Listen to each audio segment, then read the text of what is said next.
Gates of Imagination presents Poirot Investigates by Agatha Christie. Read by Arthur Lane. The Adventure of the Western Star. I was standing at the window of Poirot's rooms, looking out idly on the street below. "That's queer," I ejaculated suddenly beneath my breath. "What is, mon ami?" asked Poirot placidly, from the depths of his comfortable chair. "Deduce, Poirot, from the following facts. Here is a young lady, richly dressed, fashionable hat, magnificent furs. She is coming along slowly, looking up at the houses as she goes. Unknown to her, she's being shadowed by 3 men and a middle-aged woman. They have just been joined by an errand boy who points after the girl, gesticulating as he does so. What drama is this being played? Is the girl a crook, and are the shadowers detectives preparing to arrest her? Or are they the scoundrels, and are they plotting to attack an innocent victim? What does the great detective say? The great detective, mon ami, chooses, as ever, the simplest course. He rises to see for himself. And my friend joined me at the window. In a minute he gave vent to an amused chuckle. As usual, your facts are tinged with your incurable romanticism. That is Miss Mary Marvell, the film star. She is being followed by a bevy of admirers who have recognized her. And en passant, my dear Hastings, she is quite aware of the fact." I laughed. "So all is explained, but you get no marks for that, Poirot. It was a mere matter of recognition." "En vérité." "And how many times have you seen Mary Marvell on the screen, mon cher?" I thought. "About a dozen times, perhaps." "And I, once. Yet I recognize her, and you do not." "She looks so different," I replied, rather feebly. "Ah, sacre!" cried Poirot. "Is it that you expect her to promenade herself in the streets of London in a cowboy hat, or with bare feet and a bunch of curls, as an Irish colleen? Always with you, it is the non-essentials. Remember the case of the dancer, Valérie Saint-Clair." I shrugged my shoulders, slightly annoyed. "But console yourself, mon ami," said Poirot, calming down. "All cannot be as Hercule Poirot. I know it well." "You really have the best opinion of yourself of anyone I ever knew," I cried, divided between amusement and annoyance. "What will you? When one is unique, one knows it, and others share that opinion, even if I mistake not, Miss Mary Marvell. What? Without doubt, she's coming here." "How do you make that out?" "Very simply. This street, it is not aristocratic, mon ami. In it there is no fashionable doctor, no fashionable dentist, still less is there a fashionable milliner. But there is a fashionable detective. Oui, my friend, it is true. I am become the mode, the dernier cri. One says to another, 'Comment? You have lost your gold pencil case? You must go to the little Belgian. He is too marvellous. Everyone goes. Courez.' And they arrive, in flocks, mon ami, with problems of the most foolish. A bell rang below. What did I tell you? That is Miss Marvell." As usual, Poirot was right. After a short interval, the American film star was ushered in, and we rose to our feet. Mary Marvell was undoubtedly one of the most popular actresses on the screen. She had only lately arrived in England in company with her husband, Gregory B. Rolfe, also a film actor. Their marriage had taken place about a year ago in the States, and this was their first visit to England. They had been given a great reception. Everyone was prepared to go mad over Mary Marvell, her wonderful clothes, her furs, her jewels. Above all, one jewel, the great diamond which had been nicknamed, to match its owner, the Western Star. Much, true and untrue, had been written about this famous stone, which was reported to be insured for the enormous sum of £50,000. All these details passed rapidly through my mind as I joined with Poirot in greeting our fair client. Miss Marvell was small and slender, very fair and girlish-looking, with the wide, innocent blue eyes of a child. Poirot drew forward a chair for her, and she commenced talking at once. "You will probably think me very foolish, Monsieur Poirot, but Lord Cronshaw was telling me last night how wonderfully you cleared up the mystery of his nephew's death, and I felt that I just must have your advice. I dare say it's only a silly hoax, Gregory says so, but it's just worrying me to death." She paused for breath. Poirot beamed encouragement. "Proceed, madame. You comprehend I'm still in the dark. It's these letters." Miss Marvell unclasped her handbag and drew out 3 envelopes which she handed to Poirot. The latter scrutinized them closely. Cheap paper, the name and address carefully printed. "Let us see the inside." He drew out the enclosure. I had joined him and was leaning over his shoulder. The writing consisted of a single sentence, carefully printed like the envelope. It ran as follows: "The great diamond, which is the left eye of the god, must return whence it came." The second letter was couched in precisely the same terms, but the third was more explicit. "You have been warned. You have not obeyed. Now the diamond will be taken from you. At the full of the moon, the 2 diamonds which are the left and right eye of the god shall return. So it is written." "The first letter I treated as a joke," explained Miss Marvel. "When I got the second, I began to wonder. The third one came yesterday, and it seemed to me that after all the matter might be more serious than I had imagined. I see they did not come by post, these letters. No, they were left by hand, by a Chinaman. That is what frightens me." "Why?" "Because it was from a chink in San Francisco that Gregory bought the stone 3 years ago." "I see, madame, that you believe the diamond referred to be—" "The Western Star," finished Miss Marvel. "That's so. At the time, Gregory remembers that there was some story attached to the stone, but the chink wasn't handing out any information. Gregory says he seemed just scared to death and in a mortal hurry to get rid of the thing. He only asked about 1/10 of its value. It was Greg's wedding present to me." Poirot nodded thoughtfully. The story seems of an almost unbelievable romanticism, and yet, who knows? "I pray of you, Hastings, hand me my little almanac." I complied. "Voyons," said Poirot, turning the leaves. "When is the date of the full moon? Ah, Friday next. That is in 3 days' time." "Eh bien, madame, you seek my advice. I give it to you. This belle histoire may be a hoax, but it may not. Therefore I counsel you to place the diamond in my keeping until after Friday next. Then we can take what steps we please." A slight cloud passed over the actress's face, and she replied constrainedly, "I'm afraid that's impossible." "You have it with you, Han?" Poirot was watching her narrowly. The girl hesitated a moment, then slipped her hand into the bosom of her gown, drawing out a long, thin chain. She leaned forward, unclosing her hand. In the palm, a stone of white fire, exquisitely set in platinum, lay and winked at us solemnly. Poirot drew in his breath with a long hiss. "Épatant," he murmured. "You permit, madam?" He took the jewel in his own hand and scrutinized it keenly, then restored it to her with a little bow. "A magnificent stone, without a flaw. Ah, sans tonnerre. And you carry it about with you, comme ça?" No, I'm very careful really, Monsieur Poirot. As a rule, it's locked up in my jewel case and left in the hotel safe deposit. We're staying at the Magnificent, you know. I just brought it along today for you to see." "And you will leave it with me, n'est-ce pas? You will be advised by Papa Poirot?" "Well, you see it's this way, Monsieur Poirot. On Friday we're going down to Yardley Chase to spend a few days with Lord and Lady Yardley."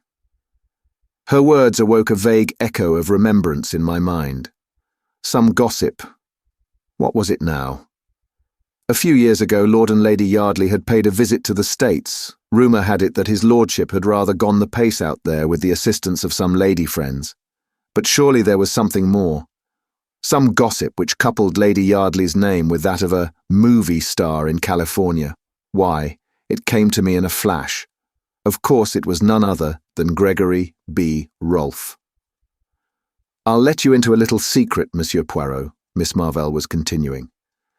"We've got a deal on with Lord Yardley, There's some chance of our arranging to film a play down there in his ancestral pile." "At Yardley Chase?"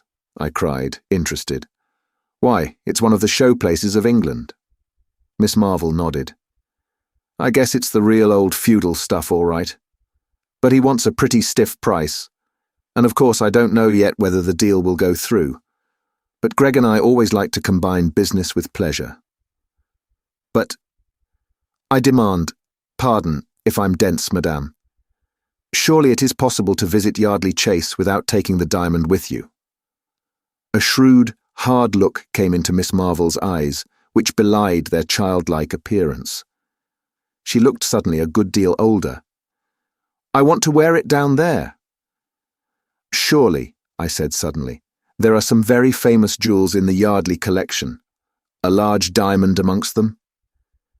"That's so," said Miss Marvel briefly. I heard Poirot murmur beneath his breath, "Ah, c'est comme ça." Then he said aloud, with his usual uncanny luck in hitting the bull's-eye, he dignifies it by the name of psychology, "Then you are without doubt already acquainted with Lady Yardley, or perhaps your husband is." "Gregory knew her when she was out west 3 years ago," said Miss Marvel. She hesitated a moment, and then added abruptly, "Do either of you ever see society gossip?" We both pleaded guilty, rather shamefacedly. "I ask because in this week's number there is an article on famous jewels, and it's really very curious." She broke off. I rose, went to the table at the other side of the room, and returned with the paper in question in my hand. She took it from me, found the article, and began to read aloud.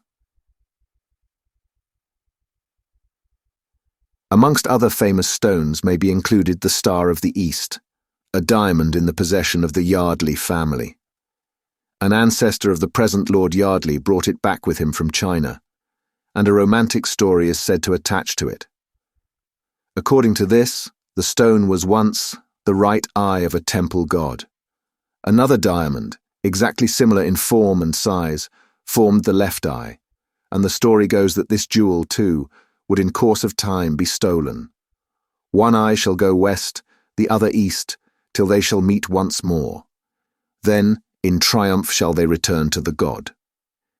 It is a curious coincidence that there is at the present time a stone corresponding closely in description with this one, and known as the Star of the West, or the Western Star. It is the property of the celebrated film actress, Miss Mary Marvel. A comparison of the two stones would be interesting. She stopped. "Épatant," murmured Poirot.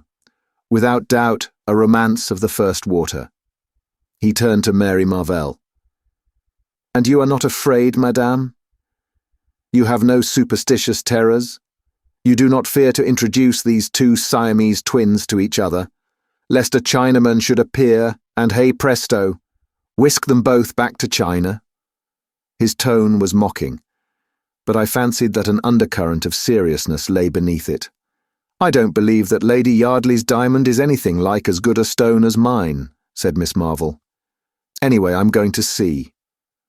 What more Poirot would have said I do not know, for at that moment the door flew open and a splendid-looking man strode into the room. From his crisply curling black head to the tips of his patent leather boots, he was a hero, fit for romance. "I said I'd call round for you, Mary," said Gregory Rolfe, "and here I am. Well, what does Monsieur Poirot say to our little problem? Just one big hoax, same as I do." Poirot smiled up at the big actor. They made a ridiculous contrast. "Hoax or no hoax, Mr. Rolfe," he said dryly, "I have advised Madame your wife not to take the jewel with her to Yardley Chase on Friday. I'm with you there, sir. I've already said so to Mary. But there. She's a woman through and through, and I guess she can't bear to think of another woman outshining her in the jewel line." "What nonsense, Gregory," said Mary Marvell sharply, but she flushed angrily. Poirot shrugged his shoulders. "Madame, I have advised. I can do no more. C'est fini." He bowed them both to the door. "Ah, la la," he observed, returning. "Histoire de femme. The good husband, he hit the nail on the head. Tout de même, he was not tactful, assuredly not. I imparted to him my vague remembrances, and he nodded vigorously. So I thought. All the same, there is something curious underneath all this. With your permission, mon ami, I will take the air. Await my return, I beg of you. I shall not be long. I was half asleep in my chair when the landlady tapped on the door and put her head in. It's another lady to see Mr. Poirot, sir. I've told her he was out, but she says as how she'll wait, seeing as she's come up from the country. Oh, show her in here, Mrs. Murchison. Perhaps I can do something for her. In another moment, the lady had been ushered in. My heart gave a leap as I recognized her. Lady Yardley's portrait had figured too often in the society papers to allow her to remain unknown. Do sit down, Lady Yardley, I said, drawing forward a chair. My friend Poirot is out, but I know for a fact that he'll be back very shortly. She thanked me and sat down. A very different type, this, from Miss Mary Marvell. Tall, dark, with flashing eyes, and a pale, proud face, yet something wistful in the curves of the mouth. I felt a desire to rise to the occasion. Why not? In Poirot's presence I have frequently felt a difficulty. I do not appear at my best. And yet there is no doubt that I, too, possess the deductive sense in a marked degree. I leant forward on a sudden impulse. Lady Yardley, I said, I know why you have come here. You have received blackmailing letters about the diamond. There was no doubt as to my bolt having shot home. She stared at me open-mouthed, all colour banished from her cheeks. You know, she gasped. How? I smiled. By a perfectly logical process. If Miss Marvel has had warning letters, Miss Marvel, she has been here. She has just left. As I was saying, if she, as the holder of one of the twin diamonds, has received a mysterious series of warnings, you, as the holder of the other stone, must necessarily have done the same. You see how simple it is. I am right, then. You have received these strange communications also. For a moment she hesitated, as though in doubt whether to trust me or not. Then she bowed her head in assent with a little smile. That is so, she acknowledged. Were yours too, left by hand? By a Chinaman? No, they came by post. But tell me, has Miss Marvel undergone the same experience then? I recounted to her the events of the morning. She listened attentively. It all fits in. My letters are the duplicates of hers. It is true that they came by post, but there is a curious perfume impregnating them, something in the nature of joss stick that at once suggested the East to me. What does it all mean? I shook my head. That is what we must find out. You have the letters with you? We might learn something from the postmarks. Unfortunately, I destroyed them. You understand, at the time I regarded it as some foolish joke. Can it be true that some Chinese gang are really trying to recover the diamonds? It seems too incredible. We went over the facts again and again, but could get no further towards the elucidation of the mystery. At last, Lady Yardley rose. I really don't think I need to wait for Monsieur Poirot. You can tell him all this, can't you? Thank you so much, mister. She hesitated, her hand outstretched. Captain Hastings. Of course, how stupid of me. You're a friend of the Cavendishes, aren't you? It was Mary Cavendish who sent me to Monsieur Poirot. When my friend returned, I enjoyed telling him the tale of what had occurred during his absence. He cross-questioned me rather sharply over the details of our conversation, and I could read between the lines that he was not best pleased to have been absent. I also fancied that the dear old fellow was just the least inclined to be jealous. It had become rather a pose with him to consistently belittle my abilities, and I think he was chagrined at finding no loophole for criticism. I was secretly rather pleased with myself, though I tried to conceal the fact for fear of irritating him. In spite of his idiosyncrasies, I was deeply attached to my quaint little friend. Bien, he said at length with a curious look on his face. The plot develops. Pass me, I pray you, that peerage. On the top shelf there. He turned the leaves. Ah, here we are. Yardley, 10th Viscount, served South African War, Tout ça n'a pas d'importance. March 19. 07. Honourable Maud Stopperton, fourth daughter of 3rd Baron Cotterill, has ISS. 2 daughters, born 19 or 8, 1910. Clubs. Residence. Voilà, that does not tell us much. But tomorrow morning we see this milord. What? Yes, I telegraphed to him. I thought you had washed your hands of the case. I am not acting for Miss Marvell since she refuses to be guided by my advice. What I do now is for my own satisfaction, the satisfaction of Hercule Poirot. Decidedly, I must have a finger in this pie. And you calmly wire Lord Yardley to dash up to town just to suit your convenience. He won't be pleased. Au contraire, if I preserve for him his family diamond, he ought to be very grateful. Then you really think there is a chance of it being stolen? I asked eagerly. Almost a certainty, replied Poirot placidly. Everything points that way. But how? Poirot stopped my eager questions with an airy gesture of the hand. Not now, I pray you. Let us not confuse the mind, and observe that peerage, how you have replaced him. See you not that the tallest books go in the top shelf, the next tallest in the row beneath, and so on.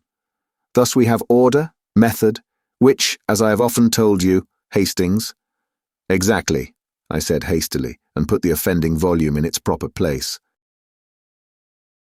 Lord Yardley turned out to be a cheery, loud-voiced sportsman, with a rather red face, but with a good-humoured bonhomie about him that was distinctly attractive, and made up for any lack of mentality. Extraordinary business this, Monsieur Poirot. Can't make head or tail of it.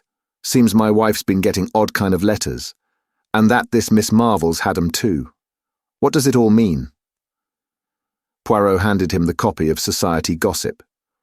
First, my lord, I would ask you if these facts are substantially correct. The peer took it. His face darkened with anger as he read. Damned nonsense, he spluttered. There's never been any romantic story attaching to the diamond. It came from India originally, I believe. I never heard of all this Chinese god stuff. Still, the stone is known as the Star of the East. Well, what if it is? He demanded wrathfully. Poirot smiled a little but made no direct reply. What I would ask you to do, my lord, is to place yourself in my hands. If you do so unreservedly, I have great hopes of averting the catastrophe. Then you think there's actually something in these wildcat tales? Will you do as I ask you? Of course I will, but— Bien. Then permit that I ask you a few questions. This affair of Yardley Chase, is it, as you say, all fixed up between you and Mr. Rolfe? Oh, he told you about it, did he? No, there's nothing settled. He hesitated, the brick-red colour of his face deepening. Might as well get the thing straight. I've made rather an ass of myself in many ways, Monsieur Poirot, and I'm head over ears in debt. But I want to pull up. I'm fond of the kids, and I want to straighten things up and be able to live on at the old place. Gregory Rolfe is offering me big money, enough to set me on my feet again. I don't want to do it. I hate the thought of all that crowd play-acting round the chase. But I may have to, unless— He broke off.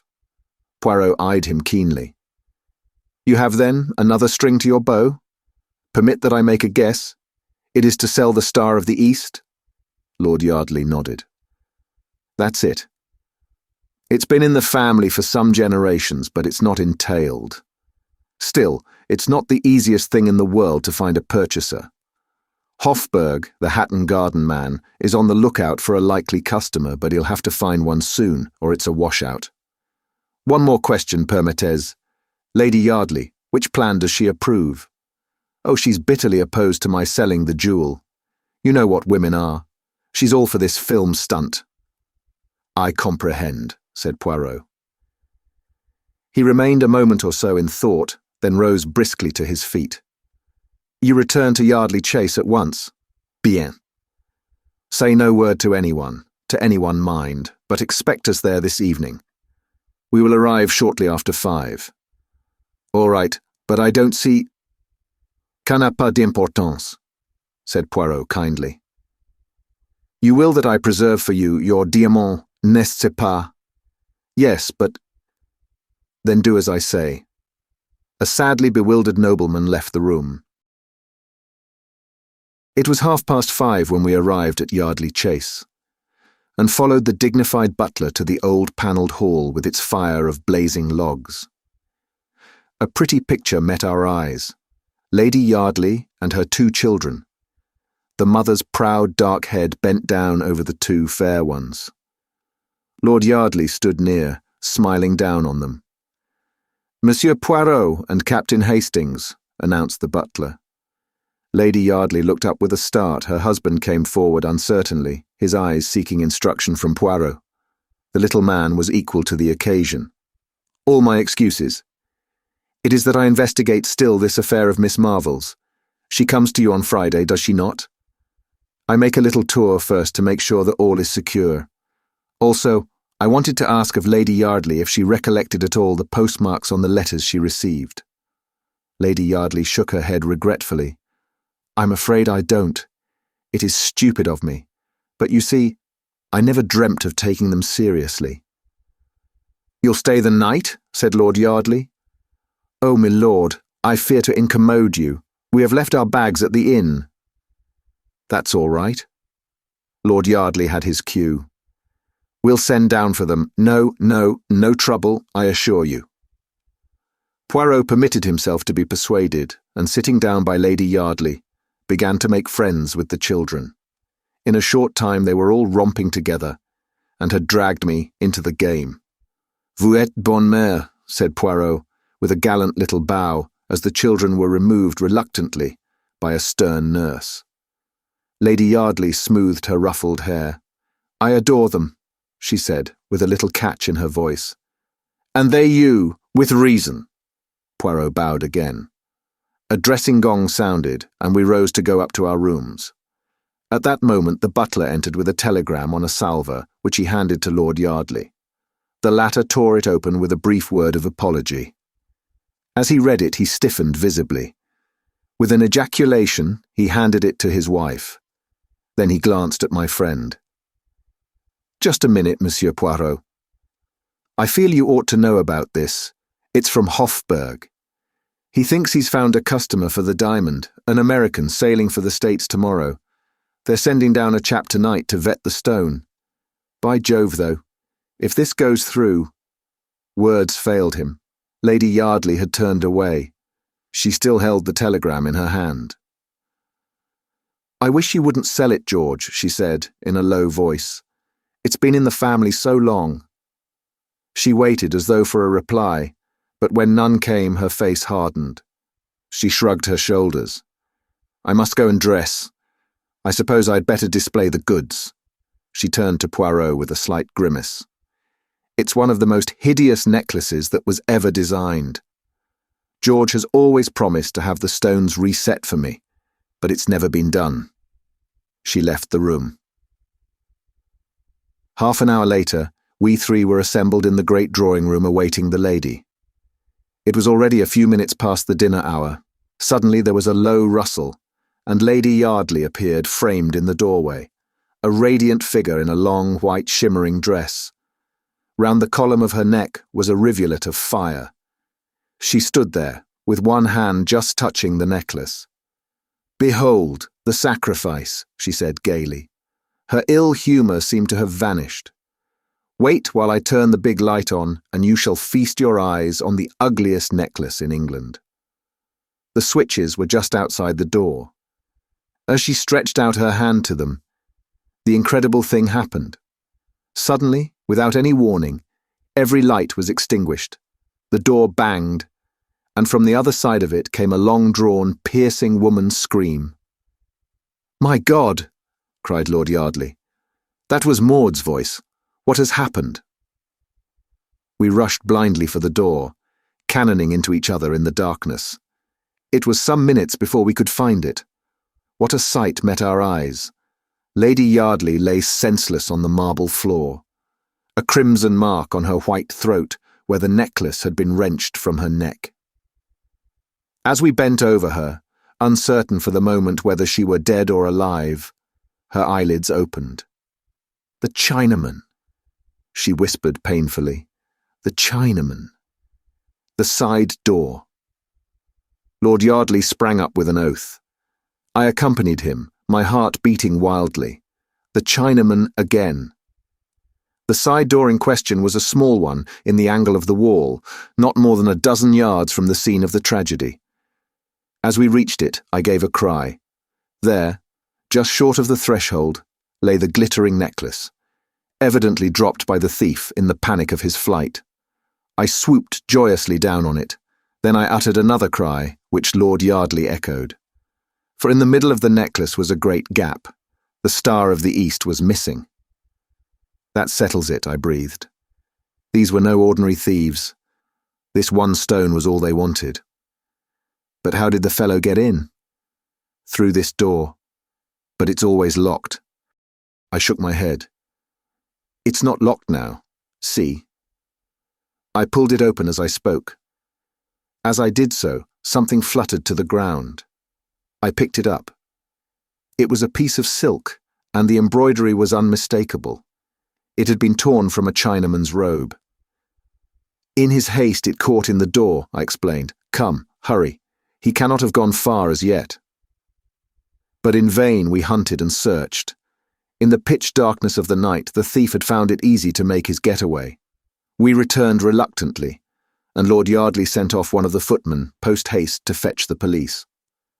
Lady Yardley, aptly ministered to by Poirot, who is as good as a woman in these matters, was sufficiently recovered to be able to tell her story.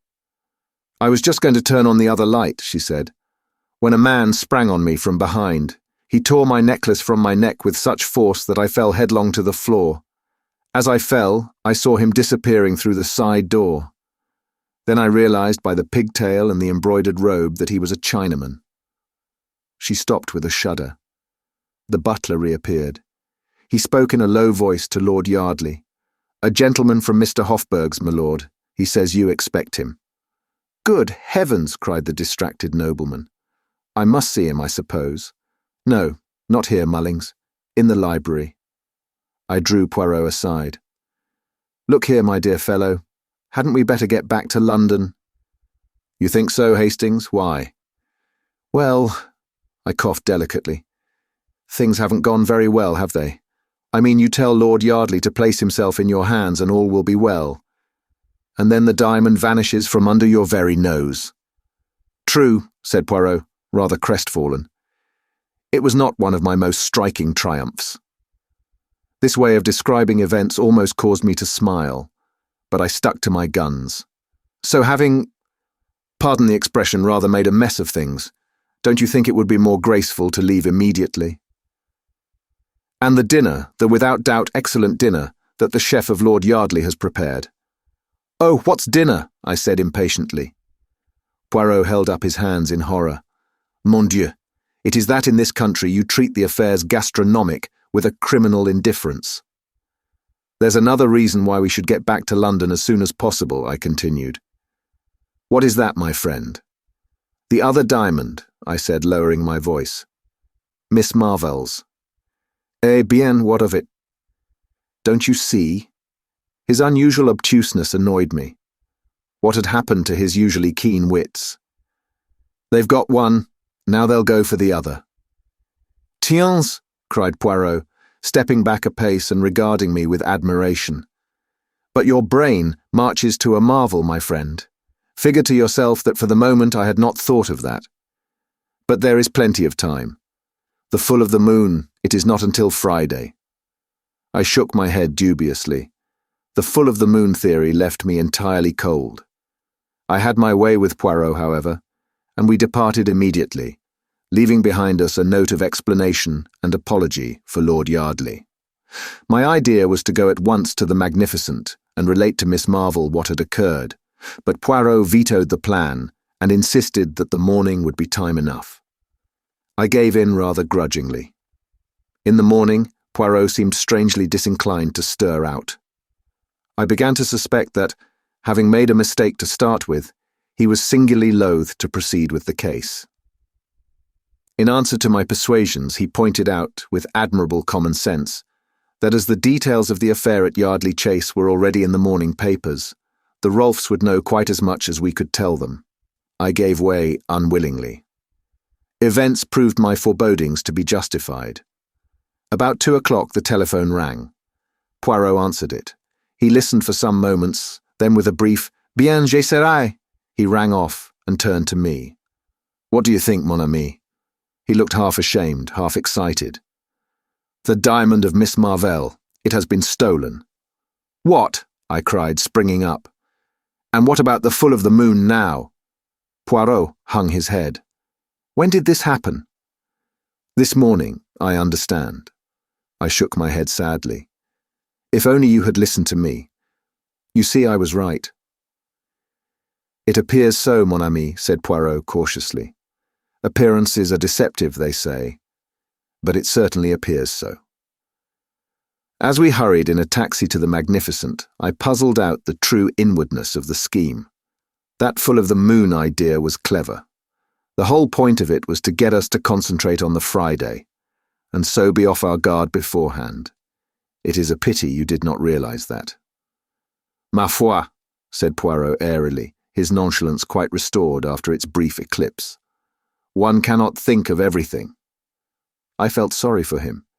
He did so hate failure of any kind. "Cheer up," I said consolingly. "Better luck next time." At the Magnificent, we were ushered at once into the manager's office. Gregory Rolfe was there with 2 men from Scotland Yard. A pale-faced clerk sat opposite them. Rolfe nodded to us as we entered. "We're getting to the bottom of it," he said. "But it's almost unbelievable. How the guy had the nerve, I can't think." A very few minutes sufficed to give us the facts. Mr. Rolfe had gone out of the hotel at 11:15. At 11:30, a gentleman, so like him in appearance as to pass muster, entered the hotel and demanded the jewel case from the safe deposit. He duly signed the receipt, remarking carelessly as he did so, "Looks a bit different from my ordinary one, but I hurt my hand getting out of the taxi." The clerk merely smiled and remarked that he saw very little difference. Rolfe laughed and said, "Well, don't run me in as a crook this time anyway. I've been getting threatening letters from a Chinaman, and the worst of it is, I look rather like a chink myself. It's something about the eyes." "I looked at him," said the clerk who was telling us this, "and I saw at once what he meant. The eyes slanted up at the corners like an Oriental's. I'd never noticed it before." "Darn it all, man," roared Gregory Rolfe, leaning forward. "Do you notice it now?" The man looked up at him and started. "No, sir," he said. "I can't say I do." And indeed there was nothing even remotely Oriental about the frank brown eyes that looked into ours. The Scotland Yard man grunted. Bold customer, thought the eyes might be noticed, and took the bull by the horns to disarm suspicion. He must have watched you out of the hotel, sir, and nipped in as soon as you were well away. "What about the jewel case?" I asked. "It was found in a corridor of the hotel. Only one thing had been taken. The Western Star." We stared at each other. The whole thing was so bizarre, so unreal. Poirot hopped briskly to his feet. "I have not been of much use, I fear," he said regretfully. "Is it permitted to see Madame?" "I guess she's prostrated with the shock," explained Rolfe. "Then perhaps I might have a few words alone with you, monsieur." "Certainly." In about 5 minutes Poirot reappeared. "Now, my friend," he said gaily, "to a post office. I have to send a telegram." "Who to?" "Lord Yardley." He discounted further inquiries by slipping his arm through mine.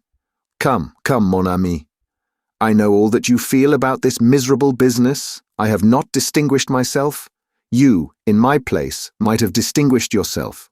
Bien. All is admitted. Let us forget it and have lunch." It was about 4 o'clock when we entered Poirot's rooms. A figure rose from a chair by the window. It was Lord Yardley. He looked haggard and distraught. "I got your wire and came up at once. Look here, I've been round to Hofburg, and they know nothing about that man of theirs last night, or the wire either. Do you think that—" Poirot held up his hand. "My excuses. I sent that wire and hired the gentleman in question." But why? What? The nobleman spluttered impotently. My little idea was to bring things to a head, explained Poirot placidly. Bring things to a head, oh my God, cried Lord Yardley. And the ruse succeeded, said Poirot cheerfully. Therefore, my lord, I have much pleasure in returning you this. With a dramatic gesture, he produced a glittering object. It was a great diamond. The Star of the East, gasped Lord Yardley. But I don't understand. No, said Poirot. It makes no matter.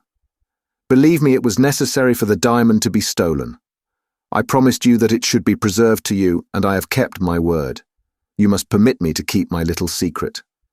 Convey, I beg of you, the assurances of my deepest respect to Lady Yardley, and tell her how pleased I am to be able to restore her jewel to her. What beau temps, is it not? Good day, my lord. And smiling and talking, the amazing little man conducted the bewildered nobleman to the door. He returned gently rubbing his hands. Poirot, I said, am I quite demented? No, mon ami, but you are, as always, in a mental fog. How did you get the diamond? From Mr. Rolfe. Rolfe. Mais oui. The warning letters, the Chinaman, the article in society gossip all sprang from the ingenious brain of Mr. Rolfe. The two diamonds supposed to be so miraculously alike. Bah! They did not exist. There was only one diamond, my friend, originally in the Yardley collection. For 3 years, it has been in the possession of Mr. Rolfe. He stole it this morning with the assistance of a touch of grease paint at the corner of each eye. Ah, I must see him on the film. He is indeed an artist, celui-là. But why should he steal his own diamond? I asked, puzzled. For many reasons. To begin with, Lady Yardley was getting restive. Lady Yardley? You comprehend she was left much alone in California. Her husband was amusing himself elsewhere. Mr. Rolfe was handsome. He had an air about him of romance. But au fond, he is very businesslike, C.E., monsieur. He made love to Lady Yardley, and then he blackmailed her. I taxed the lady with the truth the other night, and she admitted it. She swore that she had only been indiscreet, and I believe her.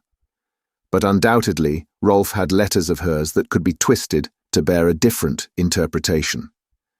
Terrified by the threat of a divorce, and the prospect of being separated from her children, she agreed to all he wished. She had no money of her own, and she was forced to permit him to substitute a paste replica for the real stone. The coincidence of the date of the appearance of the Western Star struck me at once. All goes well. Lord Yardley prepares to range himself, to settle down. And then comes the menace of the possible sale of the diamond. The substitution will be discovered. Without doubt, she writes off frantically, to Gregory Rolfe, who has just arrived in England. He soothes her by promising to arrange all, and prepares for a double robbery. In this way he will quiet the lady, who might conceivably tell all to her husband, an affair which would not suit our blackmailer at all. He will have £50,000 insurance money. Aha, you had forgotten that. And he will still have the diamond. At this point, I put my finger in the pie. The arrival of a diamond expert is announced. Lady Yardley, as I felt sure she would, immediately arranges a robbery. And does it very well too. But Hercule Poirot, he sees nothing but facts. What happens in actuality? The lady switches off the light, bangs the door, throws the necklace down the passage and screams. She has already wrenched out the diamond with pliers upstairs. But we saw the necklace round her neck, I objected. I demand pardon, my friend. Her hand concealed the part of it where the gap would have shown. To place a piece of silk in the door beforehand is child's play. Of course, as soon as Rolfe read of the robbery, he arranged his own little comedy. And very well he played it. What did you say to him? I asked with lively curiosity. I said to him that Lady Yardley had told her husband all, that I was empowered to recover the jewel, and that if it were not immediately handed over, proceedings would be taken. Also a few more little lies which occurred to me. He was as wax in my hands. I pondered the matter. It seems a little unfair on Mary Marvel. She has lost her diamond through no fault of her own. Bah! Said Poirot brutally. She has a magnificent advertisement, that is all she cares for, that one. Now the other, she is different. Bonne mère, très femme. Yes, I said doubtfully, hardly sharing Poirot's views on femininity. I suppose it was Rolfe who sent her the duplicate letters. Pas du tout, said Poirot briskly. She came by the advice of Mary Cavendish to seek my aid in her dilemma. Then she heard that Mary Marvel, whom she knew to be her enemy, had been here, and she changed her mind, jumping at a pretext that you, my friend, offered her. A very few questions sufficed to show me that you told her of the letters, not she you. She jumped at the chance your words offered. I don't believe it, I cried, stung. Si, mon ami, it is a pity that you study not the psychology. She told you that the letters were destroyed. Oh la la, never does a woman destroy a letter if she can avoid it, not even if it would be more prudent to do so. It's all very well, I said, my anger rising, but you've made a perfect fool of me, from beginning to end. No, it's all very well to try and explain it away afterwards. There really is a limit. But you were so enjoying yourself, my friend. I had not the heart to shatter your illusions. It's no good. You've gone a bit too far this time. Mon Dieu, but how you enrage yourself for nothing, mon ami. I'm fed up. I went out, banging the door. Poirot had made an absolute laughingstock of me. I decided that he needed a sharp lesson. I would let some time elapse before I forgave him. He had encouraged me to make a perfect fool of myself. The Tragedy at Marsdon Manor.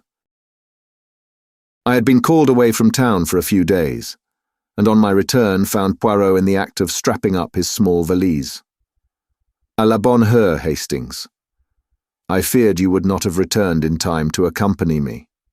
You are called away on a case, then? Yes, though I'm bound to admit that, on the face of it, the affair does not seem promising. The Northern Union Insurance Company have asked me to investigate the death of a Mr. Maltravers, who a few weeks ago insured his life with them for the large sum of £50,000. Yes, I said, much interested. There was, of course, the usual suicide clause in the policy. In the event of his committing suicide within a year, the premiums would be forfeited. Mr. Maltravers was duly examined by the company's own doctor, and although he was a man slightly past the prime of life, was passed as being in quite sound health. However, on Wednesday last, the day before yesterday, the body of Mr. Maltravers was found in the grounds of his house in Essex, Marsdon Manor, and the cause of his death is described as some kind of internal hemorrhage. That in itself would be nothing remarkable, but sinister rumours as to Mr. Maltravers' financial position have been in the air of late, and the Northern Union have ascertained beyond any possible doubt that the deceased gentleman stood upon the verge of bankruptcy. Now that alters matters considerably. Maltravers had a beautiful young wife, and it is suggested that he got together all the ready money he could for the purpose of paying the premiums on a life insurance for his wife's benefit, and then committed suicide. Such a thing is not uncommon. In any case, my friend Alfred Wright, who is a director of the Northern Union, has asked me to investigate the facts of the case. But as I told him, I'm not very hopeful of success.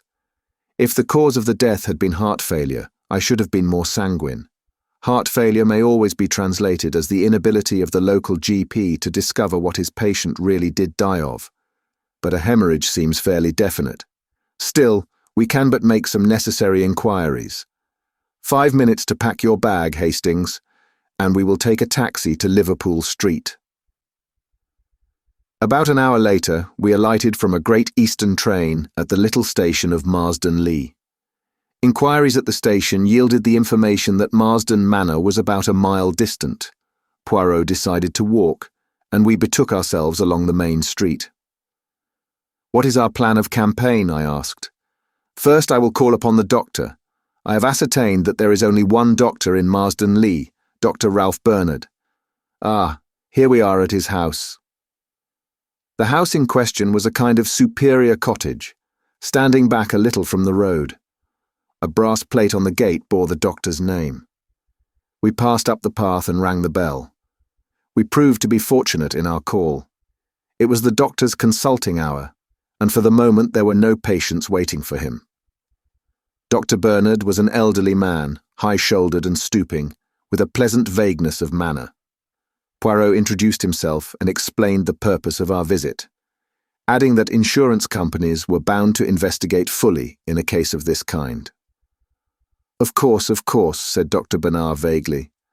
I suppose, as he was such a rich man, his life was insured for a big sum. You consider him a rich man, Doctor? The doctor looked rather surprised. Was he not? He kept 2 cars, you know, and Marsdon Manor is a pretty big place to keep up, although I believe he bought it very cheap. I understand that he had had considerable losses of late, said Poirot, watching the doctor narrowly. The latter, however, merely shook his head sadly. Is that so? Indeed. It is fortunate for his wife, then, that there is this life insurance. A very beautiful and charming young creature, but terribly unstrung by this sad catastrophe. A mass of nerves, poor thing. I have tried to spare her all I can, but of course the shock was bound to be considerable. You had been attending Mr. Maltravers recently? My dear sir, I never attended him. What? I understand Mr. Maltravers was a Christian Scientist or something of that kind. But you examined the body? Certainly, I was fetched by one of the under gardeners. And the cause of death was clear? Absolutely. There was blood on the lips, but most of the bleeding must have been internal. Was he still lying where he had been found? Yes, the body had not been touched. He was lying at the edge of a small plantation. He had evidently been out shooting rooks. A small rook rifle lay beside him. The hemorrhage must have occurred quite suddenly. Gastric ulcer, without a doubt. No question of his having been shot, eh? My dear sir. I demand pardon, said Poirot humbly, but if my memory is not at fault, in the case of a recent murder, the doctor first gave a verdict of heart failure, altering it when the local constable pointed out that there was a bullet wound through the head. You will not find any bullet wounds on the body of Mr. Maltravers, said Dr. Bernard dryly. Now, gentlemen, if there is nothing further... We took the hint.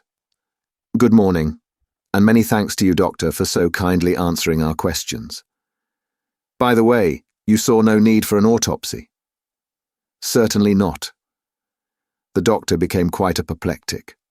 The cause of death was clear, and in my profession we see no need to distress unduly the relatives of a dead patient. And turning, the doctor slammed the door sharply in our faces. And what do you think of Dr. Bernard, Hastings? Inquired Poirot as we proceeded on our way to the manor. Rather an old ass. Exactly. Your judgments of character are always profound, my friend. I glanced at him uneasily, but he seemed perfectly serious. A twinkle, however, came into his eye, and he added slyly, that is to say, when there is no question of a beautiful woman. I looked at him coldly. On our arrival at the manor house, the door was opened to us by a middle-aged parlour-maid. Poirot handed her his card and a letter from the insurance company for Mrs. Maltravers. She showed us into a small morning room and retired to tell her mistress. About 10 minutes elapsed, and then the door opened, and a slender figure in widow's weeds stood upon the threshold. Monsieur Poirot? She faltered. Madame. Poirot sprang gallantly to his feet and hastened towards her. I cannot tell you how I regret to derange you in this way, but what will you? Les affaires. They know no mercy. Mrs. Maltravers permitted him to lead her to a chair. Her eyes were red with weeping, but the temporary disfigurement could not conceal her extraordinary beauty. She was about 27 or 8, and very fair, with large blue eyes and a pretty pouting mouth. It is something about my husband's insurance, is it? But must I be bothered now, so soon? Courage, my dear madame, courage. You see, your late husband insured his life for rather a large sum, and in such a case the company always has to satisfy itself as to a few details. They have empowered me to act for them. You can rest assured that I will do all in my power to render the matter not too unpleasant for you. Will you recount to me briefly the sad events of Wednesday? I was changing for tea when my maid came up. One of the gardeners had just run to the house. He had found—" Her voice trailed away. Poirot pressed her hand sympathetically. "I comprehend. Enough. You had seen your husband earlier in the afternoon." "Not since lunch.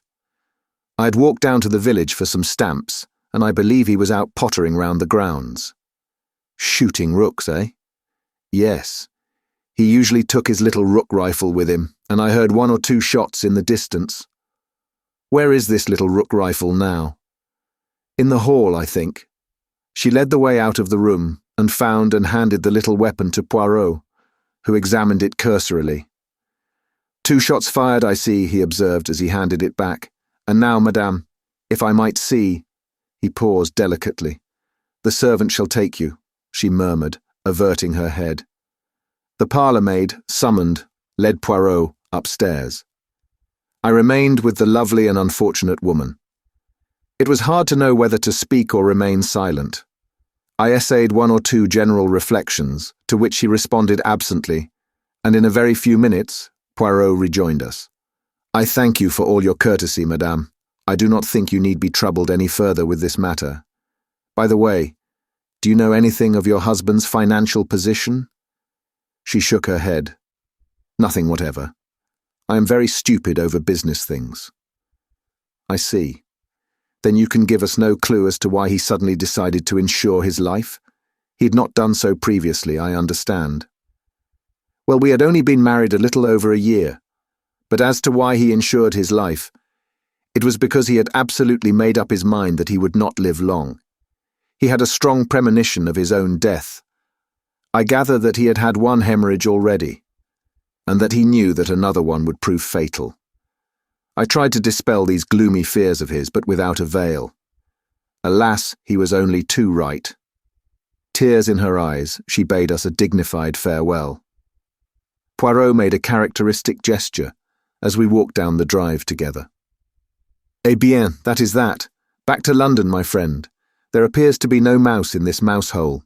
And yet—" "Yet what?" "A slight discrepancy, that is all. You noticed it. You did not. Still, life is full of discrepancies, and assuredly the man cannot have taken his own life. There is no poison that would fill his mouth with blood. No, I must resign myself to the fact that all here is clear and above board. But who is this?" A tall young man was striding up the drive towards us. He passed us without making any sign, but I noted that he was not ill-looking, with a lean, deeply bronzed face that spoke of life in a tropic clime.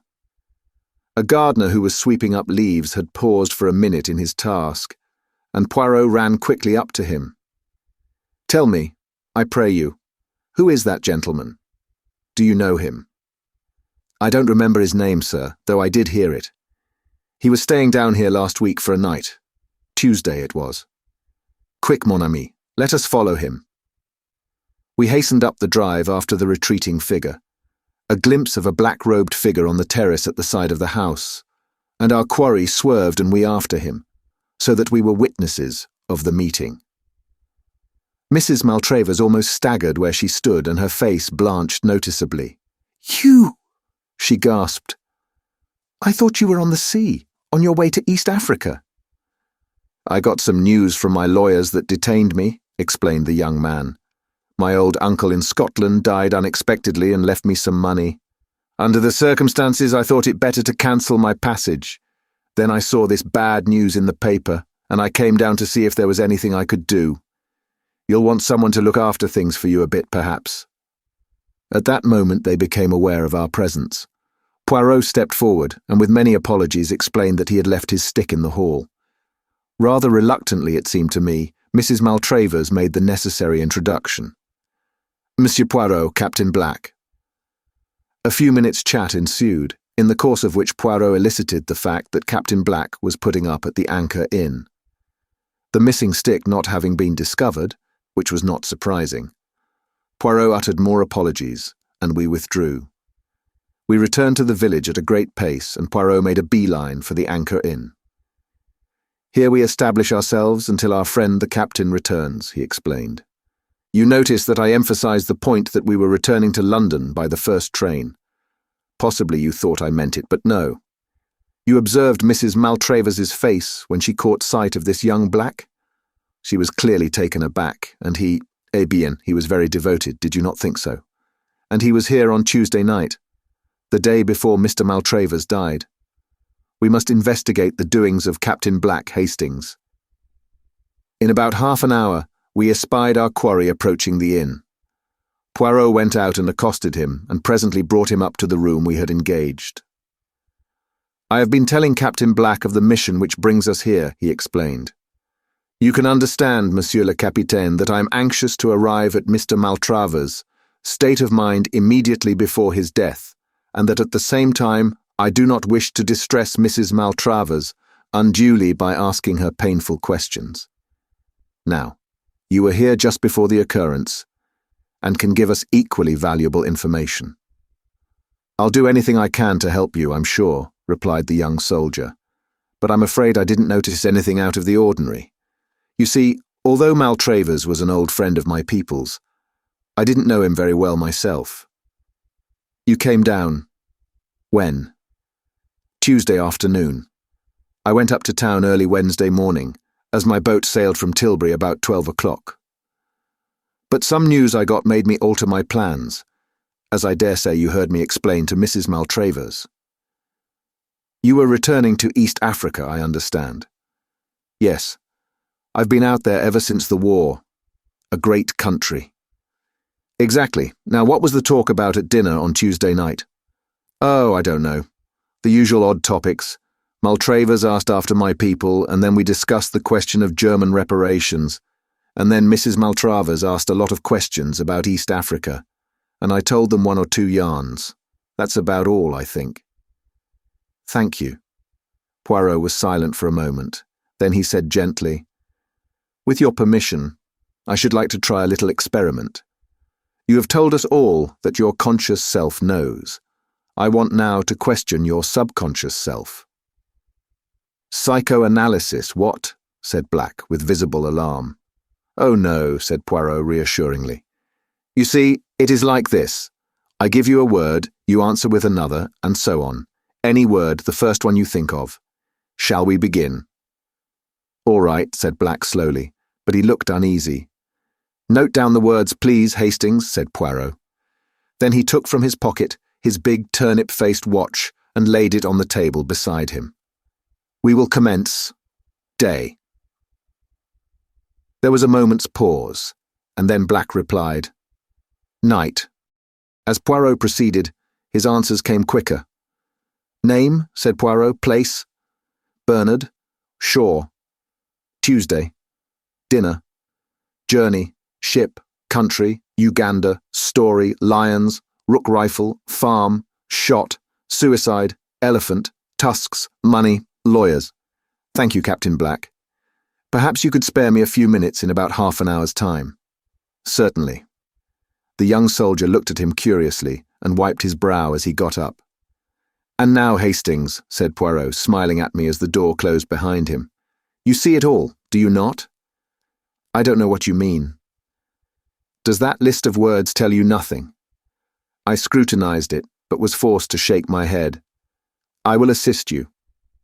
To begin with, Black answered well within the normal time limit, with no pauses, so we can take it that he himself has no guilty knowledge to conceal. Day to night, and placer. To name a normal associations, I began work with Bernard, which might have suggested the local doctor, had he come across him at all. Evidently he had not. After our recent conversation, he gave dinner to my Tuesday, but journey and country were answered by ship and Uganda, showing clearly that it was his journey abroad that was important to him, and not the one which brought him down here. A story recalls to him one of the lion stories he told at dinner. I proceed to Rook rifle, and he answered with the totally unexpected word farm. When I say shot, he answers at once suicide. The association seems clear. A man he knows committed suicide with a rook rifle on a farm somewhere. Remember, too, that his mind is still on the stories he told at dinner, and I think you will agree that I shall not be far from the truth if I recall Captain Black and ask him to repeat the particular suicide story which he told at the dinner table on Tuesday evening. Black was straightforward enough over the matter. Yes, I did tell them that story now that I come to think of it. Chap shot himself on a farm out there. Did it with a rook rifle through the roof of the mouth, bullet lodged in the brain. Doctors were no end puzzled over it. There was nothing to show except a little blood on the lips. But what has it got to do with Mr. Maltravers? You did not know, I see, that he was found with a rook rifle by his side. You mean my story suggested to him? Oh, but that is awful. Do not distress yourself. It would have been one way or another. Well, I must get on the telephone to London. Poirot had a lengthy conversation over the wire and came back thoughtful. He went off by himself in the afternoon, and it was not till 7 o'clock that he announced that he could put it off no longer, but must break the news to the young widow. My sympathy had already gone out to her unreservedly. To be left penniless, and with the knowledge that her husband had killed himself to assure her future, was a hard burden for any woman to bear. I cherished a secret hope, however, that young Black might prove capable of consoling her after her first grief had passed. He evidently admired her enormously. Our interview with the lady was painful. She refused vehemently to believe the facts that Poirot advanced, and when she was at last convinced, broke down into bitter weeping. An examination of the body turned our suspicions into certainty. Poirot was very sorry for the poor lady, but after all, he was employed by the insurance company. And what could he do? As he was preparing to leave, he said gently to Mrs. Maltravers, "Madame, you of all people should know that there are no dead." "What do you mean?" she faltered, her eyes growing wide. "Have you never taken part in any spiritualistic séances? You are mediumistic, you know." "I have been told so. But you do not believe in spiritualism, surely?" "Madame, I have seen some strange things. You know that they say in the village that this house is haunted?" She nodded, and at that moment the parlour maid announced that dinner was ready. "Won't you just stay and have something to eat?" We accepted gratefully, and I felt that our presence could not but help distract her a little from her own griefs. We had just finished our soup when there was a scream outside the door and the sound of breaking crockery. We jumped up. The parlour maid appeared, her hand to her heart. "It was a man, standing in the passage." Poirot rushed out, returning quickly. "There is no one there." "Isn't there, sir?" said the parlour maid weakly. "Oh, it did give me a start." "But why?" She dropped her voice to a whisper. I thought it was the master. It looked like him." I saw Mrs. Maltravers give a terrified start, and my mind flew to the old superstition that a suicide cannot rest. She thought of it too, I'm sure, for a minute later, she caught Poirot's arm with a scream. "Didn't you hear that? Those 3 taps on the window. That's how he always used to tap when he passed round the house." "The ivy," I cried. "It was the ivy against the pane." But a sort of terror was gaining on us all. The parlour-maid was obviously unstrung, and when the meal was over, Mrs. Maltravers besought Poirot not to go at once. She was clearly terrified to be left alone. We sat in the little morning room. The wind was getting up and moaning round the house in an eerie fashion. Twice the door of the room came unlatched and the door slowly opened, and each time she clung to me with a terrified gasp. "Ah, but this door, it is bewitched," cried Poirot angrily at last. He got up and shut it once more, then turned the key in the lock. "I shall lock it so." "Don't do that," she gasped. "If it should come open now—" And even as she spoke, the impossible happened. The locked door slowly swung open. I could not see into the passage from where I sat, but she and Poirot were facing it. She gave one long shriek as she turned to him. "You saw him? There in the passage," she cried. He was staring down at her with a puzzled face. then shook his head. "I saw him, my husband. You must have seen him too." "Madame, I saw nothing. You are not well, unstrung." "I am perfectly well. Oh God." Suddenly, without any warning, the lights quivered and went out.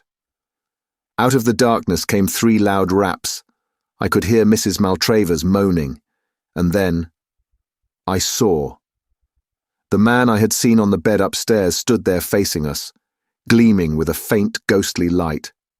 There was blood on his lips, and he held his right hand out, pointing. Suddenly a brilliant light seemed to proceed from it.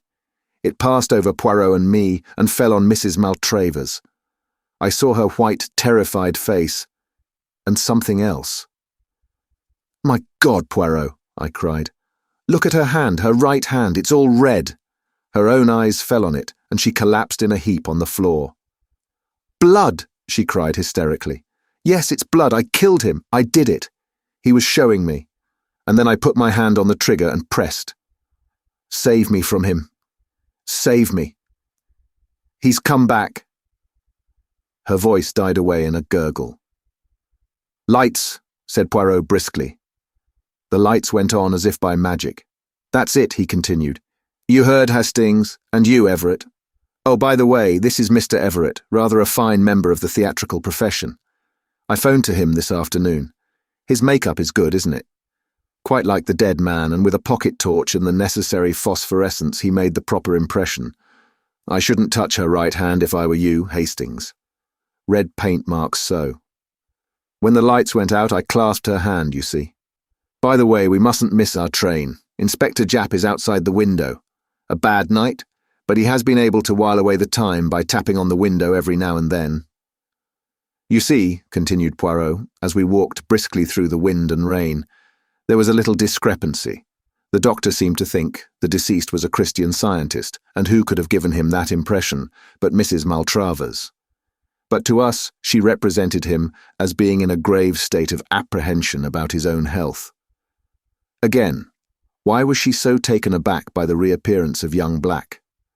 And lastly, although I know that convention decrees that a woman must make a decent pretense of mourning for her husband, I do not care for such heavily rouged eyelids. You did not observe them, Hastings? No? As I always tell you, you see nothing. Well, there it was. There were the 2 possibilities. Did Black's story suggest an ingenious method of committing suicide to Mr. Maltravers? Or did his other listener, the wife, see an equally ingenious method of committing murder? I incline to the latter view. To shoot himself in the way indicated, he would probably have had to pull the trigger with his toe, or at least so I imagine. Now, if Maltravers had been found with one boot off, we should almost certainly have heard of it from someone. An odd detail like that would have been remembered. No, as I say, I inclined to the view that it was a case of murder, not suicide, but I realized that I had not a shadow of proof in support of my theory, hence the elaborate little comedy you saw played tonight. "Even now I don't quite see all the details of the crime," I said. "Let us start from the beginning. Here is a shrewd and scheming woman who, knowing of her husband's financial debacle and tired of the elderly mate she has only married for his money, induces him to insure his life for a large sum, and then seeks for the means to accomplish her purpose. An accident gives her that, the young soldier's strange story. The next afternoon, when Monsieur le Capitaine, as she thinks, is on the high seas, she and her husband are strolling round the grounds. What a curious story that was last night, she observes. Could a man shoot himself in such a way? Do show me if it is possible. The poor fool, he shows her. He places the end of the rifle in his mouth. She stoops down and puts her finger on the trigger, laughing up at him. "And now, sir," she says saucily, "supposing I pull the trigger, and then, Hastings, she pulls it." The Adventure of the Cheap Flat. So far, in the cases which I have recorded, Poirot's investigations have started from the central fact, whether murder or robbery, and have proceeded from thence by a process of logical deduction to the final, triumphant unravelling. In the events I'm now about to chronicle, a remarkable chain of circumstances led from the apparently trivial incidents which first attracted Poirot's attention to the sinister happenings which completed a most unusual case. I'd been spending the evening with an old friend of mine, Gerald Parker. There had been perhaps about half a dozen people there besides my host and myself, and the talk fell, as it was bound to do sooner or later, wherever Parker found himself, on the subject of house hunting in London. Houses and flats were Parker's special hobby. Since the end of the war, he had occupied at least half a dozen different flats and maisonettes. No sooner was he settled anywhere than he would light unexpectedly upon a new find, and would forthwith depart bag and baggage.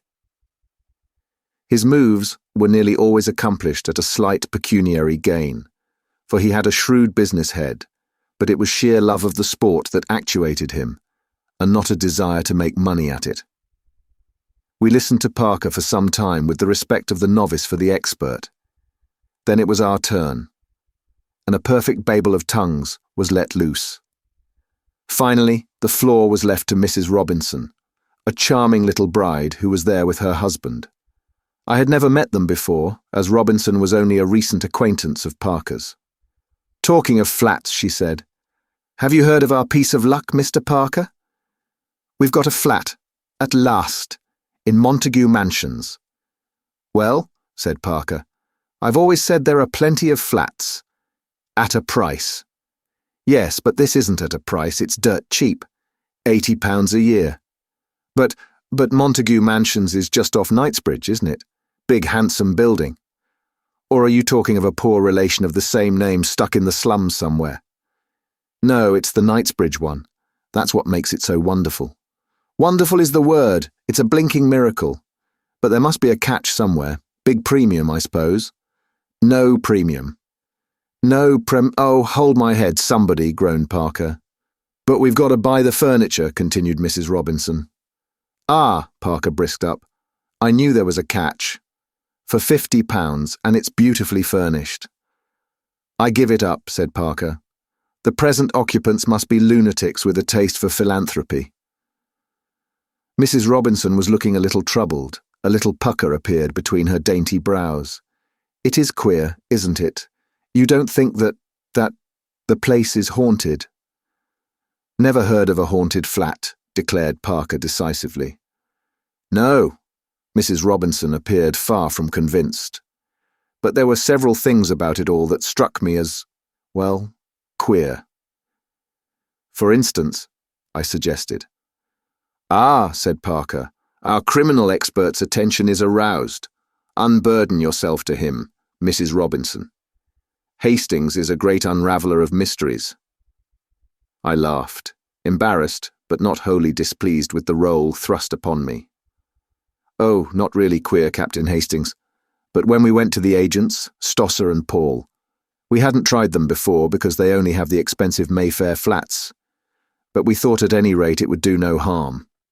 Everything they offered us was £400 and £500 a year, or else huge premiums.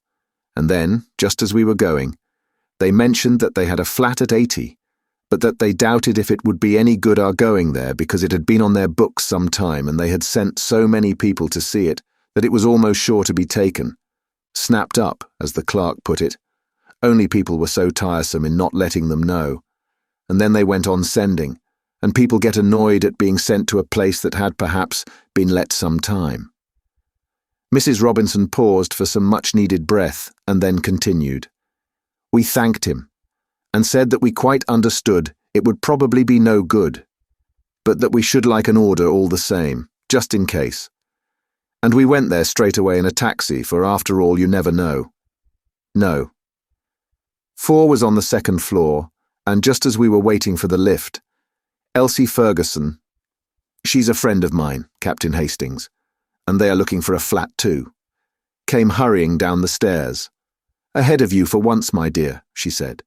'But it's no good. It's already let.' That seemed to finish it, but, well, as John said, the place was very cheap, we could afford to give more, and perhaps if we offered a premium. A horrid thing to do, of course, and I feel quite ashamed of telling you, but you know what flat hunting is." I assured her that I was well aware that in the struggle for house room, the baser side of human nature frequently triumphed over the higher, and that the well-known rule of dog-eat-dog always applied. So we went up, and would you believe it, the flat wasn't let at all. We were shown over it by the maid, and then we saw the mistress, and the thing was settled, then and there. Immediate possession and £50 for the furniture. We signed the agreement next day, and we are to move in tomorrow. Mrs. Robinson paused triumphantly. And what about Mrs. Ferguson? Asked Parker. Let's have your deductions, Hastings. Obvious, my dear Watson, I quoted lightly. She went to the wrong flat. Oh, Captain Hastings, how clever of you, cried Mrs. Robinson admiringly. I rather wished Poirot had been there. Sometimes I have the feeling that he rather underestimates my capabilities. The whole thing was rather amusing, and I propounded the thing as a mock problem to Poirot on the following morning.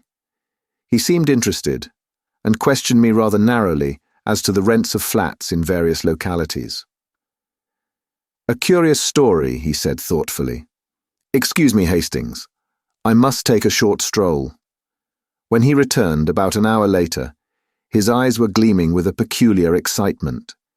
He laid his stick on the table and brushed the nap of his hat with his usual tender care before he spoke. It is as well, mon ami, that we have no affairs of moment on hand. We can devote ourselves wholly to the present investigation. What investigation are you talking about? The remarkable cheapness of your friend's, Mrs. Robinson's, new flat. Poirot, you are not serious. I am most serious. Figure to yourself, my friend, that the real rent of those flats is £350. I have just ascertained that from the landlord's agents, and yet this particular flat is being sublet at £80. Why? There must be something wrong with it. Perhaps it is haunted, as Mrs. Robinson suggested. Poirot shook his head in a dissatisfied manner. Then again, how curious it is that her friend tells her the flat is let, and when she goes up, behold, it is not so at all. But surely you agree with me that the other woman must have gone to the wrong flat. That is the only possible solution. You may or may not be right on that point, Hastings. The fact still remains that numerous other applicants were sent to see it, and yet, in spite of its remarkable cheapness, it was still in the market when Mrs. Robinson arrived. That shows that there must be something wrong about it. Mrs. Robinson did not seem to notice anything amiss. Very curious, is it not? Did she impress you as being a truthful woman, Hastings? She was a delightful creature. Évidemment. Since she renders you incapable of replying to my question. Describe her to me, then. Well, she's tall and fair. Her hair's really a beautiful shade of auburn. Always you have had a penchant for auburn hair, murmured Poirot. But continue. Blue eyes and a very nice complexion and... Well, that's all, I think, I concluded lamely. And her husband? Oh, he's quite a nice fellow, nothing startling. Dark or fair? I don't know, betwixt and between, and just an ordinary sort of face. Poirot nodded. Yes, there are hundreds of these average men. And anyway, you bring more sympathy and appreciation to your description of women. Do you know anything about these people? Does Parker know them well? They are just recent acquaintances, I believe. But surely, Poirot, you don't think for an instant... Poirot raised his hand. Tout doucement, mon ami. Have I said that I think anything? All I say is, it is a curious story. And there is nothing to throw light upon it, except perhaps the lady's name, eh? Hastings? Her name is Stella, I said stiffly. But I don't see... Poirot interrupted me with a tremendous chuckle. Something seemed to be amusing him vastly. And Stella means a star, does it not? Famous. What on earth? And stars give light. Voila. Calm yourself, Hastings. Do not put on that air of injured dignity. Come, we will go to Montague Mansions and make a few inquiries. I accompanied him, nothing loath. The mansions were a handsome block of buildings in excellent repair, A uniformed porter was sunning himself on the threshold, and it was to him that Poirot addressed himself. "Pardon, but could you tell me if a Mr. and Mrs. Robinson reside here?" The porter was a man of few words and apparently of a sour or suspicious disposition. He hardly looked at us and grunted out, "No, 4, 2nd floor." "I thank you. Can you tell me how long they have been here?" 6 months. I started forward in amazement, conscious as I did so of Poirot's malicious grin. "Impossible," I cried. "You must be making a mistake. 6 months. Are you sure? The lady I mean is tall and fair with reddish gold hair and—" "That's her," said the porter. "Come in the Michaelmas quarter they did, just 6 months ago." He appeared to lose interest in us and retreated slowly up the hall. I followed Poirot outside. "Eh bien, Hastings?" my friend demanded slyly. "Are you so sure now that delightful women always speak the truth?" I did not reply. Poirot had steered his way into Brompton Road before I asked him what he was going to do and where we were going. "To the house agent's, Hastings. I have a great desire to have a flat in Montague Mansions. If I'm not mistaken, several interesting things will take place there before long." We were fortunate in our quest. Number 8, on the 4th floor, was to be let furnished at 10 guineas a week. Poirot promptly took it for a month. Outside in the street again, he silenced my protests. "But I make money nowadays. Why should I not indulge a whim? By the way, Hastings, have you a revolver?" "Yes, somewhere," I answered, slightly thrilled. "Do you think—" "That you will need it?" "It is quite possible. The idea pleases you, I see. Always the spectacular and romantic appeals to you." The following day saw us installed in our temporary home. The flat was pleasantly furnished. It occupied the same position in the building as that of the Robinsons, but was 2 floors higher. The day after our installation was a Sunday. In the afternoon, Poirot left the front door ajar and summoned me hastily as a bang reverberated from somewhere below. "Look over the banisters. Are those your friends? Do not let them see you." I craned my neck over the staircase. "That's them," I declared in an ungrammatical whisper. "Good. Wait a while." About half an hour later, a young woman emerged in brilliant and varied clothing. With a sigh of satisfaction, Poirot tiptoed back into the flat. "Seteska," after the master and mistress, the maid. The flat should now be empty. "What are we going to do?" I asked uneasily. Poirot had trotted briskly into the scullery and was hauling at the rope of the coal lift. "We're about to descend after the method of the dustbins," he explained cheerfully. "No one will observe us. The Sunday concert, the Sunday afternoon out, and finally, the Sunday nap after the Sunday dinner of England. Le Robbery. All these will distract attention from the doings of Hercule Poirot. Come, my friend." He stepped into the rough wooden contrivance, and I followed him gingerly. "Are we going to break into the flat?" I asked dubiously. Poirot's answer was not too reassuring. "Not precisely today," he replied. Pulling on the rope, we descended slowly till we reached the 2nd floor. Poirot uttered an exclamation of satisfaction as he perceived that the wooden door into the scullery was open. "You observe. Never do they bolt these doors in the daytime, and yet anyone could mount or descend as we have done. At night, yes, though not always then, and it is against that we are going to make provision."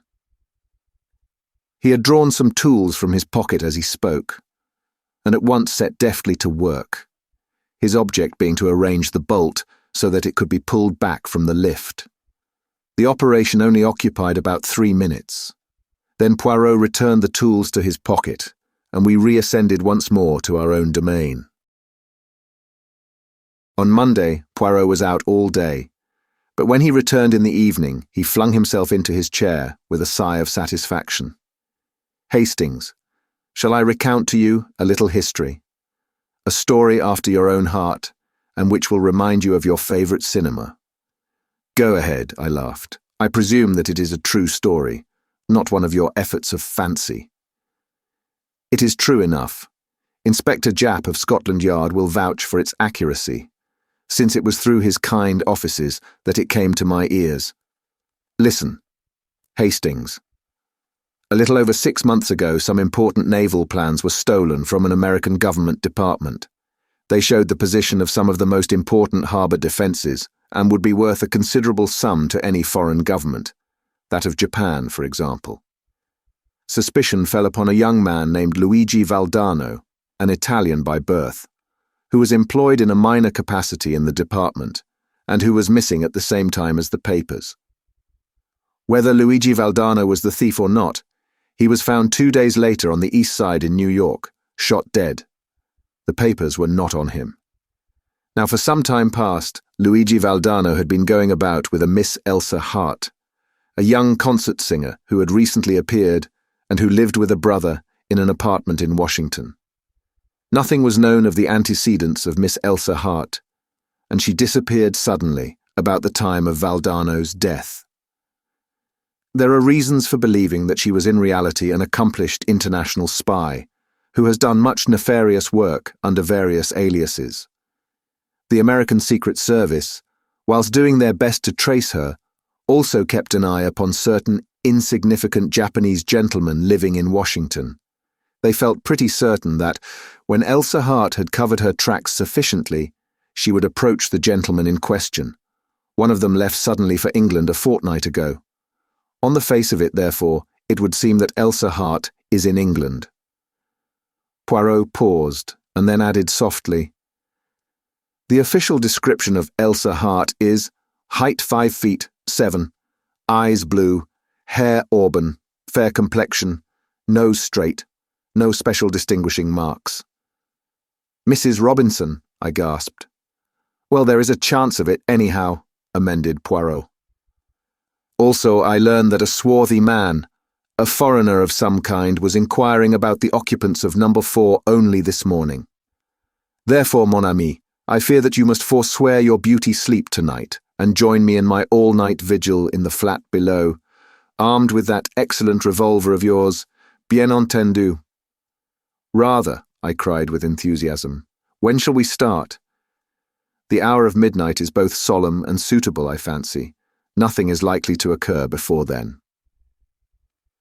At 12 o'clock precisely, we crept cautiously into the coal lift and lowered ourselves to the second floor. Under Poirot's manipulation, the wooden door quickly swung inwards, and we climbed into the flat. From the scullery we passed into the kitchen, where we established ourselves comfortably in 2 chairs, with the door into the hall ajar. "Now we have but to wait," said Poirot, contentedly, closing his eyes. To me, the waiting appeared endless. I was terrified of going to sleep. Just when it seemed to me that I'd been there about 8 hours, and had, as I found out afterwards, in reality been exactly 1 hour and 20 minutes, a faint scratching sound came to my ears. Poirot's hand touched mine. I rose, and together we moved carefully in the direction of the hall. The noise came from there. Poirot placed his lips to my ear. "Outside the front door, they are cutting out the lock. When I give the word, not before, fall upon him from behind and hold him fast. Be careful. He will have a knife." Presently there was a rending sound, and a little circle of light appeared through the door. It was extinguished immediately, and then the door was slowly opened. Poirot and I flattened ourselves against the wall. I heard a man's breathing as he passed us. Then he flashed on his torch, and as he did so, Poirot hissed in my ear, "Allez."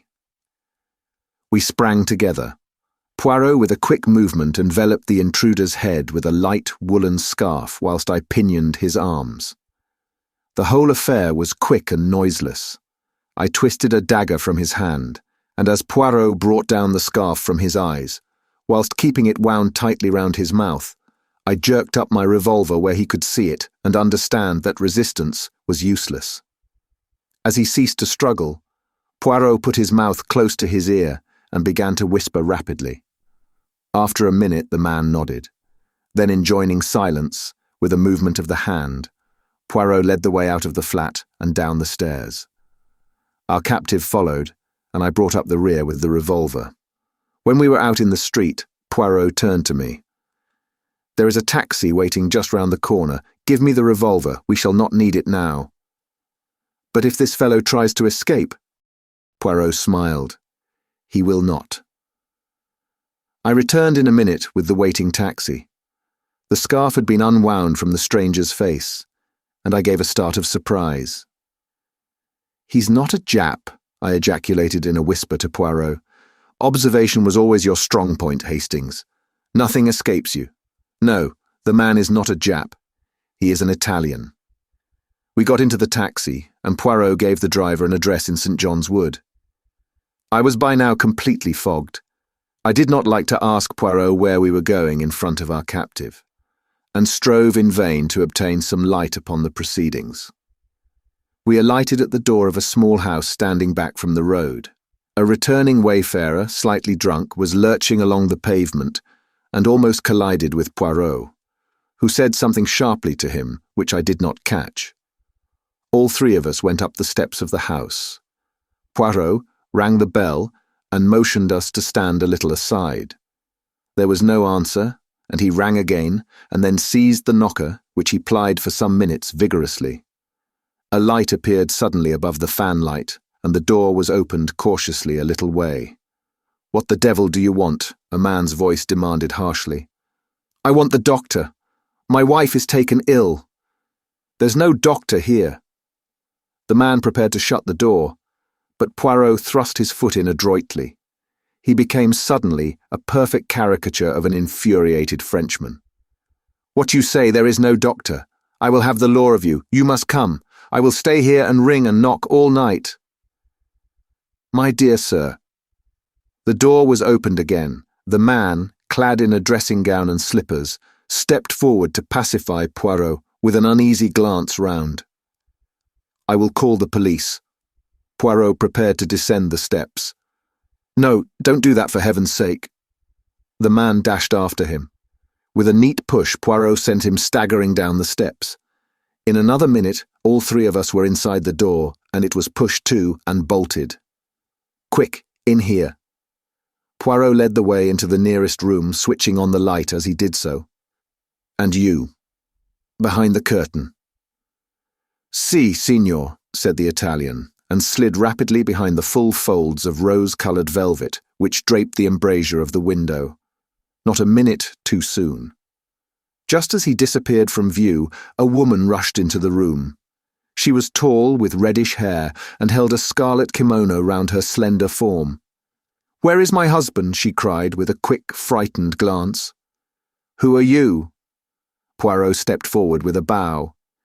"It is to be hoped your husband will not suffer from a chill. I observed that he had slippers on his feet, and that his dressing gown was a warm one. Who are you? What are you doing in my house? It is true that none of us have the pleasure of your acquaintance, madame. It is especially to be regretted, as one of our number has come specially from New York in order to meet you." The curtains parted and the Italian stepped out. To my horror, I observed that he was brandishing my revolver, which Poirot must doubtless have put down through inadvertence in the cab. The woman gave a piercing scream and turned to fly, but Poirot was standing in front of the closed door. "Let me by," she shrieked. "He will murder me." "Who was it that croaked Luigi Valdarno?" asked the Italian hoarsely, brandishing the weapon and sweeping each one of us with it. We dared not move. "My God, Poirot, this is awful. What shall we do?" I cried. "You will oblige me by refraining from talking so much, Hastings. I can assure you that our friend will not shoot until I give the word." "You's sure o' dat, eh?" said the Italian, leering unpleasantly.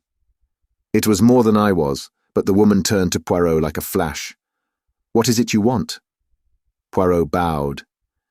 "I do not think it is necessary to insult Miss Elsa Hart's intelligence by telling her." With a swift movement, the woman snatched up a big black velvet cat, which served as a cover for the telephone. "They are stitched in the lining of that." "Clever," murmured Poirot appreciatively. He stood aside from the door. "Good evening, madame. I will detain your friend from New York whilst you make your getaway." "What a fool," roared the big Italian. and raising the revolver, he fired point blank at the woman's retreating figure just as I flung myself upon him. But the weapon merely clicked harmlessly, and Poirot's voice rose in mild reproof. "Never will you trust your old friend Hastings. I do not care for my friends to carry loaded pistols about with them, and never would I permit a mere acquaintance to do so. No, no, mon ami." This to the Italian, who swearing hoarsely. Poirot continued to address him in a tone of mild reproof. "See now what I have done for you. I have saved you from being hanged. And do not think that our beautiful lady will escape. No, no, the house is watched. Back and front. Straight into the arms of the police they will go. Is not that a beautiful and consoling thought? Yes, you may leave the room now. But be careful, be very careful. He is gone." And my friend Hastings looks at me with eyes of reproach.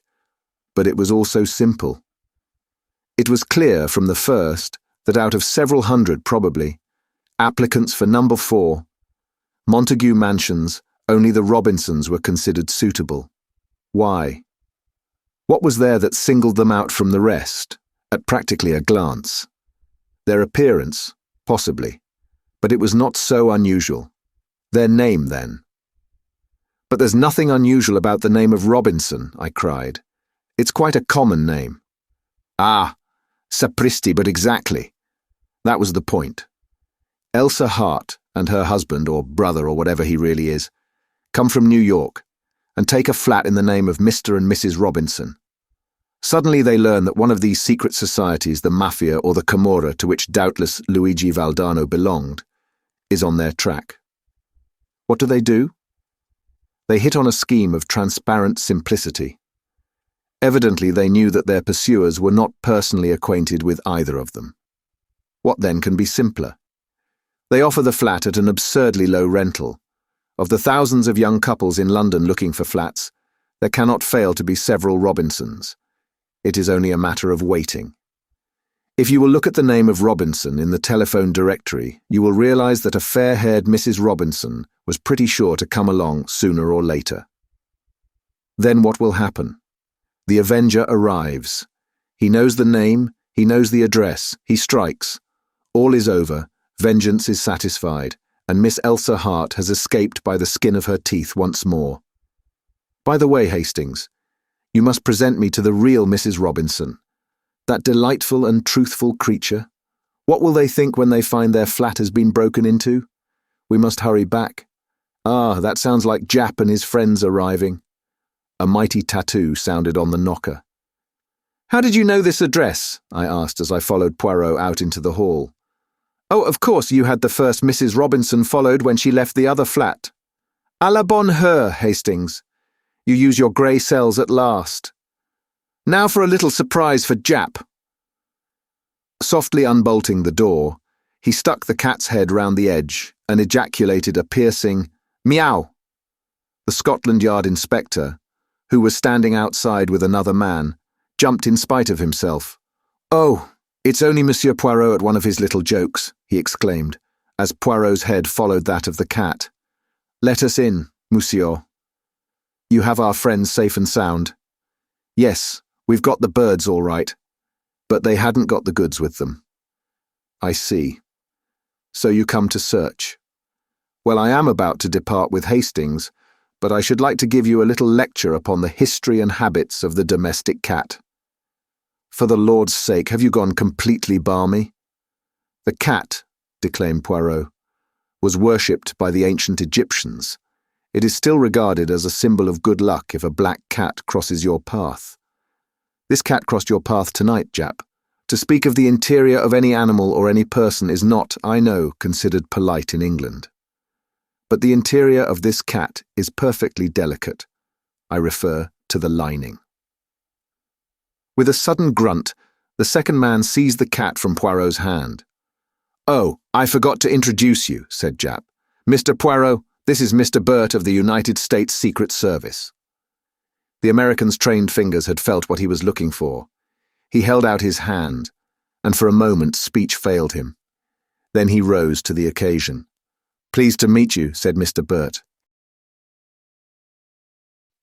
The Mystery of Hunter's Lodge. After all, murmured Poirot, it is possible that I shall not die this time.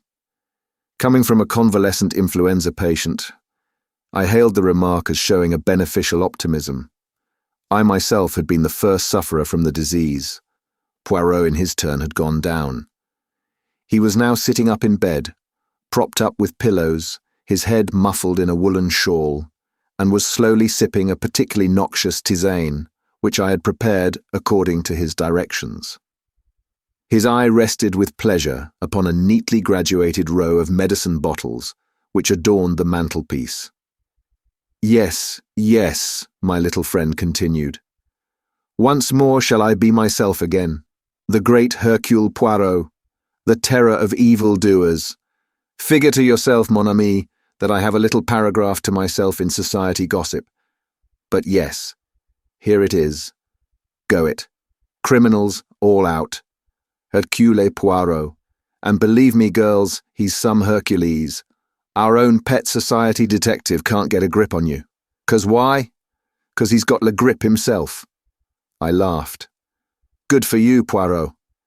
You are becoming quite a public character, and fortunately, you haven't missed anything of particular interest during this time. That is true. The few cases I have had to decline did not fill me with any regret. Our landlady stuck her head in at the door. There's a gentleman downstairs. Says he must see Monsieur Poirot or you, Captain. Seeing as he was in a great to-do, and with all that quite the gentleman, I brought up his card. She handed me the bit of pasteboard. Mr. Roger Havering, I read. Poirot motioned with his head towards the bookcase, and I obediently pulled forth Who's Who. Poirot took it from me and scanned the pages rapidly. Second son of 5th Baron Windsor, married 1913, Zoe, 4th daughter of William Crabbe. I said. I rather fancy that's the girl who used to act at the Frivolity, only she called herself Zoe Carisbrooke. I remember she married some young man about town just before the war. Would it interest you, Hastings, to go down and hear what our visitor's particular little trouble is? Make him all my excuses. Roger Havering was a man of about 40, well set up and of smart appearance. His face, however, was haggard, and he was evidently labouring under great agitation. Captain Hastings, you are Monsieur Poirot's partner, I understand. It is imperative that he should come with me to Derbyshire today. I'm afraid that's impossible, I replied. Poirot is ill in bed, influenza. His face fell. Dear me, that is a great blow to me. The matter on which you want to consult him is serious. My God, yes, my uncle, the best friend I have in the world, was foully murdered last night. Here in London? No, in Derbyshire. I was in town and received a telegram from my wife this morning. Immediately upon its receipt, I determined to come round and beg Monsieur Poirot to undertake the case. If you will excuse me a minute, I said, struck by a sudden idea. I rushed upstairs and in a few brief words acquainted Poirot with the situation. He took any further words out of my mouth. I see. You want to go yourself, is it not so? Well, why not? You should know my methods by now. All I ask is that you should report to me fully every day and follow implicitly any instructions I may wire you. To this I willingly agreed. An hour later, I was sitting opposite Mr. Havering in a first-class carriage on the Midland Railway, speeding rapidly away from London. To begin with, Captain Hastings, you must understand that Hunter's Lodge, where we are going and where the tragedy took place, is only a small shooting box in the heart of the Derbyshire moors. Our real home is near Newmarket, and we usually rent a flat in town for the season. Hunter's Lodge is looked after by a housekeeper who is quite capable of doing all we need when we run down for an occasional weekend. Of course, during the shooting season, we take down some of our own servants from Newmarket. My uncle, Mr. Harrington Pace, as you may know, my mother was a Miss Pace of New York, has, for the last 3 years, made his home with us. He never got on well with my father, or my elder brother, and I suspect that my being somewhat of a prodigal son myself rather increased than diminished his affection towards me. Of course I am a poor man, and my uncle was a rich one. In other words, he paid the piper. But though exacting in many ways, he was not really hard to get on with, and we all three lived very harmoniously together. 2 days ago, my uncle, rather wearied with some recent gaieties of ours in town, suggested that we should run down to Derbyshire for a day or two. My wife telegraphed to Mrs. Middleton, the housekeeper, and we went down that same afternoon. Yesterday evening I was forced to return to town, but my wife and my uncle remained on. This morning I received this telegram. He handed it over to me. "Come at once. Uncle Harrington murdered last night. Bring good detective if you can, but do come. Zoe." Then, as yet you know no details. No, I suppose it will be in the evening papers.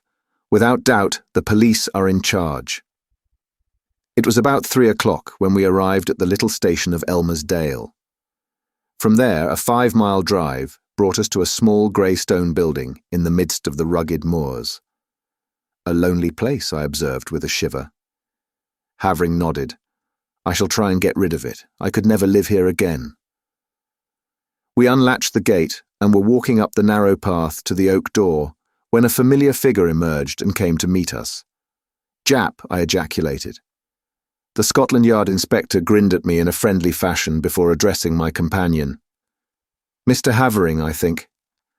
I've been sent down from London to take charge of this case, and I'd like a word with you, if I may, sir."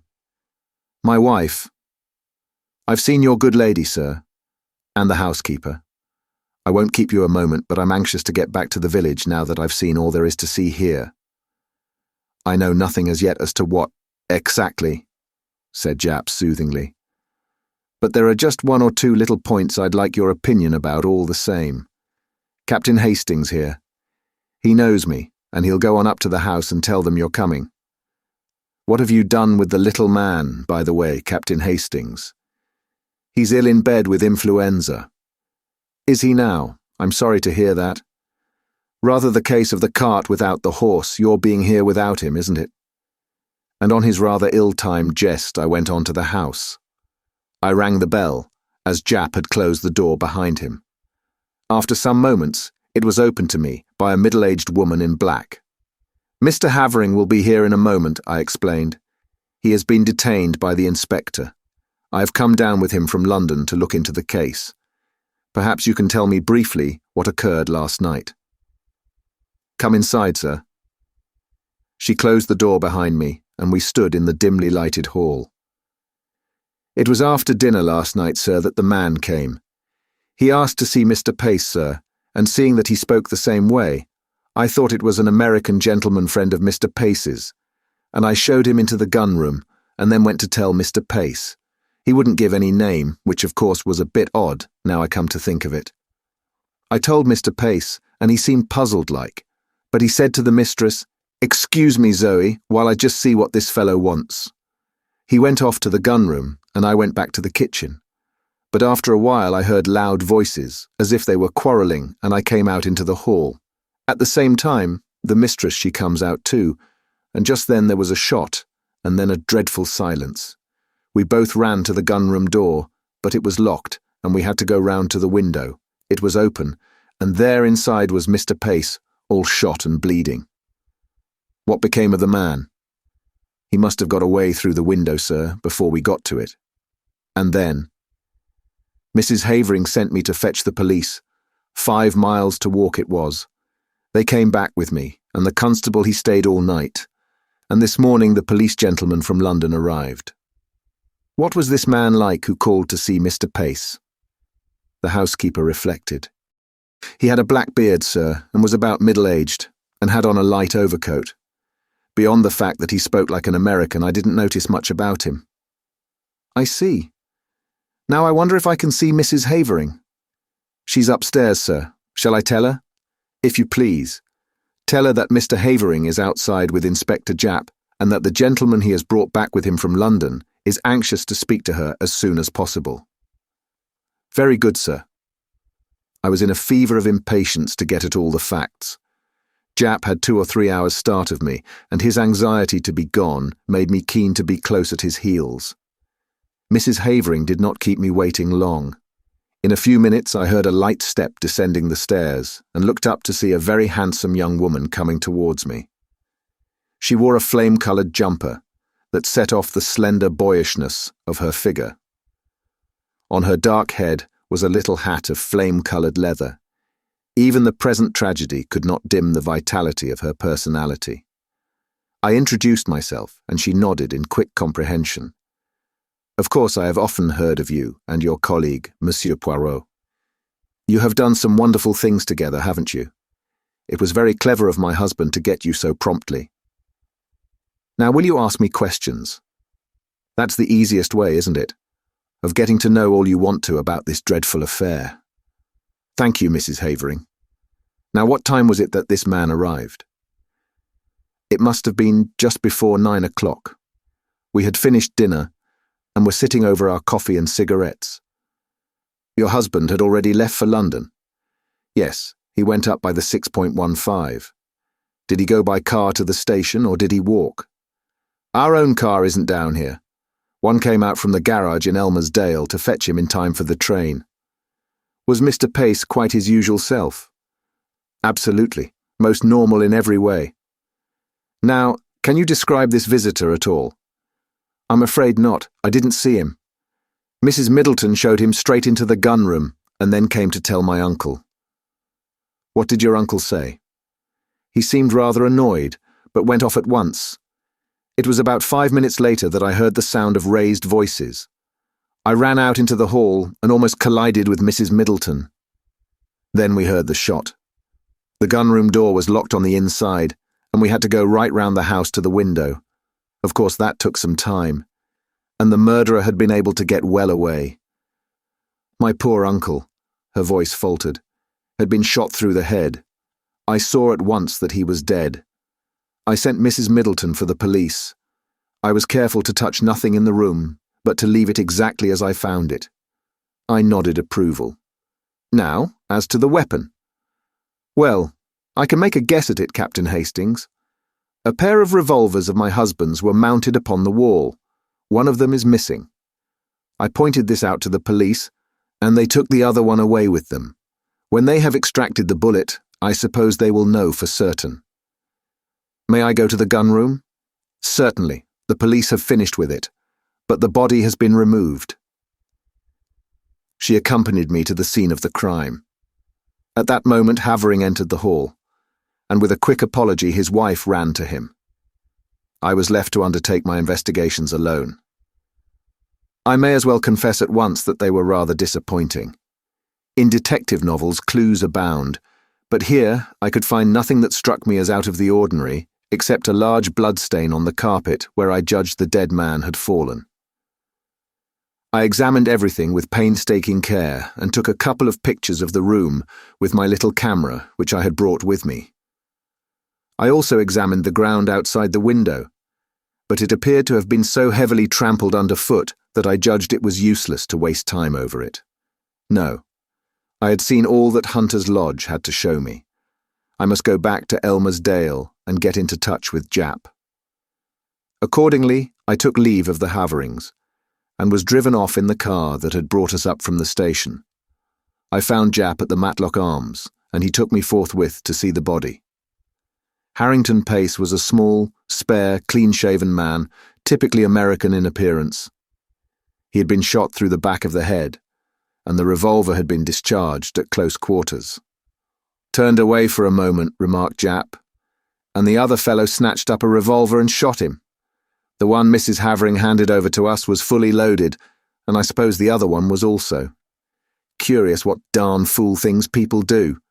Fancy keeping 2 loaded revolvers hanging up on your wall. What do you think of the case? I asked, as we left the gruesome chamber behind us. Well, I'd got my eye on Havering to begin with. Oh, yes, noting my exclamation of astonishment. Havering has 1 or 2 shady incidents in his past. When he was a boy at Oxford, there was some funny business about the signature on one of his father's cheques. All hushed up, of course. Then, he's pretty heavily in debt now, and they're the kind of debts he wouldn't like to go to his uncle about, whereas you may be sure the uncle's will would be in his favour. Yes, I'd got my eye on him, and that's why I wanted to speak to him before he saw his wife. But their statements dovetail all right, and I've been to the station and there's no doubt whatever that he left by the 6.15. That gets up to London about 10.30. He went straight to his club, he says, and if that's confirmed all right, why, he couldn't have been shooting his uncle here at 9 o'clock in a black beard. Ah, yes, I was going to ask you what you thought about that beard, Jap winked. I think it grew pretty fast. Grew in the 5 miles from Elmersdale to Hunter's Lodge. Americans that I've met are mostly clean-shaven. Yes, it's amongst Mr. Pace's American associates that we'll have to look for the murderer. I questioned the housekeeper first, and then her mistress, and their stories agree all right. But I'm sorry Mrs. Havering didn't get a look at the fellow. She's a smart woman and she might have noticed something that would set us on the track. I sat down and wrote a minute and lengthy account to Poirot. I was able to add various further items of information before I posted the letter. The bullet had been extracted and was proved to have been fired from a revolver identical with the one held by the police. Furthermore, Mr. Havering's movements on the night in question had been checked and verified, and it was proved beyond doubt that he had actually arrived in London by the train in question. And thirdly, a sensational development had occurred.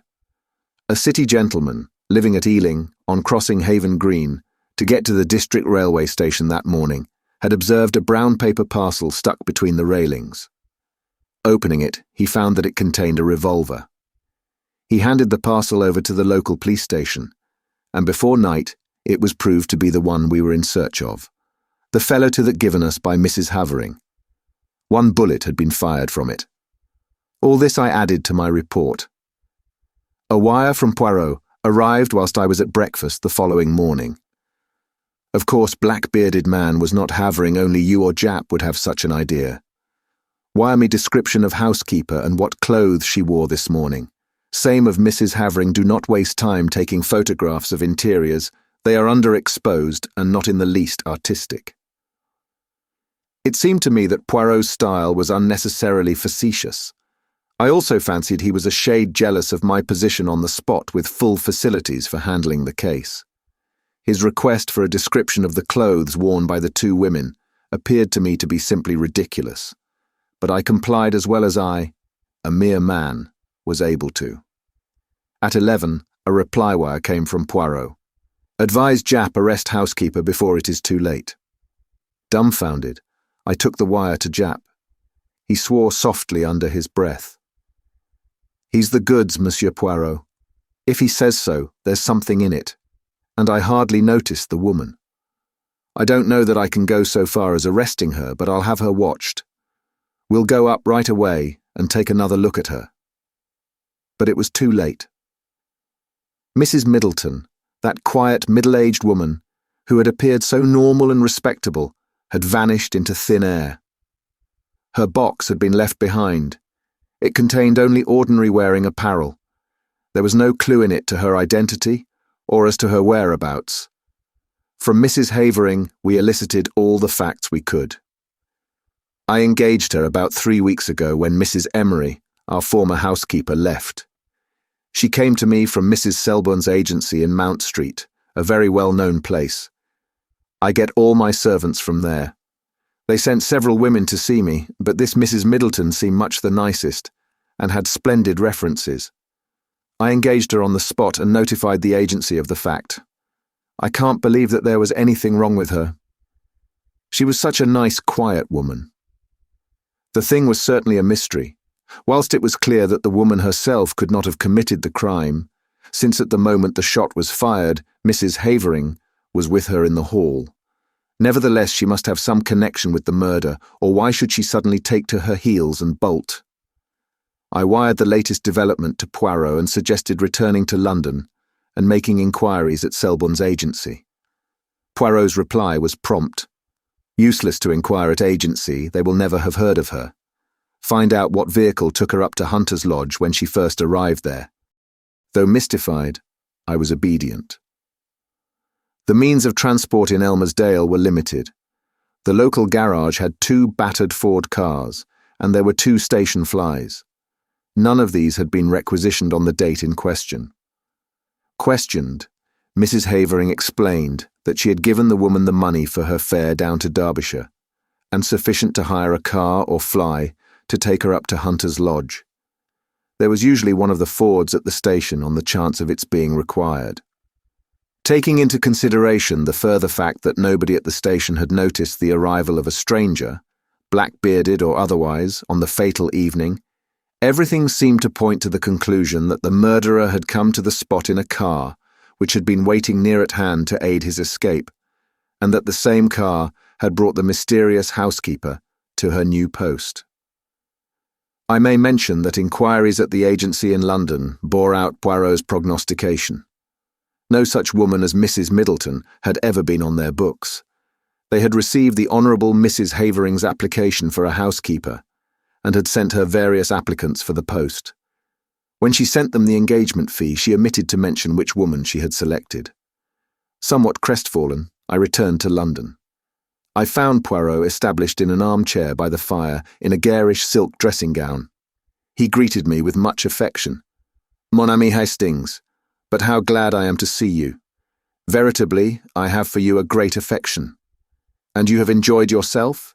You have run to and fro with the good Jap? You have interrogated and investigated to your heart's content?" "Poirot," I cried, "the thing's a dark mystery. It will never be solved." "It is true that we are not likely to cover ourselves with glory over it. No, indeed, it's a hard nut to crack." "Oh, as far as that goes, I am very good at cracking the nuts, a veritable squirrel. It is not that which embarrasses me. I know well enough who killed Mr. Harrington Pace." "You know?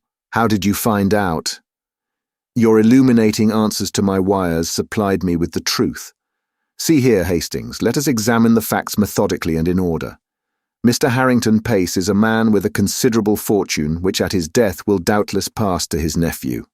Point number 1. His nephew is known to be desperately hard up. Point number 2. His nephew is also known to be, shall we say, a man of rather loose moral fibre. Point number 3. But Roger Havering is proved to have journeyed straight up to London. Precisement.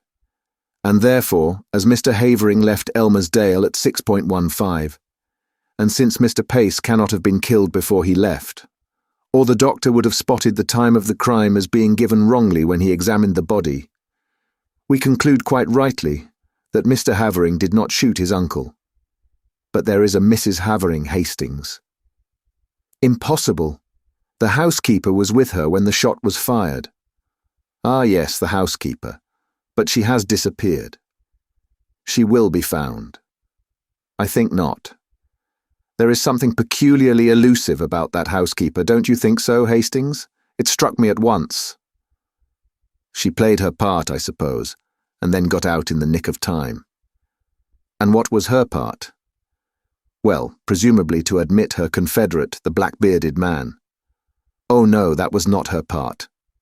Her part was what you have just mentioned, to provide an alibi for Mrs. Havering at the moment the shot was fired, and no one will ever find her, mon ami, because she does not exist. There's no such person, as your so great Shakespeare says." "It was Dickens," I murmured, unable to suppress a smile. "But what do you mean, Poirot?" "I mean that Zoe Havering was an actress before her marriage, that you and Jap only saw the housekeeper in a dark hall, a dim middle-aged figure in black with a faint, subdued voice, and finally that neither you, nor Jap, nor the local police whom the housekeeper fetched, ever saw Mrs. Middleton and her mistress at one and the same time. It was child's play for that clever and daring woman.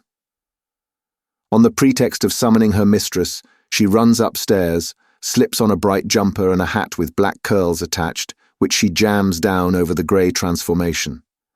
A few deft touches, and the makeup is removed, a slight dusting of rouge, and the brilliant Zoe Havering comes down with her clear, ringing voice. Nobody looks particularly at the housekeeper. Why should they? There is nothing to connect her with the crime. She, too, has an alibi. But the revolver that was found at Ealing, Mrs. Havering could not have placed it there. No, that was Roger Havering's job, but it was a mistake on their part. It put me on the right track. A man who has committed a murder with a revolver, which he found on the spot, would fling it away at once. He would not carry it up to London with him. No. The motive was clear. The criminals wished to focus the interest of the police on a spot far removed from Derbyshire. They were anxious to get the police away as soon as possible from the vicinity of Hunter's Lodge. Of course, the revolver found at Ealing was not the one with which Mr. Pace was shot. Roger Havering discharged one shot from it, brought it up to London, went straight to his club to establish his alibi, then went quickly out to Ealing by the district, a matter of about 20 minutes only, placed the parcel where it was found, and so back to town. That charming creature, his wife, quietly shoots Mr. Pace after dinner. You remember he was shot from behind? Another significant point that, reloads the revolver and puts it back in its place, and then starts off with her desperate little comedy. It's incredible, I murmured, fascinated, and yet it is true. Bien sûr, my friend, it is true. But to bring that precious pair to justice, that is another matter. Well, Jap must do what he can. I have written him fully. But I very much fear, Hastings, that we shall be obliged to leave them to fate, or le bon Dieu, whichever you prefer. The wicked flourish like a green bay tree, I reminded him. But at a price, Hastings, always at a price. Croyez-moi. Poirot's forebodings were confirmed. Jap, though convinced of the truth of his theory, was unable to get together the necessary evidence to ensure a conviction. Mr. Pace's huge fortune passed into the hands of his murderers. Nevertheless, Nemesis did overtake them, and when I read in the paper that the Honourable Roger and Mrs. Havering were amongst those killed in the crashing of the air mail to Paris, I knew that justice was satisfied. The $1 million bond robbery. What a number of bond robberies there have been lately, I observed one morning, laying aside the newspaper. Poirot, let us forsake the science of detection and take to crime instead. You are on the... how do you say it? Get-rich-quick tack, eh, mon ami? Well, look at this last coup, the $1 million worth of Liberty bonds, which the London and Scottish Bank were sending to New York, and which disappeared in such a remarkable manner on board the Olympia. If it were not for the mal de mer and the difficulty of practicing the so excellent method of laver-gear for a longer time than the few hours of crossing the Channel, I should delight to voyage myself on one of these big liners, murmured Poirot dreamily. Yes, indeed, I said enthusiastically. Some of them must be perfect palaces, the swimming baths, the lounges, the restaurant, the palm courts. Really, it must be hard to believe that one is on the sea. Me, I always know when I'm on the sea, said Poirot sadly. And all those bagatelles that you enumerate, they say nothing to me. But my friend, consider for a moment the geniuses that travel, as it were, incognito. On board these floating palaces, as you so justly call them, one would meet the elite, the haute noblesse of the criminal world. I laughed. So that's the way your enthusiasm runs. You would have liked to cross swords with the man who sneaked the Liberty bonds. The landlady interrupted us. A young lady wants to see you, Mr. Poirot. Here's her card. The card bore the inscription, Miss Esme Farquhar and Poirot. After diving under the table to retrieve a stray crumb, and putting it carefully in the wastepaper basket, nodded to the landlady to admit her. In another minute, one of the most charming girls I've ever seen was ushered into the room. She was perhaps about 25, with big brown eyes and a perfect figure. She was well dressed and perfectly composed in manner. Sit down, I beg of you, mademoiselle. This is my friend, Captain Hastings, who aids me in my little problems. I'm afraid it is a big problem I have brought you today, Monsieur Poirot, said the girl, giving me a pleasant bow as she seated herself. I dare say you have read about it in the papers. I am referring to the theft of Liberty bonds on the Olympia. Some astonishment must have shown itself in Poirot's face, for she continued quickly. You are doubtless asking yourself what I have to do with a grave institution like the London and Scottish Bank. In one sense, nothing. In another sense, everything. You see, Monsieur Poirot, I am engaged to Mr. Philip Ridgway. Aha, and Mr. Philip Ridgway was in charge of the bonds when they were stolen. Of course, no actual blame can attach to him. It was not his fault in any way. Nevertheless, he is half distraught over the matter, and his uncle, I know, insists that he must carelessly have mentioned having them in his possession. It is a terrible setback in his career. Who is his uncle? Mr. Vavasour, Joint General Manager of the London and Scottish Bank. Suppose, Miss Farquhar, that you recount to me the whole story. Very well. As you know, the bank wished to extend their credits in America, and for this purpose decided to send over $1 million in Liberty bonds. Mr. Vavasour selected his nephew, who had occupied a position of trust in the bank for many years, and who was conversant with all the details of the bank's dealings in New York, to make the trip. The Olympia sailed from Liverpool on the 23rd, and the bonds were handed over to Philip on the morning of that day by Mr. Vavasour and Mr. Shaw, the two joint general managers of the London and Scottish Bank. They were counted, enclosed in a package, and sealed in his presence, and he then locked the package at once in his portmanteau. A portmanteau with an ordinary lock? No, Mr. Shaw insisted on a special lock being fitted to it by Hubbs's. Philip, as I say, placed the package at the bottom of the trunk. It was stolen just a few hours before reaching New York. A rigorous search of the whole ship was made, but without result. The bonds seemed literally to have vanished into thin air. Poirot made a grimace. But they did not vanish absolutely, since I gather that they were sold in small parcels within half an hour of the docking of the Olympia. Well, undoubtedly, the next thing is for me to see Mr. Ridgway. I was about to suggest that you should lunch with me at the Cheshire Cheese. Philip will be there. He is meeting me, but does not yet know that I have been consulting you on his behalf. We agreed to this suggestion readily enough and drove there in a taxi. Mr. Philip Ridgway was there before us, and looked somewhat surprised to see his fiancée arriving with two complete strangers. He was a nice-looking young fellow, tall and spruce, with a touch of greying hair at the temples, though he could not have been much over 30. Miss Farquhar went up to him and laid her hand on his arm. "You must forgive my acting without consulting you, Philip," she said. "Let me introduce you to Monsieur Hercule Poirot, of whom you must often have heard, and his friend, Captain Hastings." Ridgway looked very astonished. "Of course I have heard of you, Monsieur Poirot," he said, as he shook hands. "But I had no idea that Esme was thinking of consulting you about our trouble." "I was afraid you would not let me do it, Philip," said Miss Farquhar meekly. "So you took care to be on the safe side," he observed with a smile. "I hope Monsieur Poirot will be able to throw some light on this extraordinary puzzle, for I confess frankly that I'm nearly out of my mind with worry and anxiety about it." Indeed, his face looked drawn and haggard, and showed only too clearly the strain under which he was labouring. "Well, well," said Poirot. "Let us lunch, and over lunch we will put our heads together and see what can be done. I want to hear Mr. Ridgway's story from his own lips." Whilst we discussed the excellent steak and kidney pudding of the establishment, Philip Ridgway narrated the circumstances leading to the disappearance of the bonds. His story agreed with that of Miss Farquhar in every particular. When he had finished, Poirot took up the thread with a question. "What exactly led you to discover that the bonds had been stolen, Mr. Ridgway?" He laughed rather bitterly.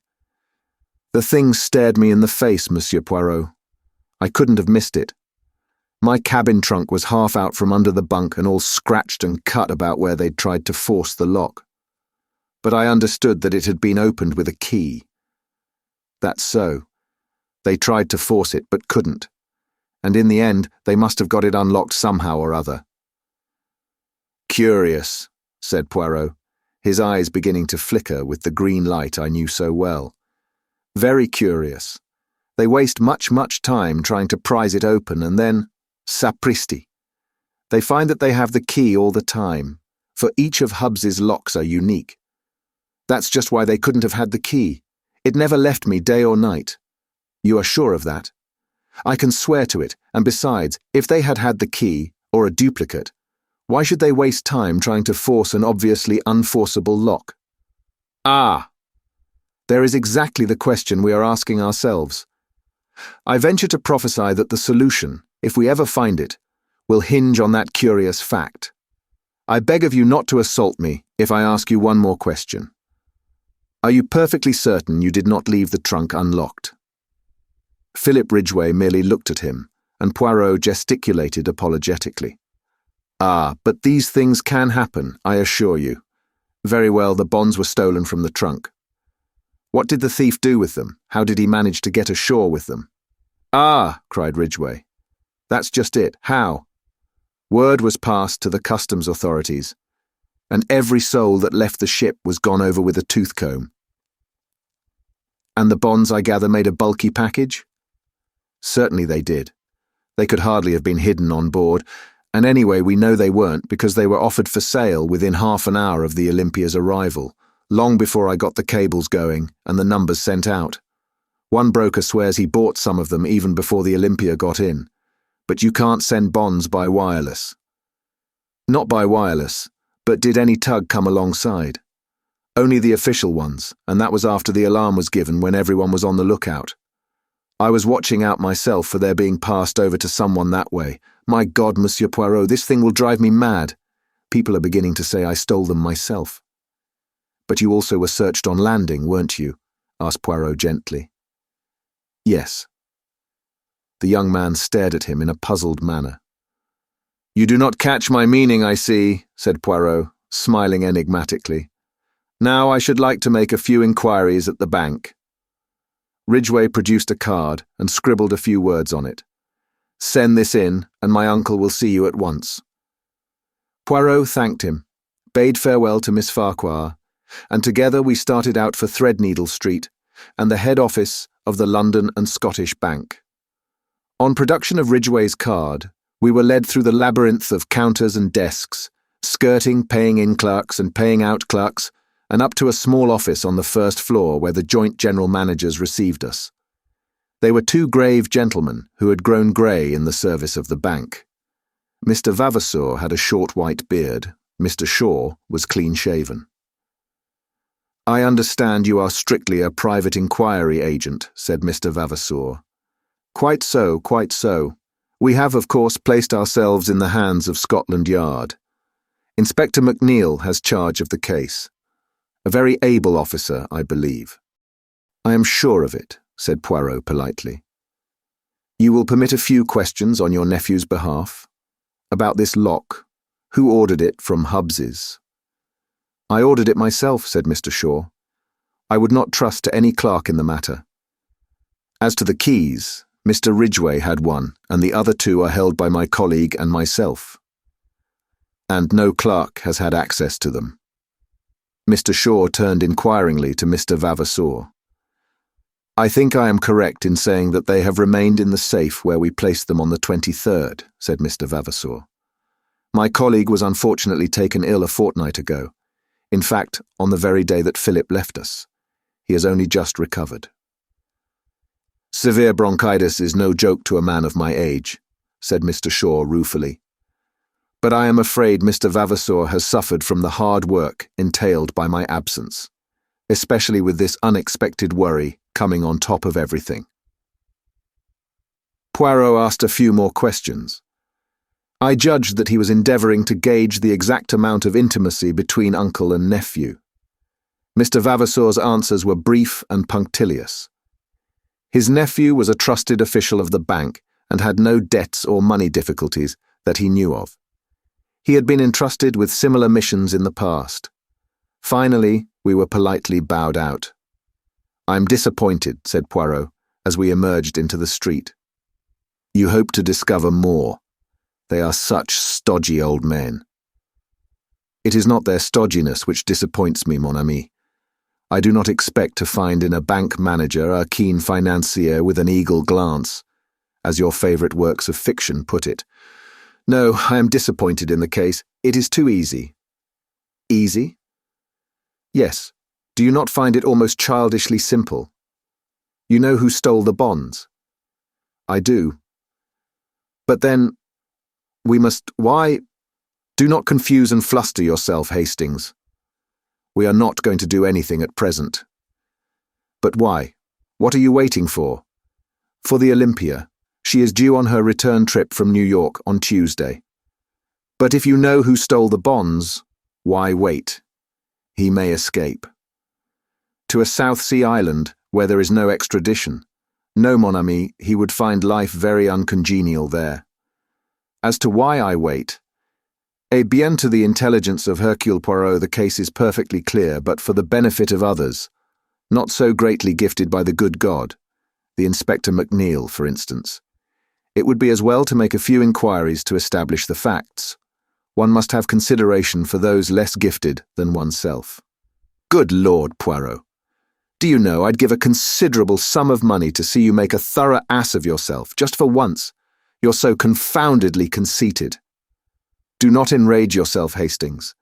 In verity, I observe that there are times when you almost detest me. Alas, I suffer the penalties of greatness. The little man puffed out his chest and sighed so comically that I was forced to laugh. Tuesday saw us speeding to Liverpool in a first-class carriage of the Low, and N.W.R. Poirot had obstinately refused to enlighten me as to his suspicions, or certainties. He contented himself with expressing surprise that I, too, was not equally au fait with the situation.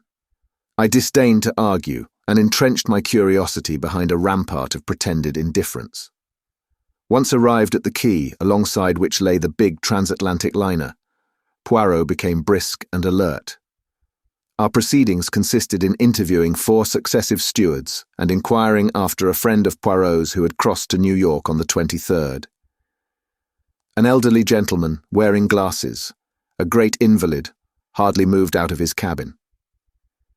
The description appeared to tally with one Mr. Ventnor, who had occupied the cabin C-24, which was next to that of Philip Ridgway.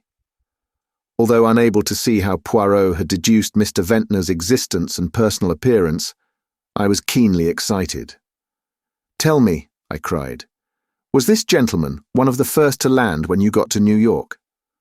The steward shook his head. "No, indeed, sir, he was one of the last off the boat." I retired crestfallen and observed Poirot grinning at me. He thanked the steward, a note changed hands, and we took our departure. "It's all very well," I remarked heatedly, "but that last answer must have damped your precious theory. Grin as you please. As usual, you see nothing, Hastings. That last answer is, on the contrary, the coping stone of my theory." I flung up my hands in despair. "I give it up." When we were in the train, speeding towards London, Poirot wrote busily for a few minutes, sealing up the result in an envelope. "This is for the good Inspector McNeil. We will leave it at Scotland Yard in passing, and then to the Rendezvous restaurant, where I have asked Miss Esme Farquhar to do us the honour of dining with us." "What about Ridgway? What about him?" asked Poirot with a twinkle. "Why, you surely don't think, you can't—" "The habit of incoherence is growing upon you, Hastings. As a matter of fact, I did think. If Ridgway had been the thief, which was perfectly possible, the case would have been charming. A piece of neat, methodical work. But not so charming for Miss Farquhar. Possibly you are right. Therefore all is for the best. Now, Hastings, let us review the case. I can see that you are dying to do so. The sealed package is removed from the trunk and vanishes, as Miss Farquhar puts it, into thin air. We will dismiss the thin air theory, which is not practicable at the present stage of science, and consider what is likely to have become of it. Everyone asserts the incredibility of its being smuggled ashore. Yes, but we know. You may know, Hastings. I do not. I take the view that since it seemed incredible, it was incredible. 2 possibilities remain. It was hidden on board, also rather difficult, or it was thrown overboard. With a cork on it, do you mean? Without a cork. I stared. But if the bonds were thrown overboard, they couldn't have been sold in New York. I admire your logical mind, Hastings. The bonds were sold in New York, therefore they were not thrown overboard. You see where that leads us? Where we were when we started. Jamais de la vie. If the package was thrown overboard and the bonds were sold in New York, the package could not have contained the bonds. Is there any evidence that the package did contain the bonds? Remember, Mr. Ridgway never opened it from the time it was placed in his hands in London. Yes, but then… Poirot waved an impatient hand. Permit me to continue. The last moment that the bonds are seen as bonds is in the office of the London and Scottish Bank on the morning of the 23rd. They reappear in New York half an hour after the Olympia gets in. And according to one man, whom nobody listens to, actually before she gets in. Supposing then that they have never been on the Olympia at all. Is there any other way they could get to New York? Yes. The Gigantic leaves Southampton on the same day as the Olympia, and she holds the record for the Atlantic. Mailed by the Gigantic, the bonds would be in New York the day before the Olympia arrived. All is clear. The case begins to explain itself. The sealed packet is only a dummy, and the moment of its substitution must be in the office in the bank. It would be an easy matter for any of the three men present to have prepared a duplicate package, which could be substituted for the genuine one. Très bien. The bonds are mailed to a confederate in New York, with instructions to sell as soon as the Olympia is in. But someone must travel on the Olympia to engineer the supposed moment of the robbery. But why? Because if Ridgway merely opens the packet and finds it a dummy, suspicion flies at once to London. No, the man on board in the cabin next door does his work, pretends to force the lock in an obvious manner so as to draw immediate attention to the theft, really unlocks the trunk with a duplicate key, throws the package overboard, and waits until the last to leave the boat. Naturally, he wears glasses to conceal his eyes, and is an invalid since he does not want to run the risk of meeting Ridgway. He steps ashore in New York and returns by the first boat available. But who? Which was he? The man who had a duplicate key, the man who ordered the lock, the man who has not been severely ill with bronchitis at his home in the country. Enfin, that stodgy old man, Mr. Shaw. There are criminals in high places sometimes, my friend. Ah, here we are. Mademoiselle, I have succeeded. You permit? And beaming, Poirot kissed the astonished girl lightly on either cheek. The Adventure of the Egyptian Tomb. I have always considered that one of the most thrilling and dramatic of the many adventures I have shared with Poirot was that of our investigation into the strange series of deaths which followed upon the discovery and opening of the tomb of King Men-Her-Ra. Hard upon the discovery of the tomb of Tutankhamen by Lord Carnarvon, Sir John Willard and Mr. Bleibner of New York, pursuing their excavations not far from Cairo, in the vicinity of the pyramids of Gizeh, came unexpectedly on a series of funeral chambers. The greatest interest was aroused by their discovery. The tomb appeared to be that of King Men-Her-Ra, one of those shadowy kings of the 8th dynasty, when the old kingdom was falling to decay. Little was known about this period, and the discoveries were fully reported in the newspapers. An event soon occurred which took a profound hold on the public mind. Sir John Willard died quite suddenly of heart failure. The more sensational newspapers immediately took the opportunity of reviving all the old superstitious stories connected with the ill luck of certain Egyptian treasures. The unlucky mummy at the British Museum, that hoary old chestnut, was dragged out with fresh zest, was quietly denied by the museum, but nevertheless enjoyed all its usual vogue. A fortnight later, Mr. Bleibner died of acute blood poisoning, and a few days afterwards, a nephew of his shot himself in New York. The curse of Men-Her-Ra was the talk of the day, and the magic power of dead and gone Egypt was exalted to a fetish point. It was then that Poirot received a brief note from Lady Willard, widow of the dead archaeologist, asking him to go and see her at her house in Kensington Square. I accompanied him. Lady Willard was a tall, thin woman dressed in deep mourning. Her haggard face bore eloquent testimony to her recent grief. "It is kind of you to have come so promptly, Monsieur Poirot," I am at your service, Lady Willard. You wished to consult me. You are, I am aware, a detective. But it is not only as a detective that I wish to consult you. You are a man of original views, I know. You have imagination, experience of the world. Tell me, Monsieur Poirot, what are your views on the supernatural? Poirot hesitated for a moment before he replied. He seemed to be considering. Finally he said, "Let us not misunderstand each other, Lady Willard. It is not a general question that you are asking me there. It has a personal application, has it not? You are referring obliquely to the death of your late husband." "That is so," she admitted. "You want me to investigate the circumstances of his death. I want you to ascertain for me exactly how much is newspaper chatter and how much may be said to be founded on fact.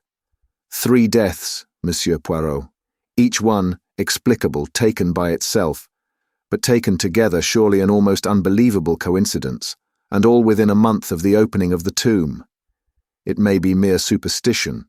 It may be some potent curse from the past that operates in ways undreamed of by modern science. The fact remains, 3 deaths. And I am afraid, Monsieur Poirot, horribly afraid. It may not yet be the end. For whom do you fear?" "For my son. When the news of my husband's death came, I was ill. My son, who has just come down from Oxford, went out there. He brought the body home, but now he has gone out again, in spite of my prayers and entreaties. He is so fascinated by the work that he intends to take his father's place and carry on the system of excavations. You may think me a foolish, credulous woman, but Monsieur Poirot, I am afraid. Supposing that the spirit of the dead king is not yet appeased. Perhaps to you I seem to be talking nonsense." "No, indeed, Lady Willard," said Poirot quickly. "I too believe in the force of superstition, one of the greatest forces the world has ever known." I looked at him in surprise. I should never have credited Poirot with being superstitious. But the little man was obviously in earnest. "What you really demand is that I shall protect your son. I will do my utmost to keep him from harm. Yes, in the ordinary way, but against an occult influence. In volumes of the Middle Ages, Lady Willard, you will find many ways of counteracting black magic. Perhaps they knew more than we moderns with all our boasted science. Now let us come to facts, that I may have guidance. Your husband had always been a devoted Egyptologist, hadn't he?" "Yes, from his youth upwards. He was one of the greatest living authorities upon the subject." "But Mr. Blaebner, I understand, was more or less of an amateur." "Oh, quite. He was a very wealthy man who dabbled freely in any subject that happened to take his fancy.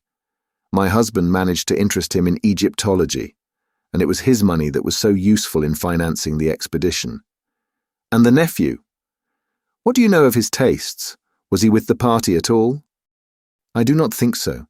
In fact, I never knew of his existence till I read of his death in the paper. I do not think he and Mr. Blaebner can have been at all intimate. He never spoke of having any relations." "Who are the other members of the party?"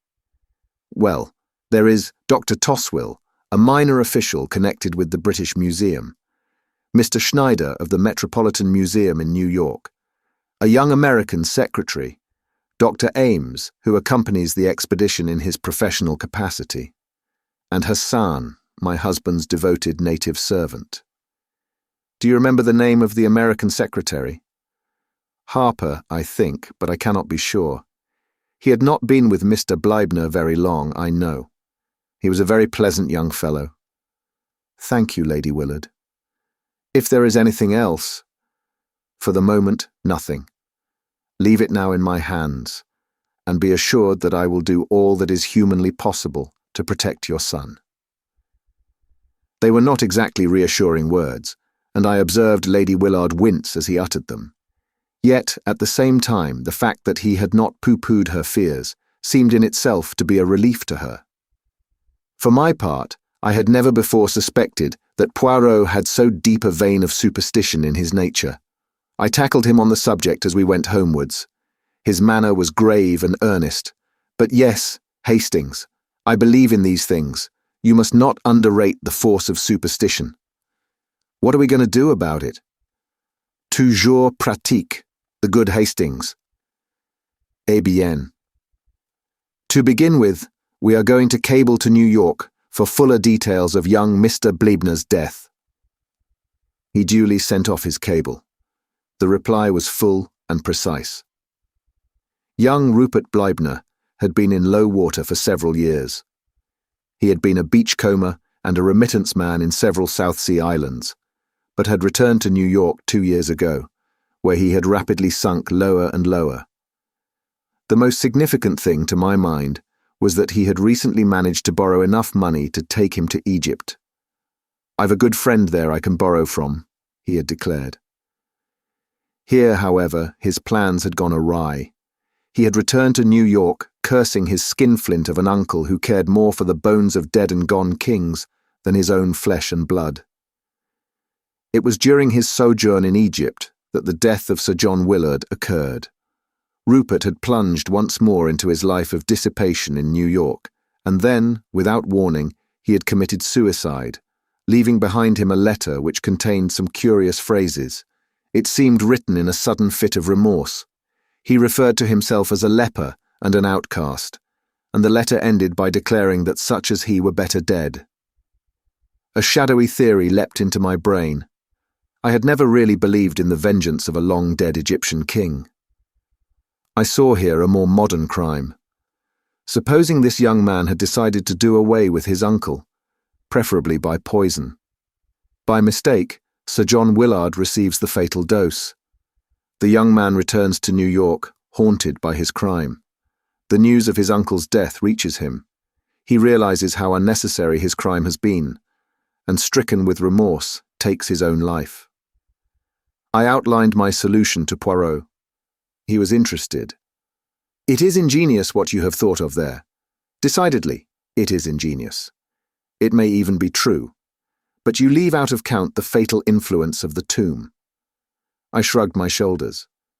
"You still think that has something to do with it?" "So much so, mon ami, that we start for Egypt tomorrow." "What?" I cried, astonished. "I have said it." An expression of conscious heroism spread over Poirot's face. Then he groaned. "But oh," he lamented, "the sea, the hateful sea." It was a week later. Beneath our feet was the golden sand of the desert.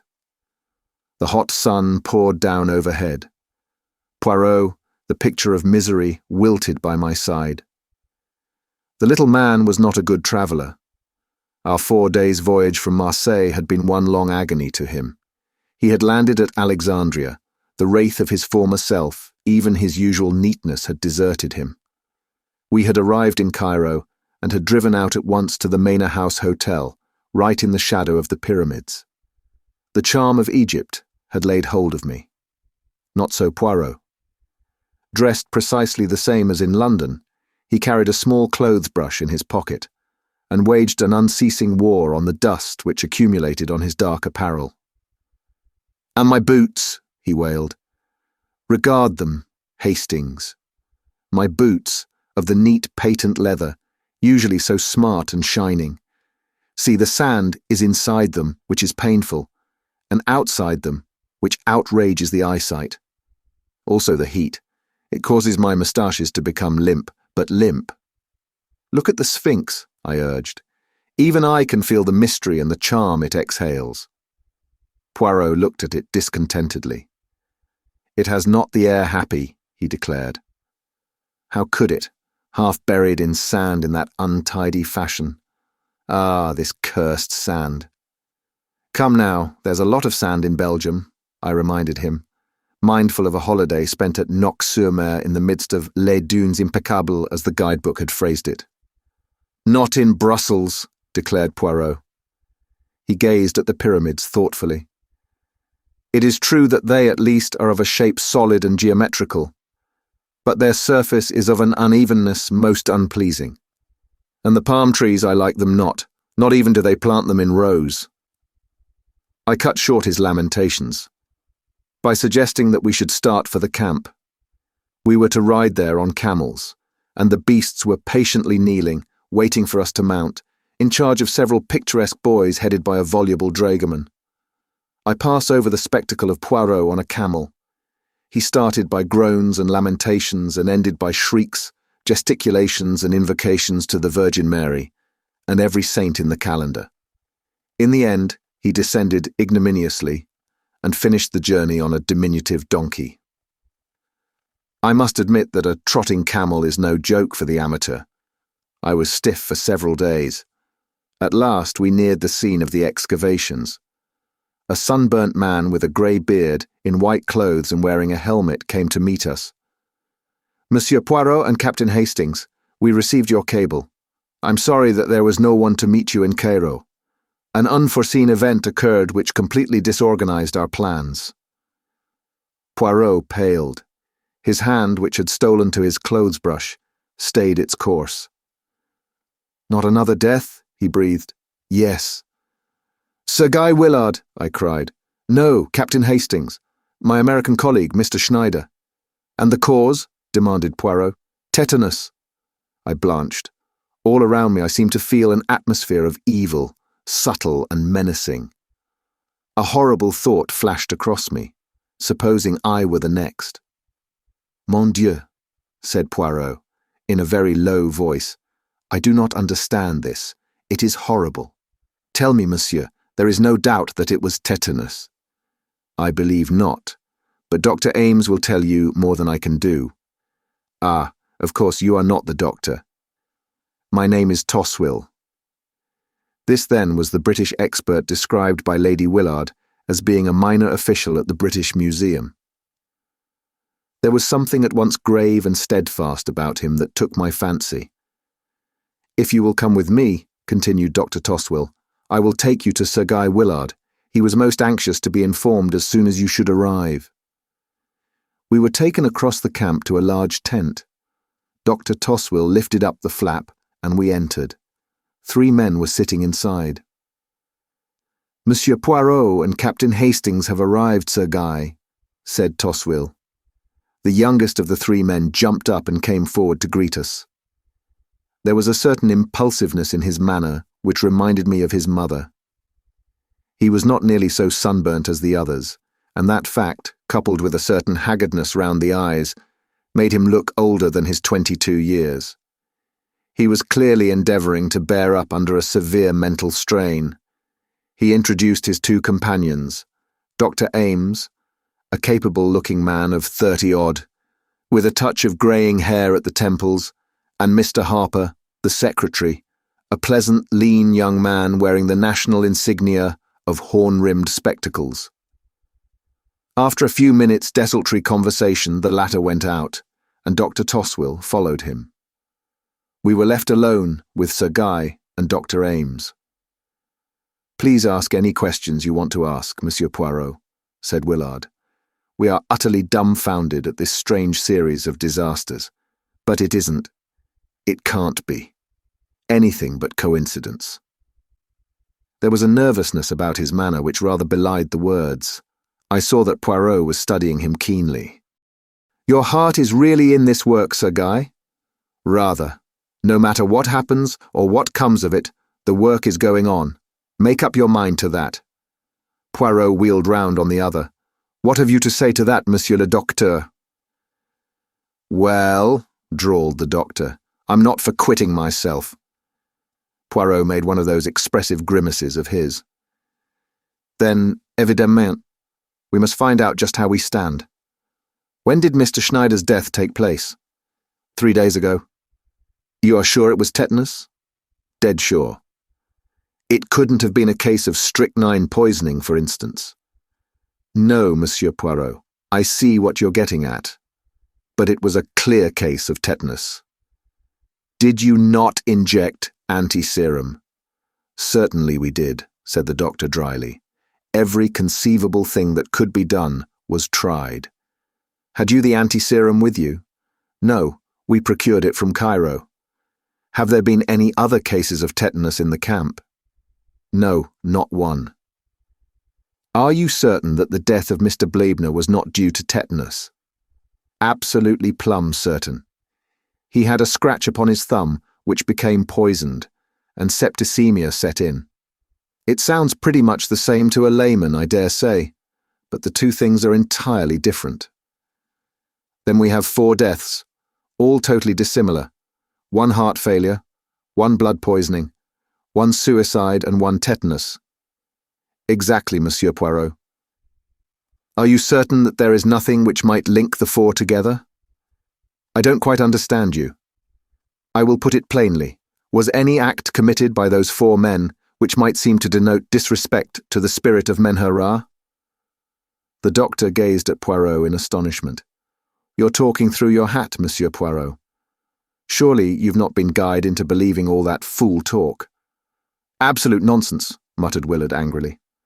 Poirot remained placidly immovable, blinking a little out of his green cat's eyes. So you do not believe it, Monsieur le Docteur? No, sir, I do not, declared the doctor emphatically. I am a scientific man, and I believe only what science teaches. Was there no science, then, in ancient Egypt? Asked Poirot softly. He did not wait for a reply, and indeed Dr. Ames seemed rather at a loss for the moment. No, do not answer me. But tell me this. What do the native workmen think? I guess, said Dr. Ames, that where white folk lose their heads, natives aren't going to be far behind. I'll admit that they're getting what you might call scared, but they've no cause to be. I wonder, said Poirot, non-committally. Sir Guy leant forward. Surely, he cried incredulously, you cannot believe in— Oh, but the thing's absurd. You can know nothing of ancient Egypt if you think that. For answer, Poirot produced a little book from his pocket, an ancient tattered volume. As he held it out, I saw its title, The Magic of the Egyptians and Chaldeans. Then, wheeling round, he strode out of the tent. The doctor stared at me. What is his little idea? The phrase, so familiar on Poirot's lips, made me smile as it came from another. I don't know exactly, I confessed. He's got some plan of exorcising the evil spirits, I believe. I went in search of Poirot and found him talking to the lean-faced young man who had been the late Mr. Bleibner's secretary. No, Mr. Harper was saying. I've only been 6 months with the expedition. Yes, I knew Mr. Bleibner's affairs pretty well. Can you recount to me anything concerning his nephew? He turned up here one day, not a bad-looking fellow. I'd never met him before, but some of the others had. Ames, I think, and Schneider. The old man wasn't at all pleased to see him. They were at it in no time, hammer and tongs. Not a cent, the old man shouted. Not 1 cent now or when I'm dead. I intend to leave my money to the furtherance of my life's work. I've been talking it over with Mr. Schneider today. And a bit more of the same. Young Bleibner lit out for Cairo right away. Was he in perfectly good health at the time? The old man. No, the young one. I believe he did mention there was something wrong with him, but it couldn't have been anything serious, or I should have remembered. One thing more, has Mr. Bleibner left a will? So far as we know, he has not. Are you remaining with the expedition, Mr. Harper? No, sir, I am not. I'm for New York as soon as I can square up things here. You may laugh if you like, but I'm not going to be this blasted old Menher-Ra's next victim. He'll get me if I stop here. The young man wiped the perspiration from his brow. Poirot turned away. Over his shoulder he said with a peculiar smile, Remember, he got one of his victims in New York. Oh, hell, said Mr. Harper forcibly. That young man is nervous, said Poirot thoughtfully. He is on the edge, but absolutely on the edge. I glanced at Poirot curiously, but his enigmatical smile told me nothing. In company with Sir Guy Willard and Dr. Toswill, we were taken round the excavations. The principal finds had been removed to Cairo, but some of the tomb furniture was extremely interesting. The enthusiasm of the young baronet was obvious, but I fancied that I detected a shade of nervousness in his manner, as though he could not quite escape from the feeling of menace in the air.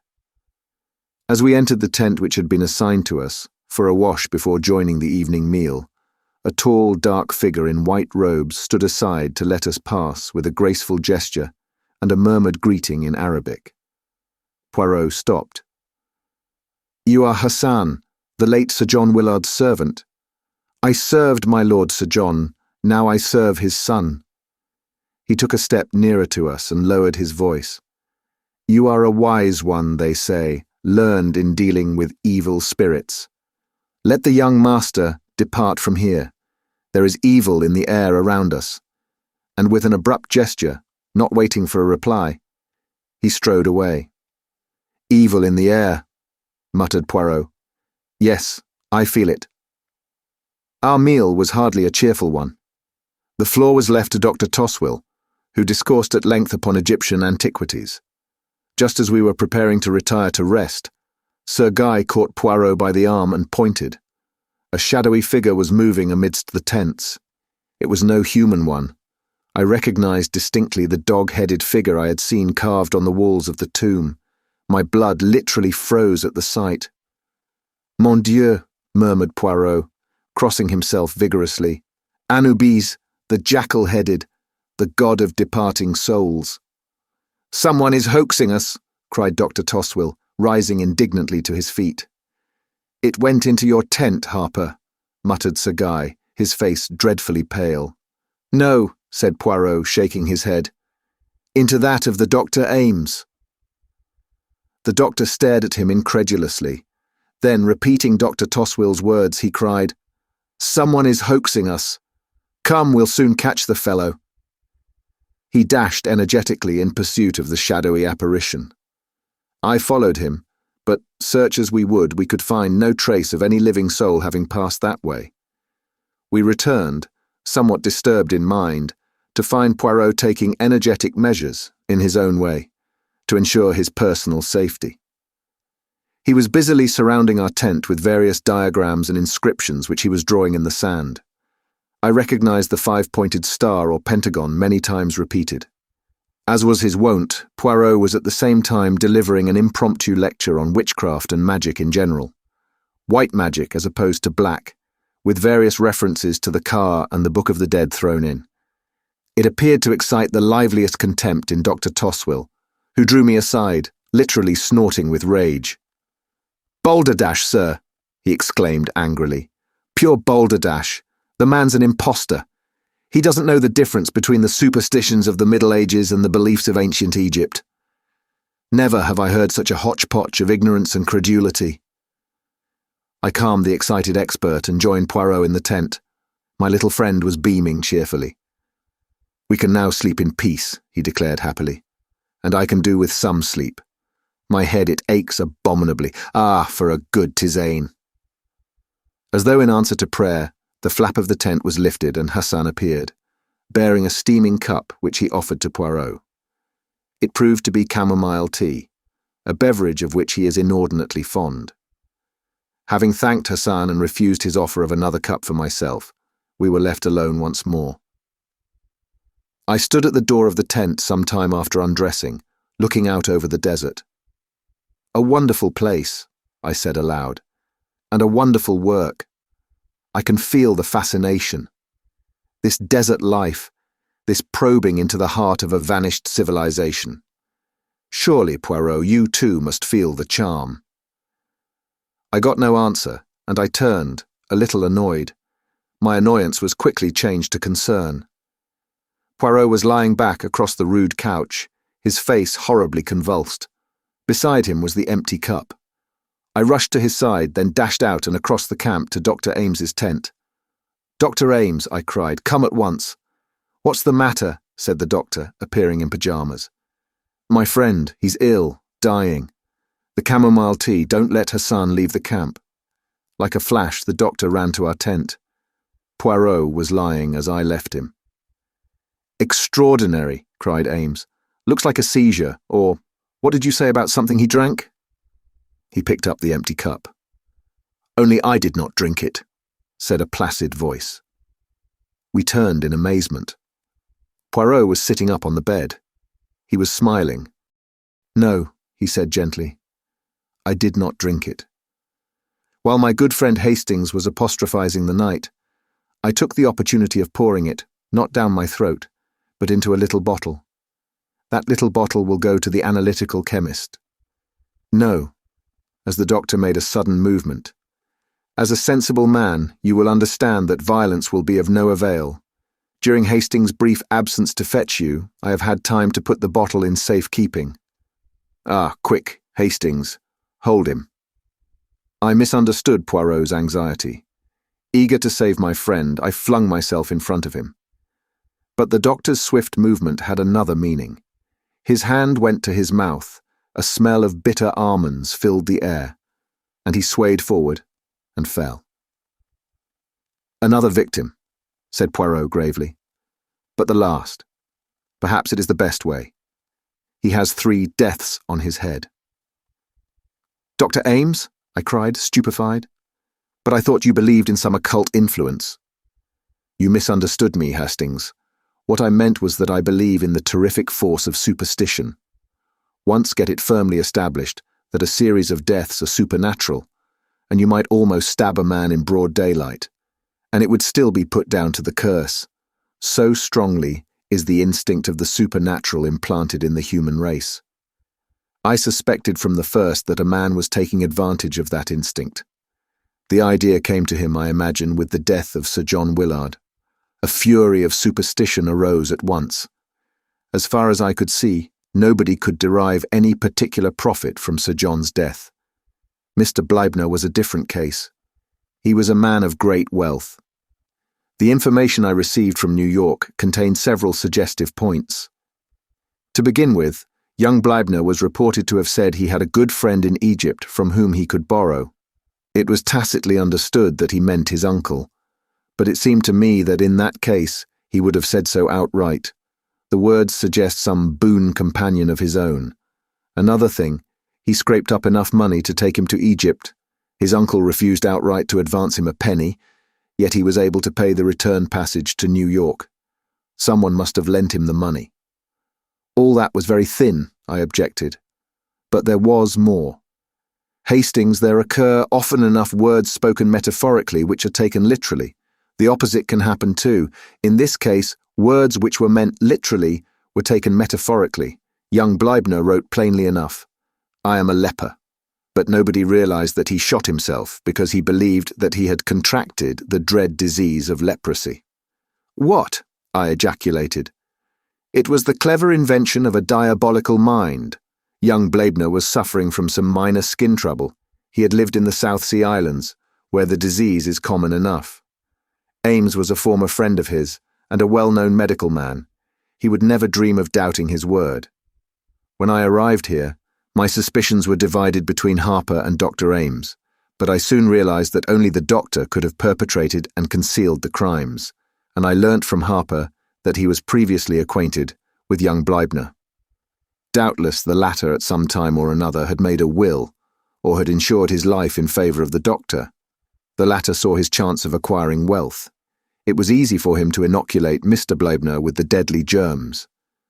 Then the nephew, overcome with despair at the dread news his friend had conveyed to him, shot himself.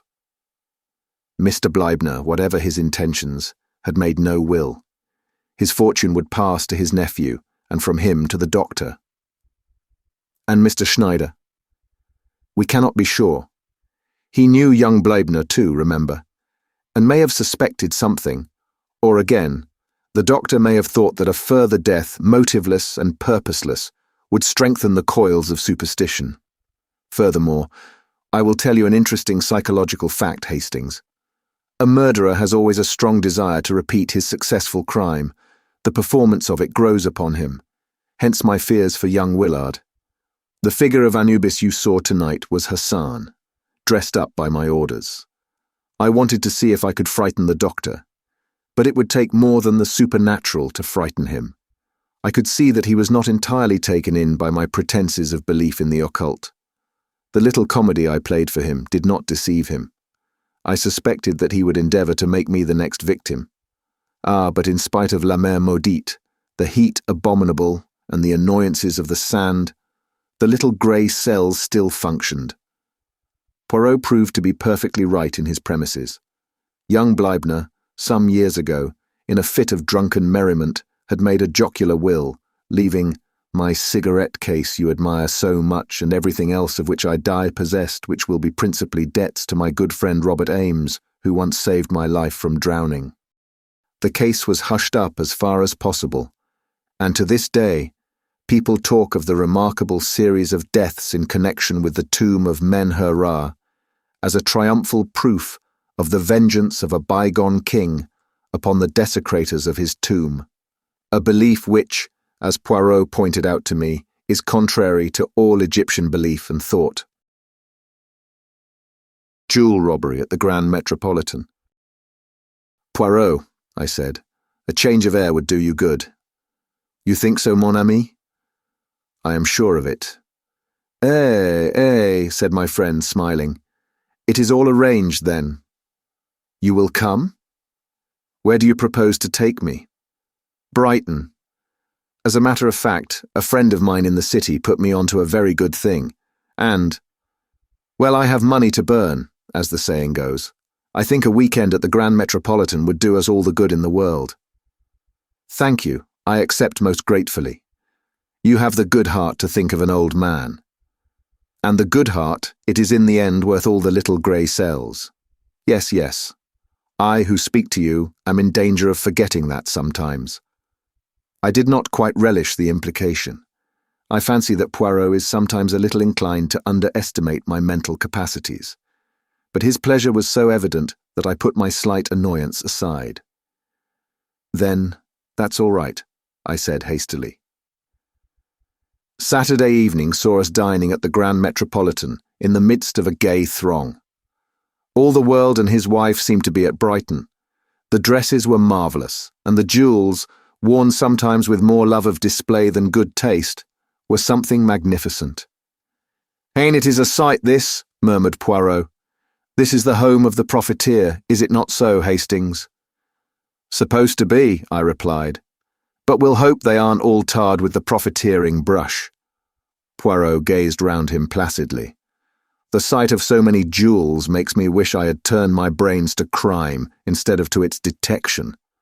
What a magnificent opportunity for some thief of distinction. Regard, Hastings, that stout woman by the pillar.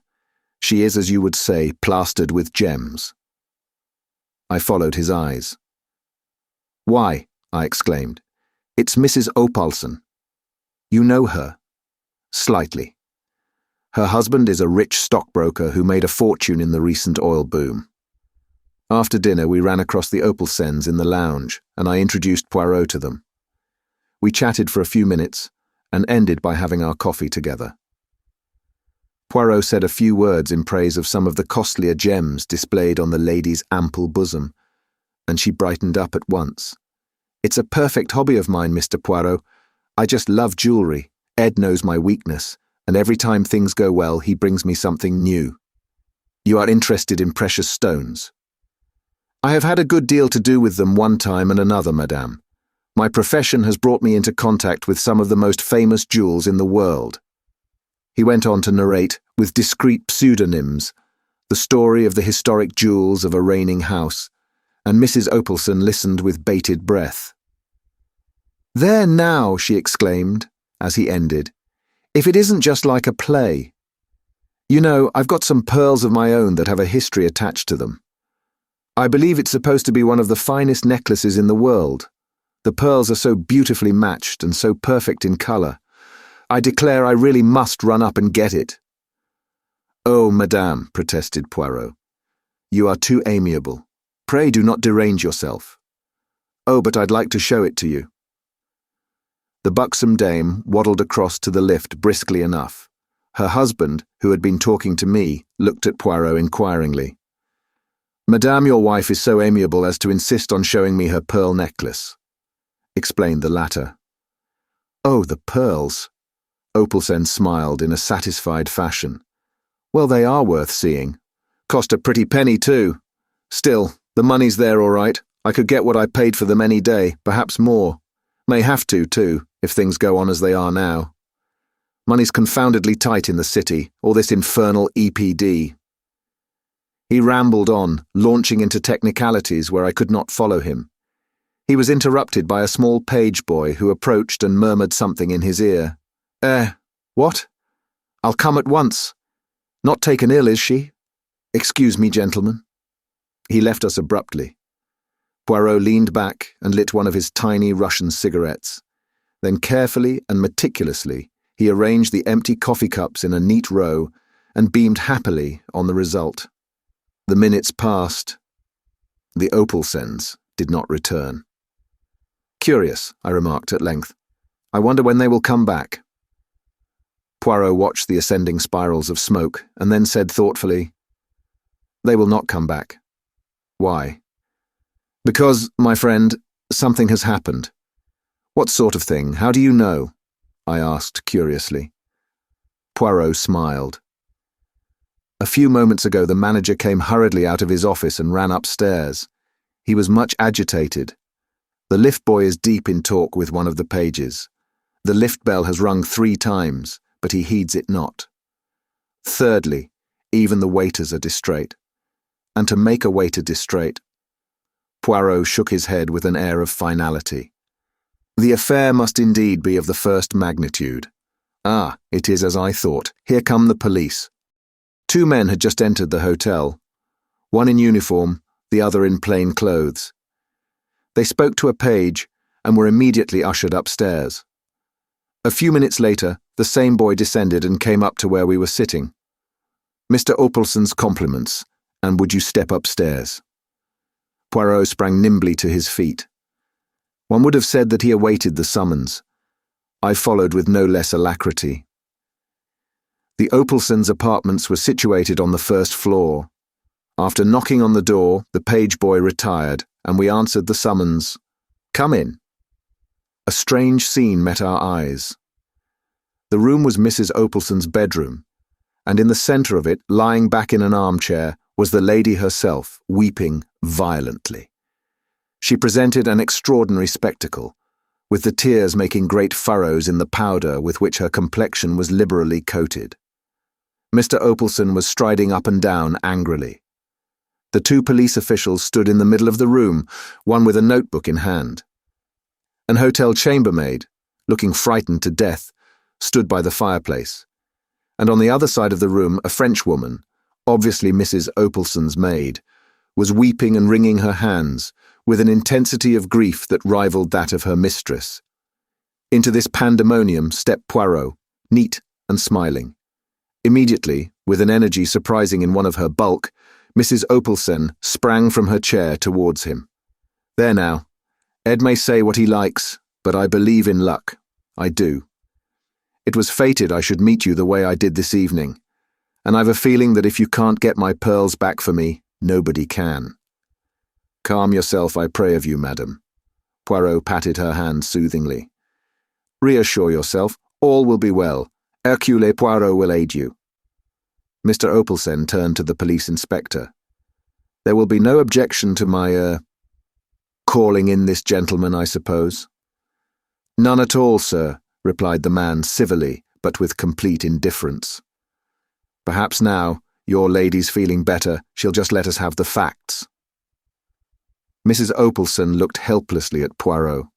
He led her back to her chair.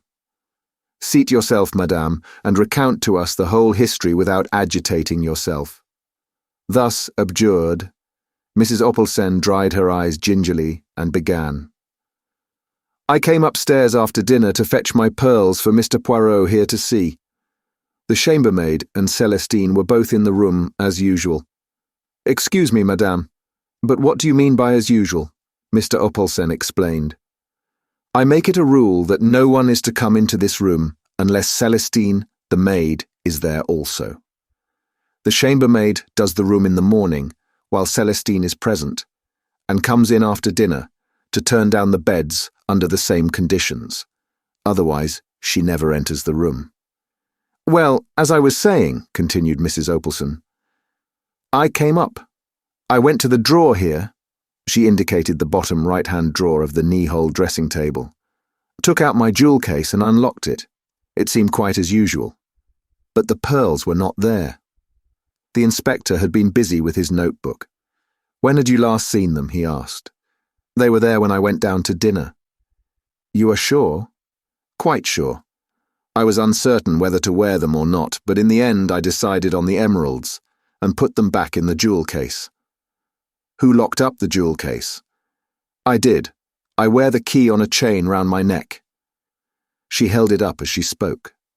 The inspector examined it and shrugged his shoulders. The thief must have had a duplicate key. No difficult matter. The lock is quite a simple one. What did you do after you'd locked the jewel case? I put it back in the bottom drawer where I always keep it. You didn't lock the drawer? No, I never do. My maid remains in the room till I come up, so there's no need. The inspector's face grew graver. Am I to understand that the jewels were there when you went down to dinner, and that since then the maid has not left the room? Suddenly, as though the horror of her own situation for the first time burst upon her, Celestine uttered a piercing shriek and, flinging herself upon Poirot, poured out a torrent of incoherent French.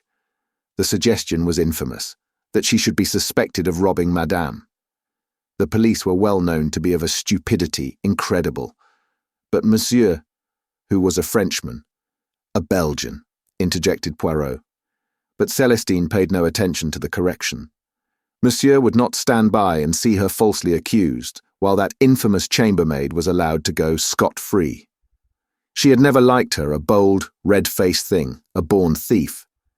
She had said from the first that she was not honest, and had kept a sharp watch over her too, when she was doing Madame's room. Let those idiots of policemen search her, and if they did not find Madame's pearls on her, it would be very surprising. Although this harangue was uttered in rapid and virulent French, Celestine had interlarded it with a wealth of gesture, and the chambermaid realized at least a part of her meaning. She reddened angrily. "If that foreign woman's saying I took the pearls, it's a lie," she declared heatedly. "I never so much as saw them." "Search her," screamed the other. "You will find it is as I say." "You're a liar, do you hear?" said the chambermaid, advancing upon her. "Stole 'em yourself, and want to put it on me. Why, I was only in the room about 3 minutes before the lady come up, and then you were sitting here the whole time, as you always do, like a cat watching a mouse." The inspector looked across inquiringly at Celestine. "Is that true? Didn't you leave the room at all?" "I did not actually leave her alone," admitted Celestine reluctantly, "but I went into my own room, through the door here twice, once to fetch a reel of cotton, and once for my scissors. She must have done it then." "You wasn't gone a minute," retorted the chambermaid angrily. "Just popped out and in again. I'd be glad if the police would search me. I've nothing to be afraid of." At this moment there was a tap at the door. The inspector went to it. His face brightened when he saw who it was. "Ah," he said, "that's rather fortunate. I sent for one of our female searchers, and she's just arrived. Perhaps if you wouldn't mind going into the room next door." He looked at the chambermaid, who stepped across the threshold with a toss of her head, the searcher following her closely. The French girl had sunk sobbing into a chair. Poirot was looking round the room, the main features of which I have made clear by a sketch. "Where does that door lead?" he inquired, nodding his head towards the one by the window. "Into the next apartment, I believe," said the inspector. "It's bolted anyway, on this side." Poirot walked across to it, tried it, then drew back the bolt and tried it again. "And on the other side as well," he remarked. "Well, that seems to rule out that." He walked over to the windows, examining each of them in turn. And again, nothing, not even a balcony outside. "Even if there were," said the inspector impatiently, "I don't see how that would help us if the maid never left the room." "Évidemment," said Poirot, not disconcerted, "as mademoiselle is positive she did not leave the room." He was interrupted by the reappearance of the chambermaid and the police searcher. "Nothing," said the latter laconically. "I should hope not indeed," said the chambermaid virtuously. "And that French hussy ought to be ashamed of herself taking away an honest girl's character." There, my girl, that's all right," said the inspector, opening the door. Nobody suspects you. You go along and get on with your work." The chambermaid went unwillingly. "Going to search her?" she demanded, pointing at Celestine. "Yes, yes." He shut the door on her and turned the key. Celestine accompanied the searcher into the small room in her turn. A few minutes later she also returned. Nothing had been found on her. The inspector's face grew graver. "I'm afraid I'll have to ask you to come along with me all the same, miss." He turned to Mrs. Opelson. "I'm sorry, madam, but all the evidence points that way. If she's not got them on her, they're hidden somewhere about the room." Celestine uttered a piercing shriek and clung to Poirot's arm. The latter bent and whispered something in the girl's ear. She looked up at him doubtfully. Si, mon enfant, I assure you it is better not to resist." Then he turned to the inspector. "You permit, monsieur? A little experiment, purely for my own satisfaction." "Depends on what it is," replied the police officer, non-committally. Poirot addressed Celestine once more. "You have told us that you went into your room to fetch a reel of cotton. Whereabouts was it?" "On the top of the chest of drawers, monsieur." "And the scissors?" "They also." "Would it be troubling you too much, mademoiselle, to ask you to repeat those two actions? You were sitting here with your work, you say." Celestine sat down, and then, at a sign from Poirot, rose, passed into the adjoining room, took up an object from the chest of drawers, and returned. Poirot divided his attention between her movements and a large turnip of a watch, which he held in the palm of his hand. "Again, if you please, mademoiselle." At the conclusion of the second performance he made a note in his pocket-book and returned the watch to his pocket. "Thank you, mademoiselle. And you, monsieur." He bowed to the inspector, "for your courtesy." The inspector seemed somewhat entertained by this excessive politeness. Celestine departed in a flood of tears, accompanied by the woman and the plain-clothes official. Then, with a brief apology to Mrs. Opelson, the inspector set to work to ransack the room. He pulled out drawers, opened cupboards, completely unmade the bed, and tapped the floor. Mr. Opelson looked on skeptically. "You really think you will find them?" "Yes, sir. It stands to reason. She hadn't time to take them out of the room. The lady's discovering the robbery so soon upset her plans. No, they're here right enough. One of the two must have hidden them, and it's very unlikely for the chambermaid to have done so." "More than unlikely, impossible," said Poirot quietly. "Eh?" The inspector stared. Poirot smiled modestly. "I will demonstrate. Hastings, my good friend, take my watch in your hand with care. It is a family heirloom. Just now I timed Mademoiselle's movements. Her first absence from the room was of 12 seconds. Her second of 15. Now observe my actions. Madame will have the kindness to give me the key of the jewel case. I thank you. My friend Hastings will have the kindness to say, 'Go.'" "Go," I said. With almost incredible swiftness, Poirot wrenched open the drawer of the dressing table, extracted the jewel case, fitted the key in the lock, opened the case, selected a piece of jewellery, shut and locked the case, and returned it to the drawer, which he pushed to again. His movements were like lightning. "Well, mon ami?" he demanded of me breathlessly. 46 seconds, I replied. "You see?" He looked round. There would not have been time for the chambermaid even to take the necklace out, far less hide it. "Then that settles it on the maid," said the inspector with satisfaction, and returned to his search. He passed into the maid's bedroom next door. Poirot was frowning thoughtfully. Suddenly he shot a question at Mr. Opelson. "This necklace, it was, without doubt, insured?" Mr. Opelson looked a trifle surprised at the question. "Yes," he said hesitatingly. "That is so." "But what does that matter?" broke in Mrs. Opelson tearfully. "It's my necklace I want. It was unique.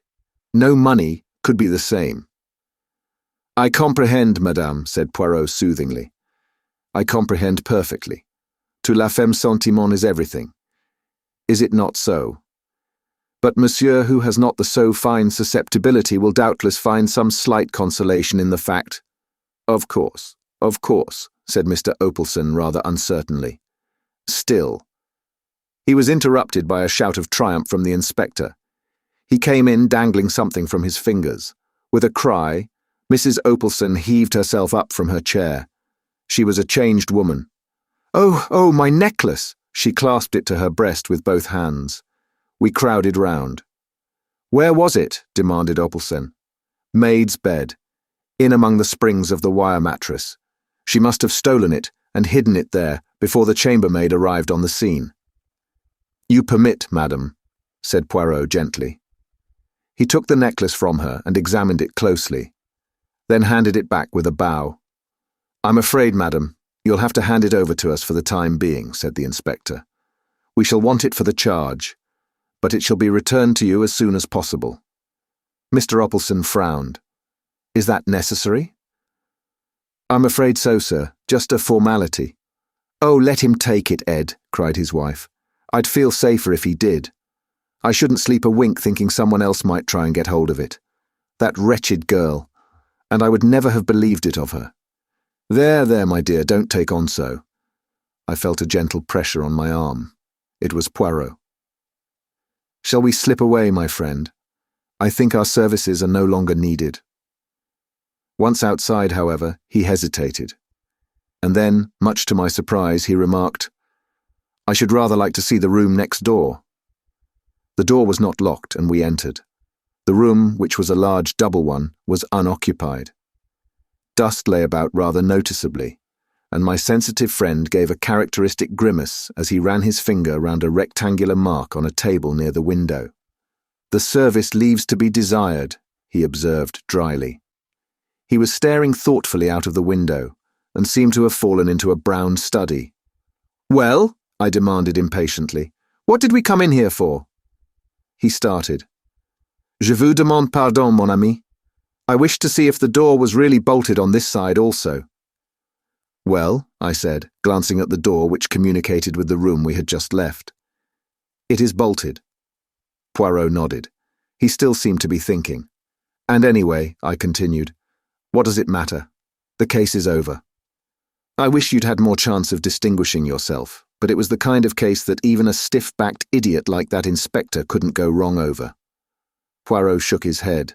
The case is not over, my friend. It will not be over until we find out who stole the pearls. But the maid did. Why do you say that? Why, I stammered. They were found.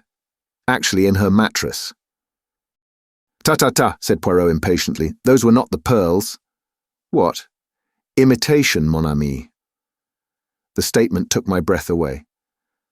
Poirot was smiling placidly. The good inspector obviously knows nothing of jewels. But presently there will be a fine hullabaloo. Come, I cried, dragging at his arm. Where? We must tell the Opelsens at once. I think not.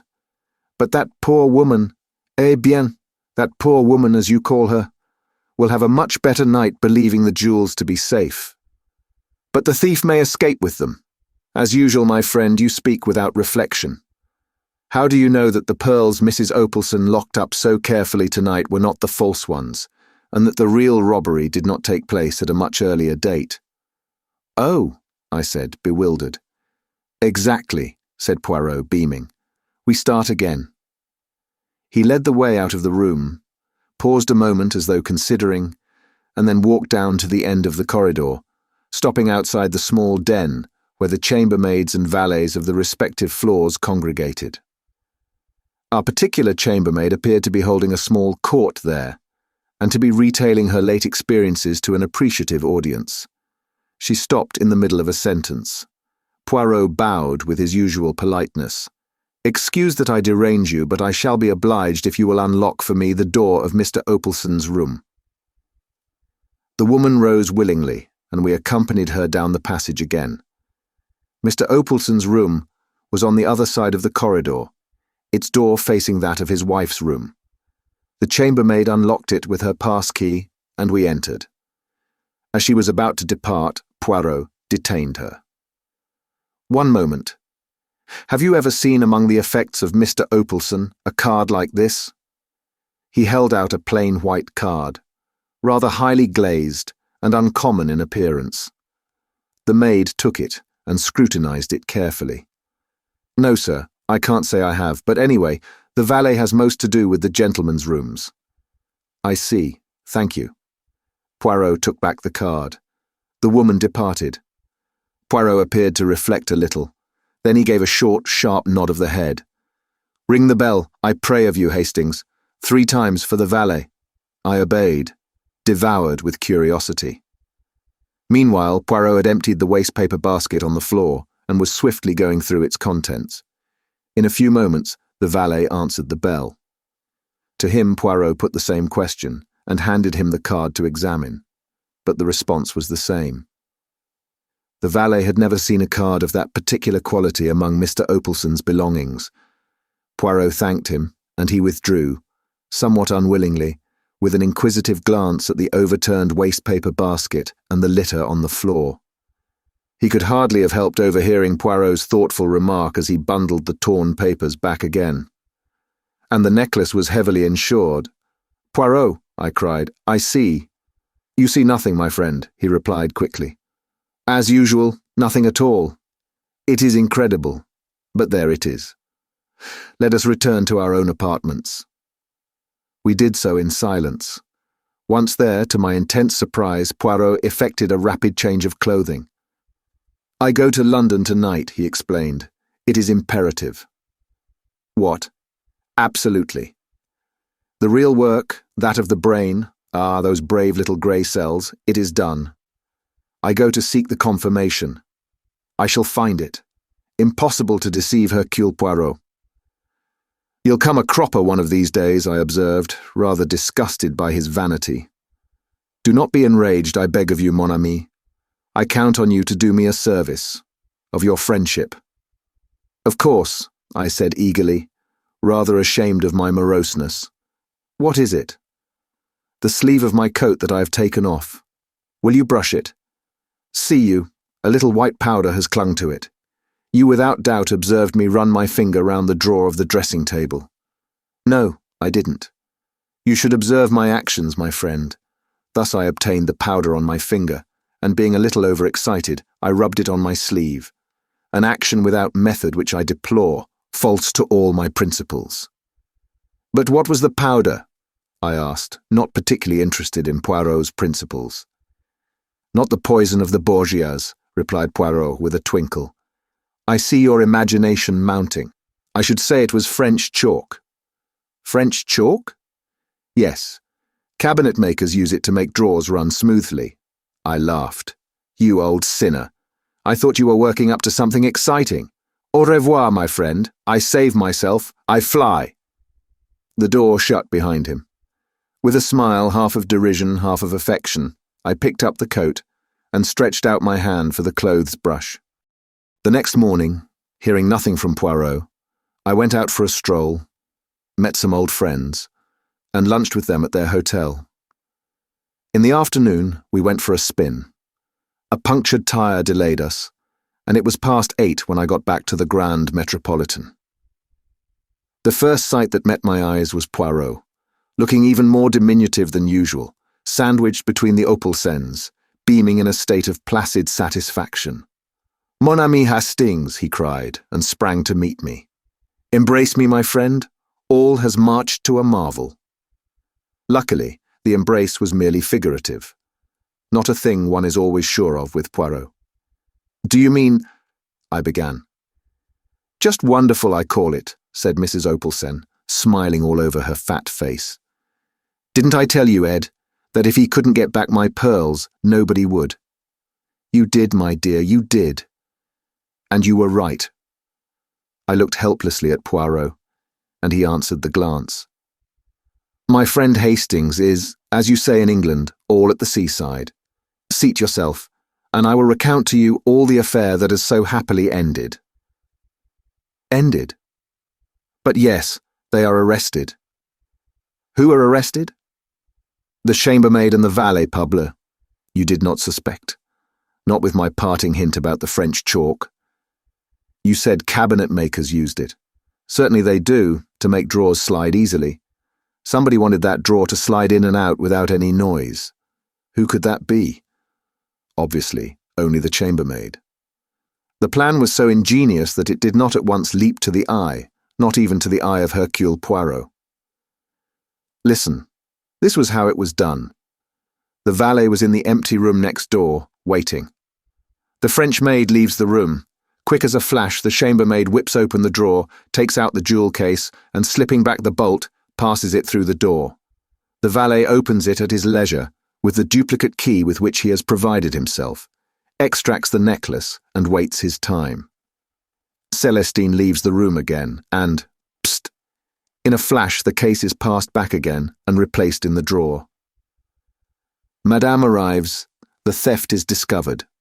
The chambermaid demands to be searched with a good deal of righteous indignation, and leaves the room without a stain on her character. The imitation necklace with which they have provided themselves has been concealed in the French girl's bed that morning by the chambermaid. A master stroke, car. But what did you go to London for? You remember the card? Certainly, it puzzled me, and puzzles me still. I thought... I hesitated delicately, glancing at Mr. Opelson. Poirot laughed heartily. Une blague, for the benefit of the valet. The card was one with a specially prepared surface, for fingerprints. I went straight to Scotland Yard, asked for our old friend Inspector Japp, and laid the facts before him. As I had suspected, the fingerprints proved to be those of two well-known jewel thieves who have been wanted for some time. Japp came down with me, the thieves were arrested, and the necklace was discovered in the valet's possession. A clever pair, but they failed in method. Have I not told you, Hastings, at least 36 times that without method— At least 36,000 times, I interrupted. But where did their method break down? Mon ami, it is a good plan to take a place as chambermaid or valet, but you must not shirk your work. They left an empty room undusted, and therefore when the man put down the jewel case on the little table near the communicating door, it left a square mark. I remember, I cried. Before I was undecided, then I knew. There was a moment's silence. And I've got my pearls, said Mrs. Opelson, as a sort of Greek chorus. Well, I said, I'd better have some dinner. Poirot accompanied me. This ought to mean kudos for you, I observed. Pas du tout, replied Poirot, tranquilly. Japp and the local inspector will divide the credit between them. But, he tapped his pocket, I have a cheque here from Mr. Opelson, and how say you, my friend? This weekend has not gone according to plan. Shall we return here next weekend? At my expense this time. The Kidnapped Prime Minister. Now that war and the problems of war are things of the past, I think I may safely venture to reveal to the world the part which my friend Poirot played in a moment of national crisis. The secret has been well guarded. Not a whisper of it reached the press. But now that the need for secrecy has gone by, I feel it is only just that England should know the debt it owes to my quaint little friend, whose marvellous brain so ably averted a great catastrophe. One evening after dinner, I will not particularize the date, it suffices to say that it was at the time when peace by negotiation was the parrot cry of England's enemies. My friend and I were sitting in his rooms. After being invalided out of the army, I had been given a recruiting job, and it had become my custom to drop in on Poirot in the evenings after dinner and talk with him of any cases of interest that he might have on hand. I was attempting to discuss with him the sensational news of that day, no less than an attempted assassination of Mr. David McAdam, England's Prime Minister. The account in the papers had evidently been carefully censored. No details were given, save that the Prime Minister had had a marvellous escape, the bullet just grazing his cheek. I considered that our police must have been shamefully careless for such an outrage to be possible. I could well understand that the German agents in England would be willing to risk much for such an achievement. Fighting Mac, as his own party had nicknamed him, had strenuously and unequivocally combated the pacifist influence which was becoming so prevalent. He was more than England's Prime Minister.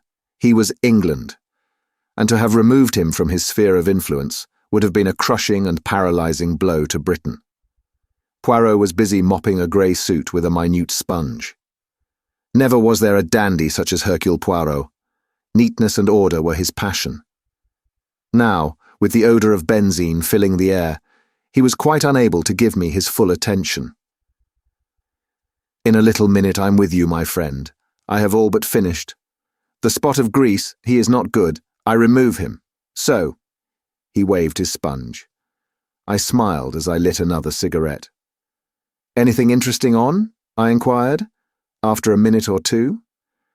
"I assist a, how do you call it, a charlady to find her husband. A difficult affair, needing the tact. For I have a little idea that when he is found, he will not be pleased. What would you? For my part, I sympathize with him. He was a man of discrimination to lose himself." I laughed. "At last! The spot of grease, he is gone. I am at your disposal." "I was asking you what you thought of this attempt to assassinate Macadam." "Enfantillage," replied Poirot promptly. "One can hardly take it seriously. To fire with the rifle, never does it succeed. It is a device of the past." "It was very near succeeding this time," I reminded him. Poirot shook his head impatiently. He was about to reply when the landlady thrust her head round the door and informed him that there were 2 gentlemen below who wanted to see him. "They won't give their names, sir, but they says as it's very important." "Let them mount," said Poirot, carefully folding his grey trousers.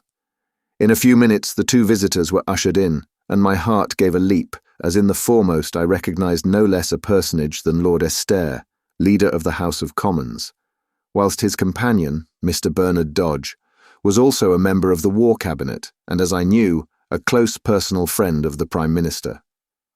"Monsieur Poirot?" said Lord Esther interrogatively. My friend bowed. The great man looked at me and hesitated. "My business is private." "You may speak freely before Captain Hastings," said my friend, nodding to me to remain. "He has not all the gifts, no, but I answer for his discretion." Lord Esther still hesitated, but Mr. Dodge broke in abruptly. "Oh, come on, don't let's beat about the bush. As far as I can see, the whole of England will know the hole we're in soon enough.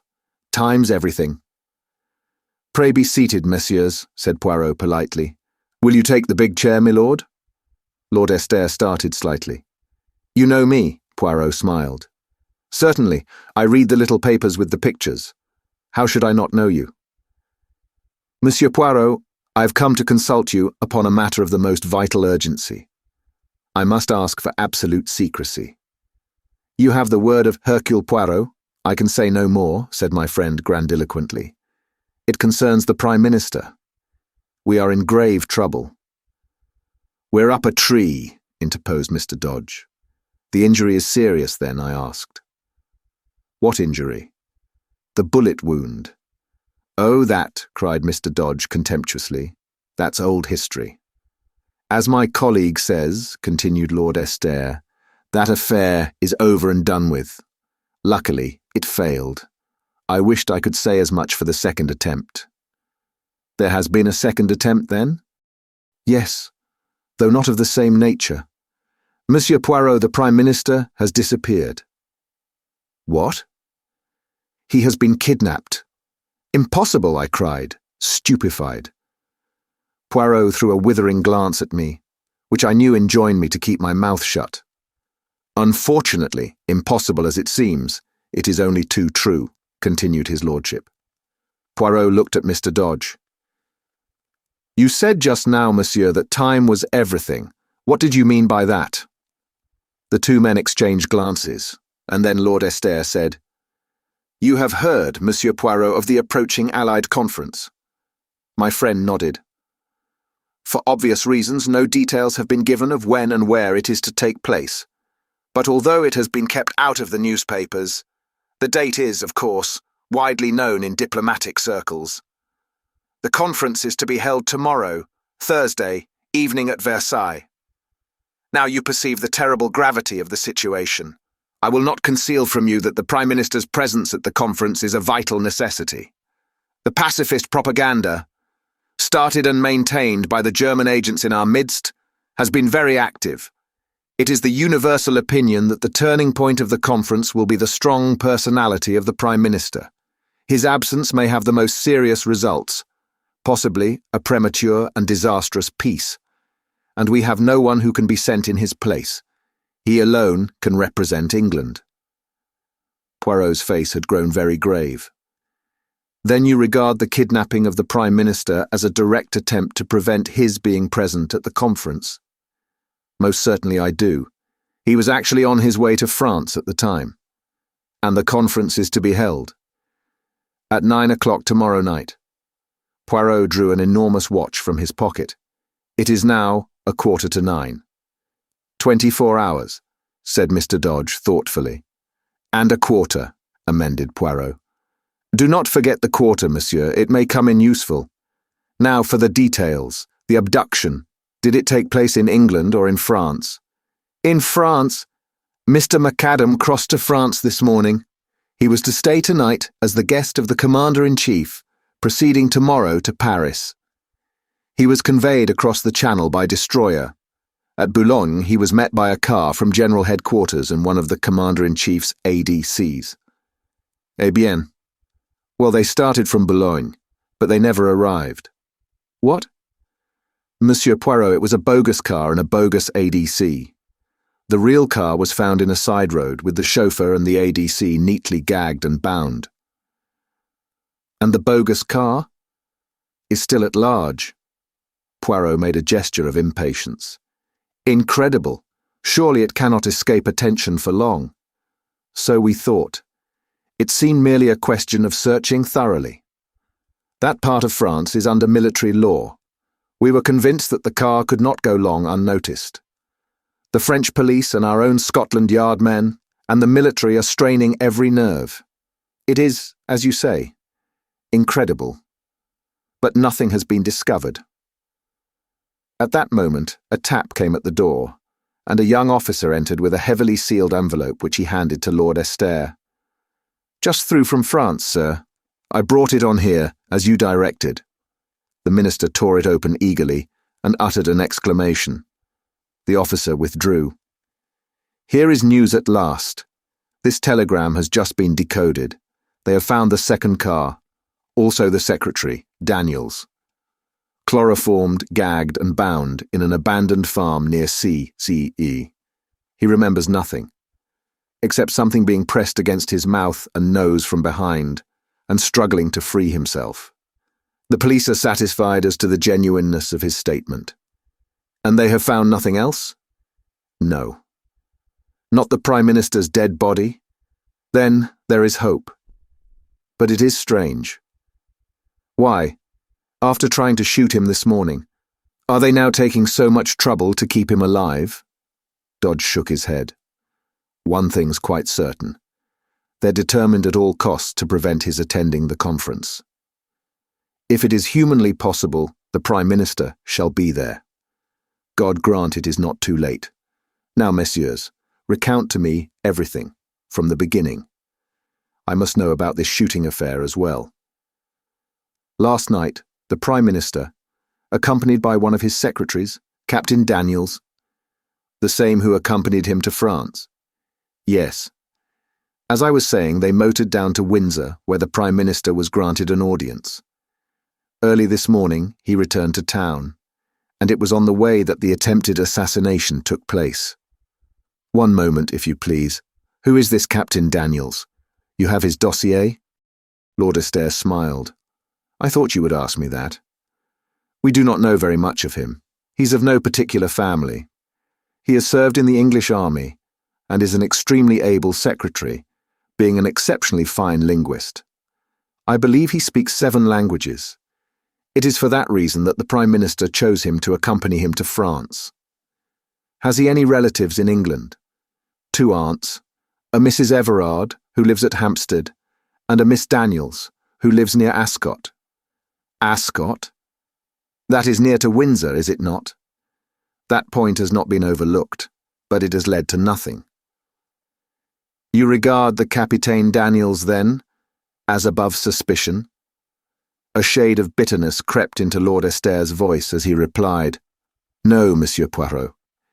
In these days I should hesitate before I pronounced anyone above suspicion. Très bien. Now I understand, milord, that the Prime Minister would, as a matter of course, be under vigilant police protection, which ought to render any assault upon him an impossibility. Lord Estaire bowed his head. That is so. The Prime Minister's car was closely followed by another car containing detectives in plain clothes. Mr. McAdam knew nothing of these precautions. He is personally a most fearless man, and would be inclined to sweep them away arbitrarily. But naturally the police make their own arrangements. In fact, the Premier's chauffeur, O'Murphy, is a CID man.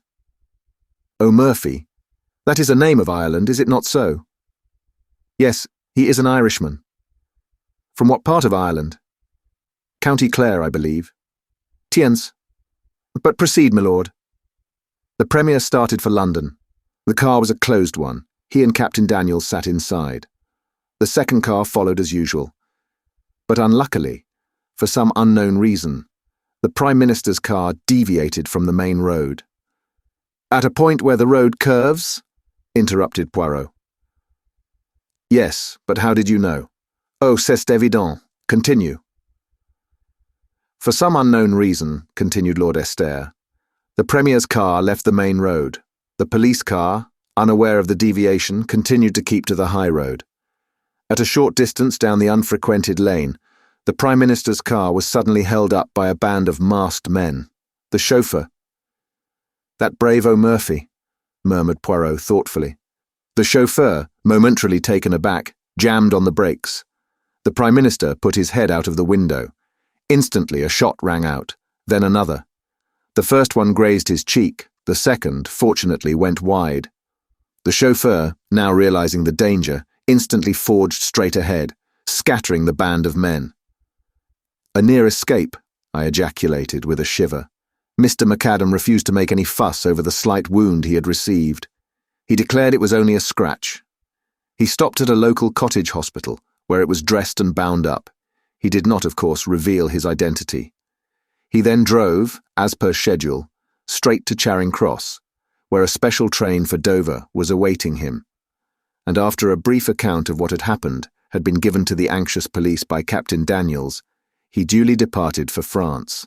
At Dover, he went on board the waiting destroyer.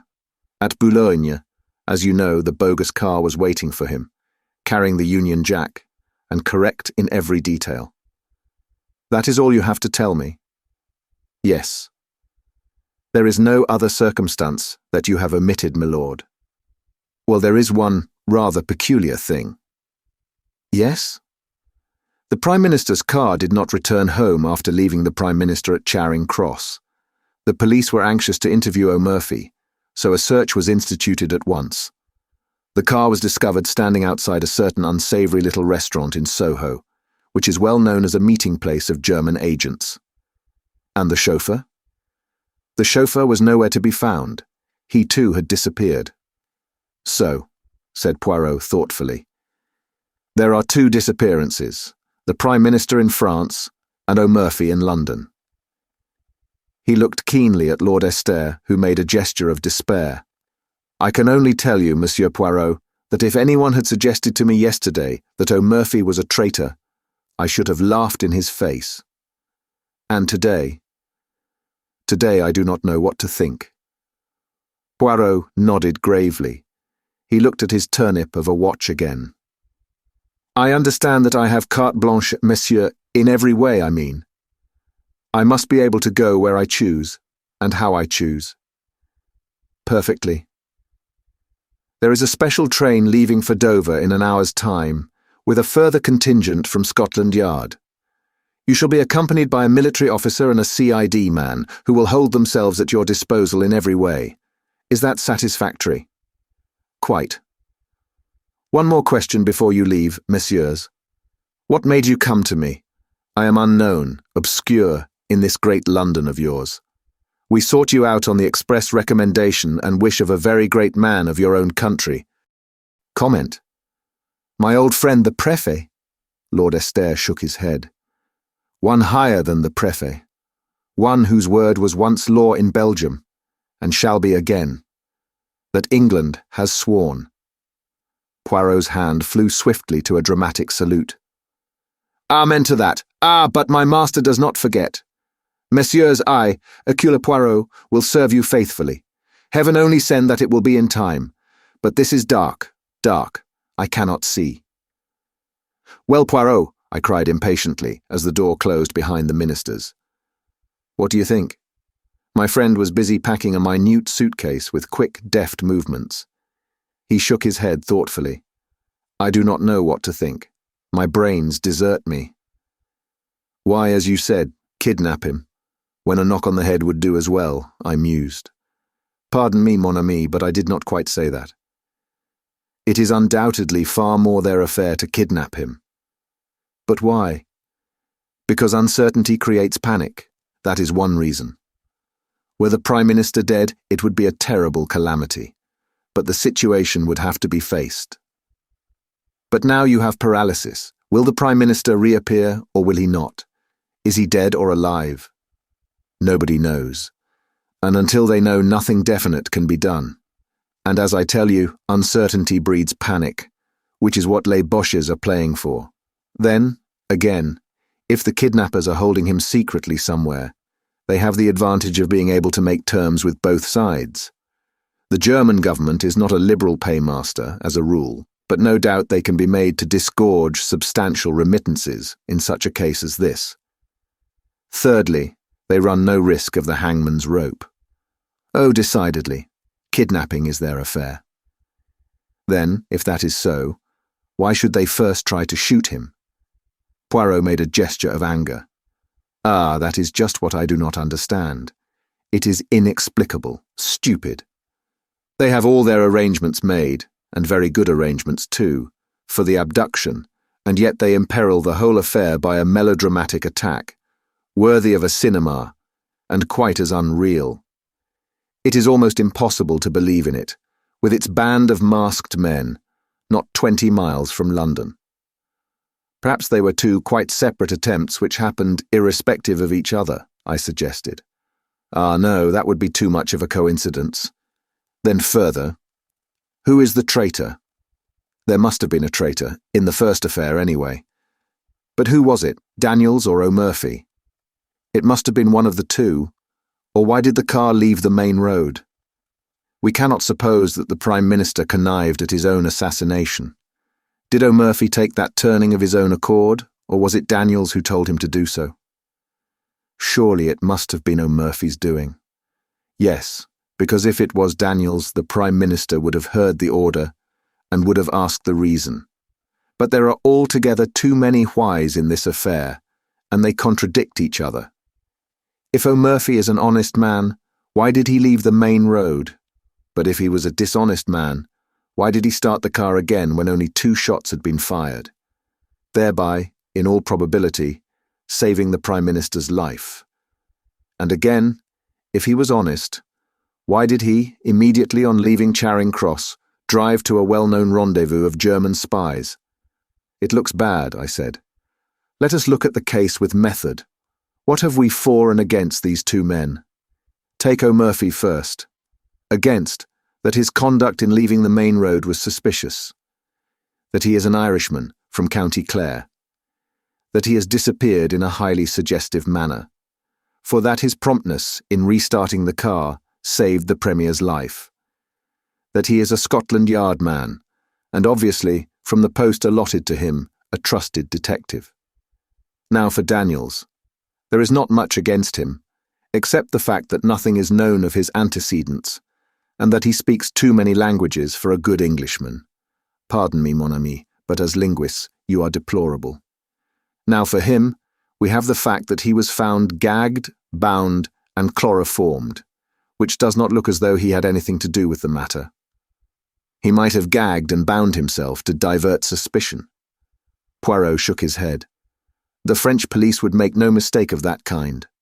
Besides, Once he had attained his object and the Prime Minister was safely abducted, there would not be much point in his remaining behind.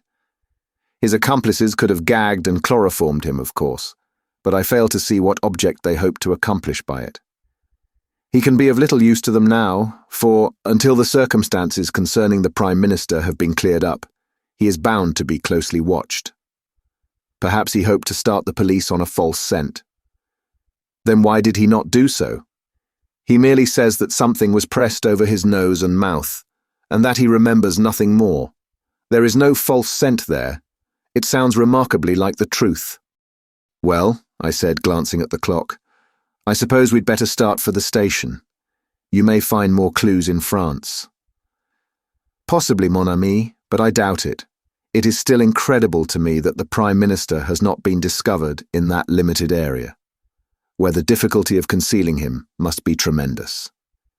If the military and the police of 2 countries have not found him, how shall I? At Charing Cross, we were met by Mr. Dodge. This is Detective Barnes of Scotland Yard and Major Norman. They will hold themselves entirely at your disposal. Good luck to you. It's a bad business, but I've not given up hope. Must be off now. And the minister strode rapidly away. We chatted in a desultory fashion with Major Norman. In the centre of the little group of men on the platform, I recognized a little ferret-faced fellow talking to a tall, fair man. He was an old acquaintance of Poirot's, Detective Inspector Japp, supposed to be one of the smartest of Scotland Yard's officers. He came over and greeted my friend cheerfully. I heard you were on this job too. Smart bit of work. So far they've got away with the goods all right, but I can't believe they can keep him hidden long. Our people are going through France with a tooth comb, so are the French. I can't help feeling it's only a matter of hours now. That is, if he's still alive, remarked the tall detective gloomily. Japp's face fell. Yes. But somehow I've got the feeling he's alive all right. Poirot nodded. Yes, he's alive. But can he be found in time? I, like you, did not believe he could be hidden so long. The whistle blew, and we all trooped up into the Pullman car. Then, with a slow, unwilling jerk, the train drew out of the station. It was a curious journey. The Scotland Yard men crowded together. Maps of northern France were spread out, and eager forefingers traced the lines of roads and villages. Each man had his own pet theory. Poirot showed none of his usual loquacity, but sat staring in front of him, with an expression on his face that reminded me of a puzzled child. I talked to Norman, whom I found quite an amusing fellow. On arriving at Dover, Poirot's behaviour moved me to intense amusement. The little man, as he went on board the boat, clutched desperately at my arm. The wind was blowing lustily. "Mon Dieu," he murmured, "this is terrible." "Have courage, Poirot," I cried. "You will succeed. You will find him. I'm sure of it." "Ah, mon ami, you mistake my emotion. It is this villainous sea that troubles me. The mal de mer. It is horrible suffering." "Oh," I said, rather taken aback. The first throb of the engines was felt, and Poirot groaned and closed his eyes. "Major Norman has a map of northern France, if you would like to study it." Poirot shook his head impatiently. But no. Leave me, my friend. See you to think. The stomach and the brain must be in harmony. Laverguier has a method most excellent for averting the mal de mer. You breathe in and out, slowly so, turning the head from left to right and counting 6 between each breath. I left him to his gymnastic endeavours and went on deck. As we came slowly into Boulogne, harbour, Poirot appeared, neat and smiling, and announced to me in a whisper that Laverguier's system had succeeded to a marvel. Japp's forefinger was still tracing imaginary routes on his map. Nonsense! The car started from Boulogne. Here they branched off. Now my idea is that they transferred the Prime Minister to another car. See? Well, said the tall detective, I shall make for the seaports. 10 to 1, they've smuggled him on board a ship. Japp shook his head. Too obvious. The order went out at once to close all the ports. The day was just breaking as we landed. Major Norman touched Poirot on the arm. "There's a military car here waiting for you, sir." "Thank you, monsieur. But for the moment, I do not propose to leave Boulogne." "What?" "No. We will enter this hotel here, by the quay." He suited the action to the word, demanded and was accorded a private room. We three followed him, puzzled and uncomprehending. He shot a quick glance at us. "It is not so that the good detective should act, eh? I perceive your thought. He must be full of energy. He must rush to and fro. He should prostrate himself on the dusty road and seek the marks of tires through a little glass. He must gather up the cigarette end, the fallen match. That is your idea, is it not?" His eyes challenged us. "But I, Hercule Poirot, tell you that it is not so. The true clues are within, here." He tapped his forehead. "See you, I need not have left London. It would have been sufficient for me to sit quietly in my rooms there. All that matters is the little grey cells within. Secretly and silently they do their part, until suddenly I call for a map, and I lay my finger on a spot, so, and I say, the Prime Minister is there, and it is so. With method and logic, one can accomplish anything. This frantic rushing to France was a mistake. It is playing a child's game of hide-and-seek. But now, though it may be too late, I will set to work the right way, from within. Silence, my friends, I beg of you." And for 5 long hours the little man sat motionless, blinking his eyelids like a cat, his green eyes flickering and becoming steadily greener and greener. The Scotland Yard man was obviously contemptuous. Major Norman was bored and impatient, and I myself found the time pass with wearisome slowness. Finally I got up and strolled as noiselessly as I could to the window. The matter was becoming a farce. I was secretly concerned for my friend. If he failed, I would have preferred him to fail in a less ridiculous manner. Out of the window I idly watched the daily leave boat belching forth columns of smoke as she lay alongside the quay. Suddenly I was aroused by Poirot's voice close to my elbow. "Mes amis, let us start." I turned. An extraordinary transformation had come over my friend. His eyes were flickering with excitement. His chest was swelled to the uttermost. "I have been an imbecile, my friends, but I see daylight at last." Major Norman moved hastily to the door. "I'll order the car." "There is no need, I shall not use it. Thank heaven the wind has fallen." "Do you mean you are going to walk, sir?" "No, my young friend. I am no St. Peter. I prefer to cross the sea by boat." "To cross the sea?" "Yes. To work with method, one must begin from the beginning, and the beginning of this affair was in England. Therefore, we returned to England. At 3 o'clock we stood once more upon Charing Cross platform. To all our expostulations Poirot turned a deaf ear, and reiterated again and again that to start at the beginning was not a waste of time, but the only way. On the way over, he had conferred with Norman in a low voice, and the latter had dispatched a sheaf of telegrams from Dover. Owing to the special passes held by Norman, we got through everywhere in record time. In London, a large police car was waiting for us, with some plainclothes men, one of whom handed a typewritten sheet of paper to my friend. He answered my inquiring glance. A list of the cottage hospitals within a certain radius west of London. I wired for it from Dover. We were whirled rapidly through the London streets. We were on the Bath Road. On we went, through Hammersmith, Chiswick and Brentford. I began to see our objective, through Windsor and on to Ascot. My heart gave a leap. Ascot was where Daniels had an aunt living. We were after him then, not O'Murphy. We duly stopped at the gate of a trim villa. Poirot jumped out and rang the bell. I saw a perplexed frown dimming the radiance of his face. Plainly, he was not satisfied. The bell was answered. He was ushered inside. In a few moments he reappeared and climbed into the car with a short, sharp shake of his head. My hopes began to die down. It was past 4 now. Even if he found certain evidence incriminating Daniels, what would be the good of it, unless he could wring from someone the exact spot in France where they were holding the Prime Minister? Our return progress towards London was an interrupted one. We deviated from the main road more than once, and occasionally stopped at a small building, which I had no difficulty in recognizing as a cottage hospital. Poirot only spent a few minutes at each, but at every halt his radiant assurance was more and more restored. He whispered something to Norman, to which the latter replied, "Yes. If you turn off to the left, you will find them waiting by the bridge." We turned up a side road, and in the failing light I discerned a second car, waiting by the side of the road. It contained 2 men in plain clothes.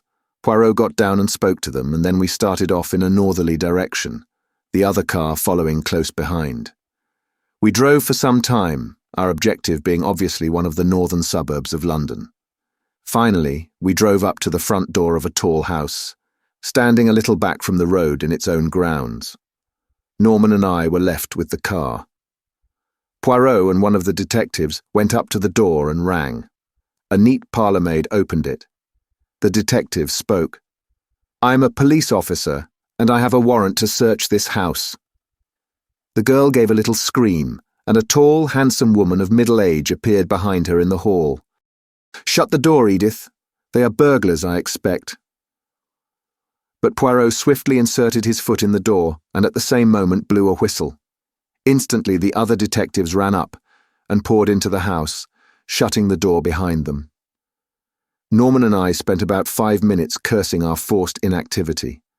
Finally the door reopened, and the men emerged, escorting 3 prisoners, a woman and 2 men. The woman and one of the men were taken to the second car. The other man was placed in our car by Poirot himself.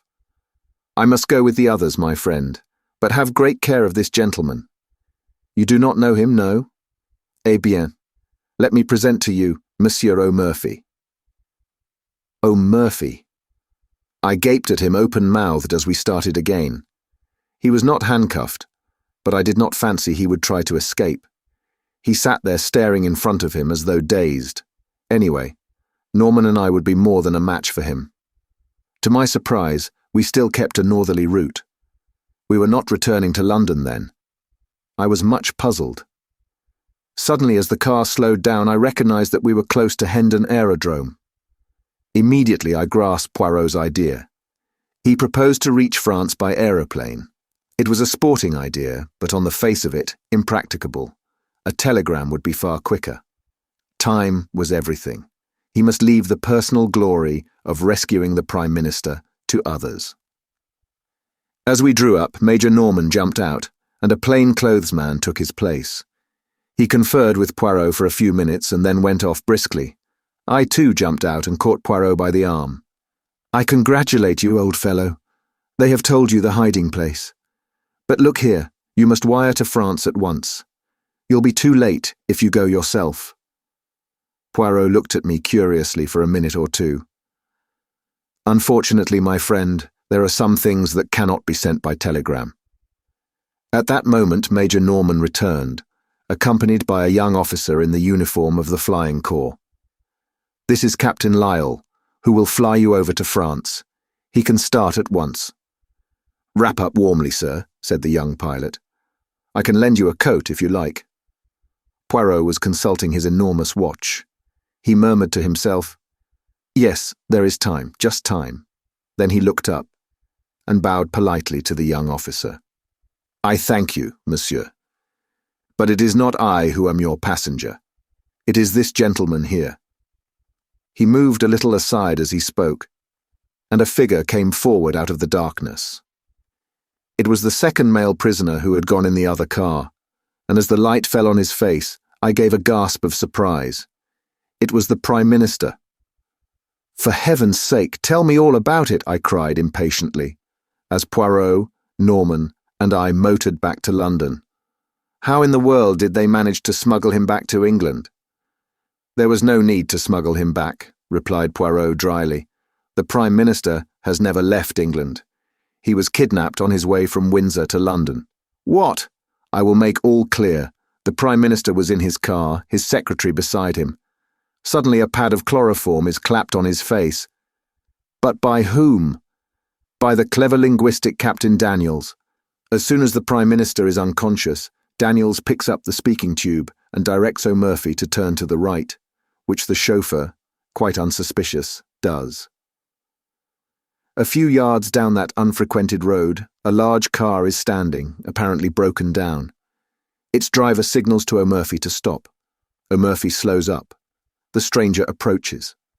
Daniels leans out of the window and, probably with the aid of an instantaneous anesthetic, such as ethyl chloride, the chloroform trick is repeated. In a few seconds, the two helpless men are dragged out and transferred to the other car, and a pair of substitutes take their places. Impossible. Pas du tout. Have you not seen music hall turns imitating celebrities with marvellous accuracy? Nothing is easier than to personate a public character. The Prime Minister of England is far easier to understudy than Mr. John Smith of Clapham, say. As for O'Murphy's double, no one was going to take much notice of him until after the departure of the Prime Minister, and by then he would have made himself scarce. He drives straight from Charing Cross to the meeting place of his friends. He goes in as O'Murphy, he emerges as someone quite different. O'Murphy has disappeared, leaving a conveniently suspicious trail behind him. But the man who personated the Prime Minister was seen by everyone. He was not seen by anyone who knew him privately or intimately, and Daniels shielded him from contact with anyone as much as possible. Moreover, his face was bandaged up, and anything unusual in his manner would be put down to the fact that he was suffering from shock as a result of the attempt upon his life. Mr. McAdam has a weak throat and always spares his voice as much as possible before any great speech. The deception was perfectly easy to keep up as far as France. There, it would be impracticable and impossible. So the Prime Minister disappears. The police of this country hurry across the Channel, and no one bothers to go into the details of the first attack. To sustain the illusion that the abduction has taken place in France, Daniels is gagged and chloroformed in a convincing manner. And the man who has enacted the part of the Prime Minister rids himself of his disguise. He and the bogus chauffeur may be arrested as suspicious characters, but no one will dream of suspecting their real part in the drama, and they will eventually be released for lack of evidence. And the real Prime Minister? He and O'Murphy were driven straight to the house of Mrs. Everard, at Hampstead, Daniels's so-called aunt. In reality, she is Frau Bertha Ebenthal, and the police have been looking for her for some time. It is a valuable little present that I have made to them, to say nothing of Daniels. Ah, it was a clever plan, but he did not reckon on the cleverness of Hercule Poirot. I think my friend might well be excused his moment of vanity. When did you first begin to suspect the truth of the matter? When I began to work the right way, from within. I could not make that shooting affair fit in, but when I saw that the net result of it was that the Prime Minister went to France with his face bound up, I began to comprehend. And when I visited all the cottage hospitals between Windsor and London, and found that no one answering to my description had had his face bound up and dressed that morning, I was sure. After that, it was child's play for a mind like mine. The following morning, Poirot showed me a telegram he had just received. It had no place of origin and was unsigned. It ran, "In time." Later in the day, the evening papers published an account of the Allied conference. They laid particular stress on the magnificent ovation accorded to Mr. David McAdam, whose inspiring speech had produced a deep and lasting impression. The Disappearance of Mr. Davenheim. Poirot and I were expecting our old friend Inspector Japp of Scotland Yard to tea. We were sitting round the tea table awaiting his arrival. Poirot had just finished carefully straightening the cups and saucers which our landlady was in the habit of throwing, rather than placing, on the table. He had also breathed heavily on the metal teapot, and polished it with a silk handkerchief. The kettle was on the boil, and a small enamel saucepan beside it contained some thick, sweet chocolate, which was more to Poirot's palate than what he described as your English poison. A sharp rat-tat sounded below, and a few minutes afterwards, Japp entered briskly. "Hope I'm not late," he said as he greeted us. "To tell the truth, I was yarning with Miller, the man who's in charge of the Davenheim case." I pricked up my ears. For the last 3 days, the papers had been full of the strange disappearance of Mr. Davenheim, senior partner of Davenheim and Salmon, the well-known bankers and financiers. On Saturday last, he had walked out of his house and had never been seen since. I looked forward to extracting some interesting details from Japp. "I should have thought," I remarked, "that it would be almost impossible for anyone to disappear nowadays." Poirot moved a plate of bread and butter the 1/8 of an inch and said sharply, "Be exact, my friend. What do you mean by disappear? To which class of disappearance are you referring? Are disappearances classified and labelled then?" I laughed. Japp smiled also. Poirot frowned at us both. "But certainly they are. They fall into 3 categories. First and most common, the voluntary disappearance.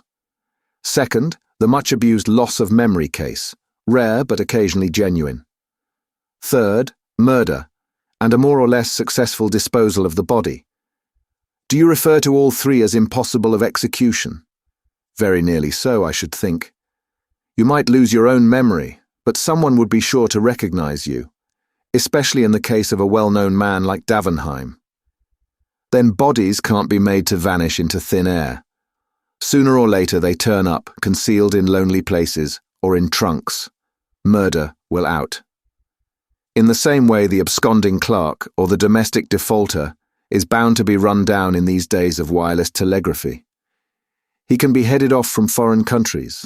Ports and railway stations are watched, and as for concealment in this country, his features and appearance will be known to everyone who reads a daily newspaper. He's up against civilization. "Mon ami," said Poirot, "you make one error. You do not allow for the fact that a man who had decided to make away with another man, or with himself in a figurative sense, might be that rare machine, a man of method. He might bring intelligence, talent, a careful calculation of detail to the task, and then I do not see why he should not be successful in baffling the police force." "But not you, I suppose," said Japp, good-humouredly, winking at me. "He couldn't baffle you, Monsieur Poirot?" Poirot endeavoured, with a marked lack of success, to look modest. "Me also. Why not? It is true that I approach such problems with an exact science, a mathematical precision, which seems, alas, only too rare in the new generation of detectives." Japp grinned more widely. "I don't know," he said. "Miller, the man who's on this case, is a smart chap. You may be very sure he won't overlook a footprint, or a cigar ash, or a crumb even. He's got eyes that see everything." "So, mon ami," said Poirot, "has the London sparrow. But all the same, I should not ask the little brown bird to solve the problem of Mr. Davenheim. Come now, monsieur, you're not going to run down the value of details as clues. By no means. These things are all good in their way. The danger is they may assume undue importance. Most details are insignificant. 1 or 2 are vital. It is the brain, the little grey cells," he tapped his forehead, "on which one must rely. The senses mislead. One must seek the truth within, not without." "You don't mean to say, Monsieur Poirot, that you would undertake to solve a case without moving from your chair, do you?" "That is exactly what I do mean. Granted, the facts were placed before me. I regard myself as a consulting specialist." Japp slapped his knee. "Hanged if I don't take you at your word.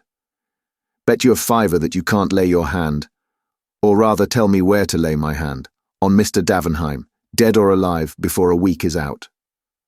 Poirot considered. "Eh bien, mon ami, I accept. Le sport, it is the passion of you English. Now, the facts. On Saturday last, as is his usual custom, Mr. Davenheim took the 12.40 train from Victoria to Chingside, where his palatial country place, the Cedars, is situated. After lunch, he strolled round the grounds and gave various directions to the gardeners. Everybody agrees that his manner was absolutely normal and as usual. After tea, he put his head into his wife's boudoir, saying that he was going to stroll down to the village and post some letters. He added that he was expecting a Mr. Lowen on business. If he should come before he himself returned, he was to be shown into the study and asked to wait. Mr. Davenheim then left the house by the front door, passed leisurely down the drive and out at the gate, and was never seen again. From that hour, he vanished completely. Pretty, very pretty. Altogether a charming little problem, murmured Poirot. Proceed, my good friend. About a quarter of an hour later, a tall, dark man with a thick black moustache rang the front door bell and explained that he had an appointment with Mr. Davenheim. He gave the name of Lowen, and in accordance with the banker's instructions was shown into the study. Nearly an hour passed. Mr. Davenheim did not return. Finally, Mr. Lowen rang the bell and explained that he was unable to wait any longer, as he must catch his train back to town. Mrs. Davenheim apologized for her husband's absence, which seemed unaccountable, as she knew him to have been expecting the visitor. Mr. Lowen reiterated his regrets and took his departure. Well, as everyone knows, Mr. Davenheim did not return.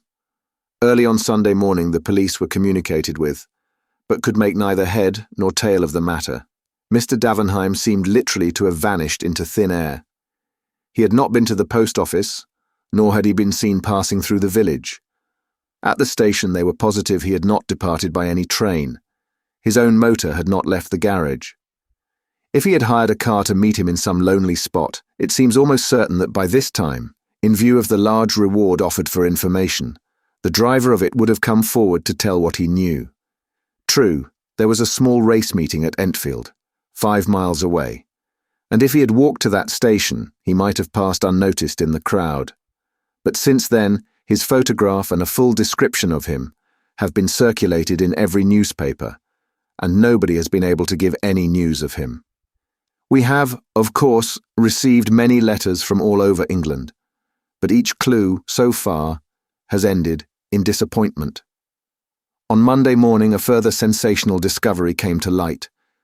Behind a portiere in Mr. Davenheim's study stands a safe, and that safe had been broken into and rifled. The windows were fastened securely on the inside, which seems to put an ordinary burglary out of court, unless, of course, an accomplice within the house fastened them again afterwards. On the other hand, Sunday having intervened, and the household being in a state of chaos, it is likely that the burglary was committed on the Saturday, and remained undetected until Monday. Precisement, said Poirot dryly. Well, is he arrested, si pauvre Lowen? Japp grinned.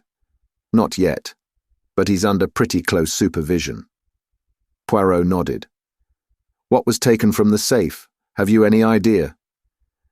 We've been going into that with the junior partner of the firm and Mrs. Davenheim.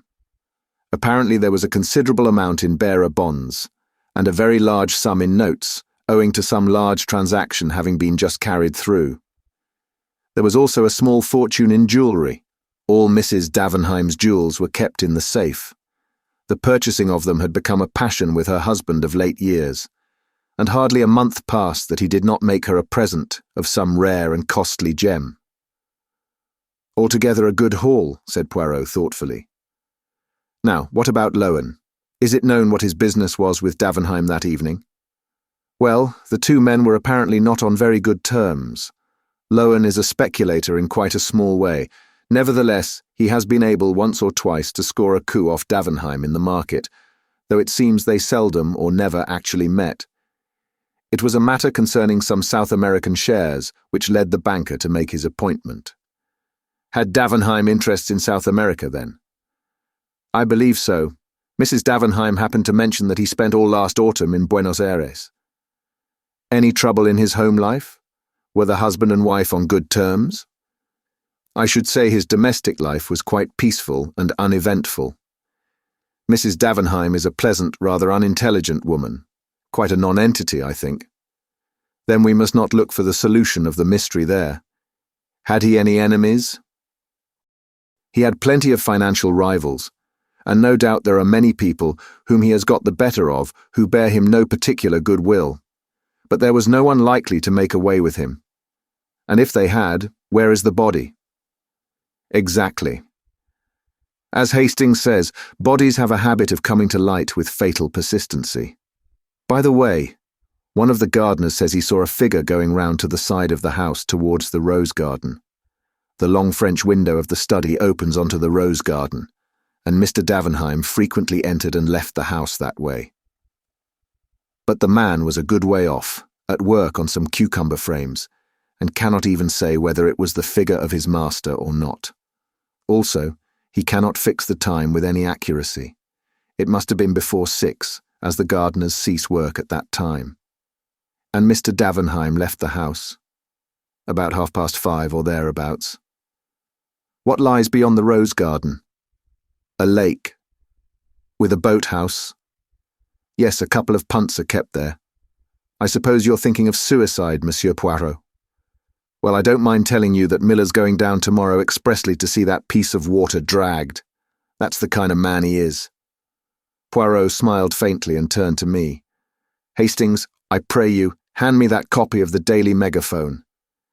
If I remember rightly, there is an unusually clear photograph there of the missing man. I rose and found the sheet required. Poirot studied the features attentively. He murmured.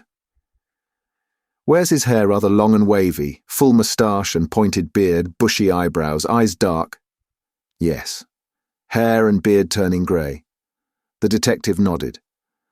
Well, Monsieur Poirot, what have you got to say to it all? Clear as daylight, eh? On the contrary, most obscure. The Scotland Yard man looked pleased. Which gives me great hopes of solving it, finished Poirot placidly. Eh? I find it a good sign when a case is obscure. If a thing is clear as daylight, eh bien, mistrust it. Someone has made it so.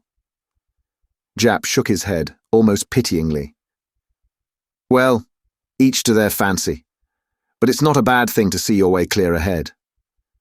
I do not see, murmured Poirot. I shut my eyes and think. Japp sighed.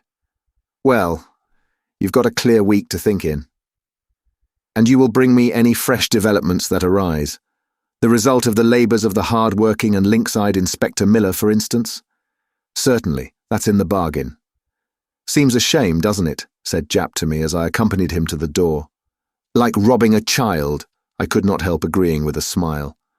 I was still smiling as I re-entered the room. Eh bien, said Poirot immediately. You make fun of Papa Poirot, is it not so? He shook his finger at me. You do not trust his grey cells? Ah, do not be confused. Let us discuss this little problem, incomplete as yet, I admit, but already showing 1 or 2 points of interest. The lake, I said significantly. And even more than the lake, the boathouse. I looked sideways at Poirot. He was smiling in his most inscrutable fashion. I felt that for the moment, it would be quite useless to question him further. We heard nothing of Japp until the following evening, when he walked in about 9 o'clock. I saw at once by his expression that he was bursting with news of some kind. Eh bien, my friend, remarked Poirot. All goes well? But do not tell me that you have discovered the body of Mr. Davenheim in your lake, because I shall not believe you. We haven't found the body, but we did find his clothes, the identical clothes he was wearing that day. What do you say to that? Any other clothes missing from the house? No, his valet is quite positive on that point. The rest of his wardrobe is intact. There's more. We've arrested Lowen.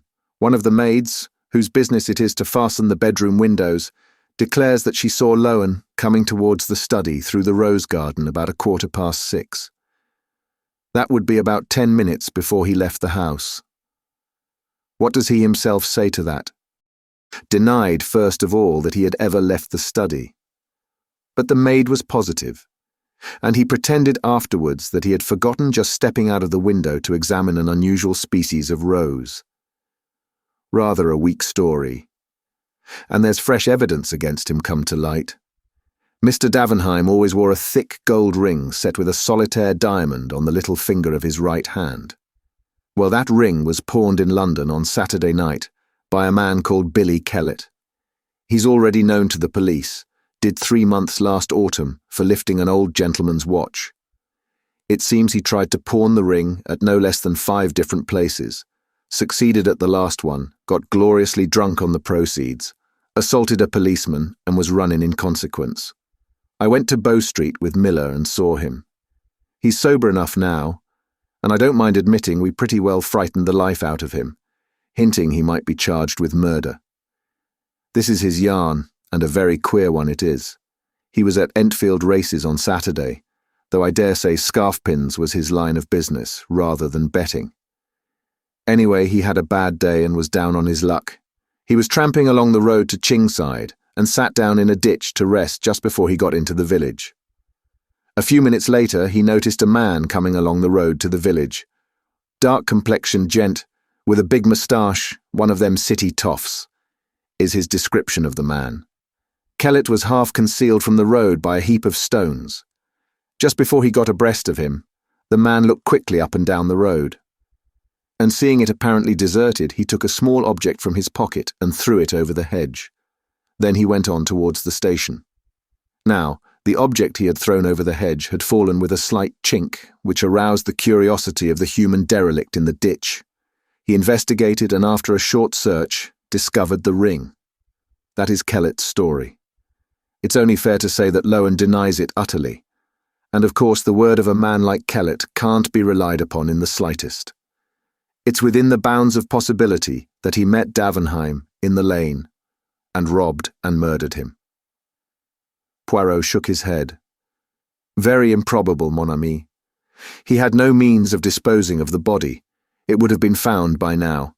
Secondly, the open way in which he pawned the ring makes it unlikely that he did murder to get it. Thirdly, your sneak thief is rarely a murderer. Fourthly, as he has been in prison since Saturday, it would be too much of a coincidence that he is able to give so accurate a description of Lowen. Japp nodded. I don't say you're not right, but all the same, you won't get a jury to take much note of a jailbird's evidence. What seems odd to me is that Lowen couldn't find a cleverer way of disposing of the ring. Poirot shrugged his shoulders. Well, after all, if it were found in the neighbourhood, it might be argued that Davenheim himself had dropped it. But why remove it from the body at all? I cried. There might be a reason for that, said Japp. Do you know that just beyond the lake, a little gate leads out onto the hill, and not 3 minutes' walk brings you to, what do you think, a lime kiln? Good heavens, I cried. You mean that the lime which destroyed the body would be powerless to affect the metal of the ring? Exactly. It seems to me, I said, that explains everything. What a horrible crime. By common consent, we both turned and looked at Poirot. He seemed lost in reflection, his brow knitted, as though with some supreme mental effort. I felt that at last his keen intellect was asserting itself. What would his first words be?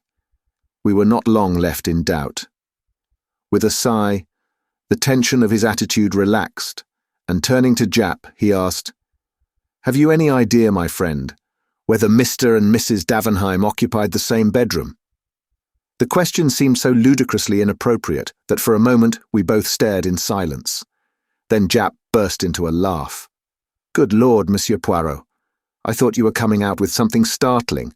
As to your question, I'm sure I don't know. You could find out, asked Poirot with curious persistence. Oh, certainly, if you really want to know. Merci, mon ami. I should be obliged if you would make a point of it. Japp stared at him a few minutes longer, but Poirot seemed to have forgotten us both. The detective shook his head sadly at me and murmuring, Poor old fellow. War's been too much for him. Gently withdrew from the room. As Poirot still seemed sunk in a daydream, I took a sheet of paper and amused myself by scribbling notes upon it. My friend's voice aroused me. He had come out of his reverie and was looking brisk and alert. Que faites-vous là, mon ami? I was jotting down what occurred to me as the main points of interest in this affair. "You become methodical, at last," said Poirot approvingly. I concealed my pleasure. "Shall I read them to you?" "By all means." I cleared my throat. 1. All the evidence points to Lowen having been the man who forced the safe. 2. He had a grudge against Davenheim. 3. He lied in his first statement that he had never left the study. 4. If you accept Billy Kellett's story as true, Lowen is unmistakably implicated. I paused. "Well?" I asked, for I felt that I'd put my finger on all the vital facts. Poirot looked at me pityingly, shaking his head very gently. "Mon pauvre ami. But it is that you have not the gift, the important detail, you appreciate him never. Also, your reasoning is false." "How?" "Let me take your 4 points. 1. Mr. Lowen could not possibly know that he would have the chance to open the safe. He came for a business interview. He could not know beforehand that Mr. Davenheim would be absent posting a letter, and that he would consequently be alone in the study. He might have seized his opportunity, I suggested. And the tools? City gentlemen do not carry round housebreakers' tools on the off chance, and one could not cut into that safe with a penknife, bien entendu. Well, what about number 2? You say Lowen had a grudge against Mr. Davenheim. What you mean is that he had once or twice got the better of him, and presumably those transactions were entered into with the view of benefiting himself. In any case, you do not as a rule bear a grudge against a man you have got the better of. It is more likely to be the other way about. Whatever grudge there might have been, would have been on Mr. Davenheim's side. Well, you can't deny that he lied about never having left the study. No, but he may have been frightened. Remember, the missing man's clothes had just been discovered in the lake. Of course, as usual, he would have done better to speak the truth. And the 4th point. I grant you that. If Kellett's story is true, Lowen is undeniably implicated. That is what makes the affair so very interesting. Then I did appreciate one vital fact. Perhaps. But you have entirely overlooked the 2 most important points, the ones which undoubtedly hold the clue to the whole matter. And pray, what are they?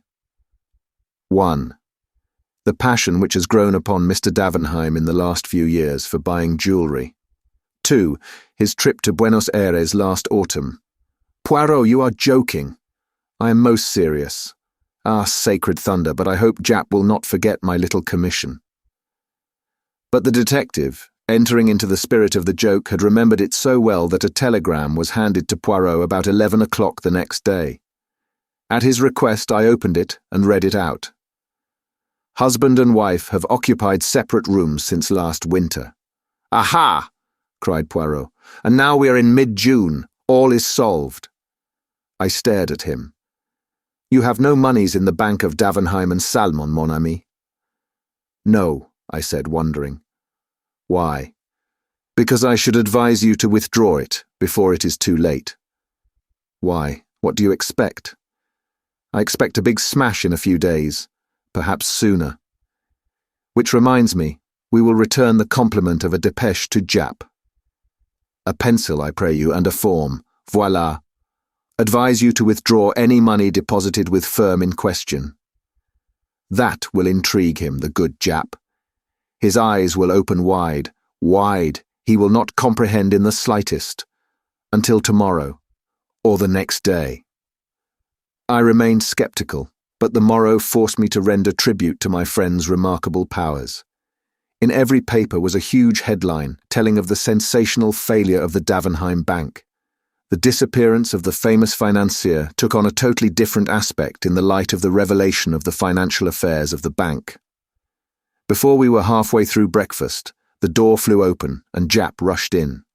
In his left hand was a paper. In his right was Poirot's telegram, which he banged down on the table in front of my friend. How did you know, Monsieur Poirot? How the blazes could you know? Poirot smiled placidly at him. Ah, mon ami. After your wire, it was a certainty. From the commencement, see you. It struck me that the safe burglary was somewhat remarkable. Jewels, ready money, bearer bonds, all so conveniently arranged for whom? Well, the good Monsieur Davenheim was of those who look after number one, as your saying goes. It seemed almost certain that it was arranged for himself. Then his passion of late years for buying jewellery. How simple.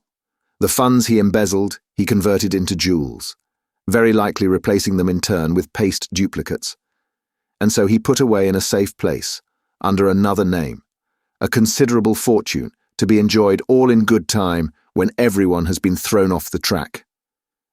His arrangements completed, he makes an appointment with Mr. Lowen, who's been imprudent enough in the past to cross the great man once or twice, drills a hole in the safe, leaves orders that the guest is to be shown into the study, and walks out of the house.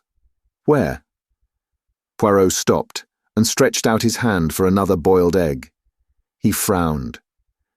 "It is really insupportable," he murmured, "that every hen lays an egg of a different size. What symmetry can there be on the breakfast table? At least they should sort them in dozens at the shop." "Never mind the eggs," said Japp impatiently. "Let 'em lay 'em square if they like. Tell us where our customer went to when he left the Cedars. That is, if you know." "Eh bien, he went to his hiding place. This Monsieur Davenheim. There may be some malformation in his grey cells, but they are of the first quality." "Do you know where he is hiding?" "Certainly. It is most ingenious." "For the Lord's sake, tell us then." Poirot gently collected every fragment of shell from his plate, placed them in the egg cup, and reversed the empty eggshell on top of them. This little operation concluded, he smiled on the neat effect, and then beamed affectionately on us both. "Come, my friends, you are men of intelligence. Ask yourselves the question which I asked myself. If I were this man, where should I hide?" "Hastings, what do you say?" "Well," I said, "I'm rather inclined to think I'd not do a bolt at all. I'd stay in London, in the heart of things, travel by tubes and buses. 10 to 1 I'd never be recognised." "There's safety in a crowd." Poirot turned inquiringly to Japp. "I don't agree. Get clear away at once, that's the only chance. I would have had plenty of time to prepare things beforehand.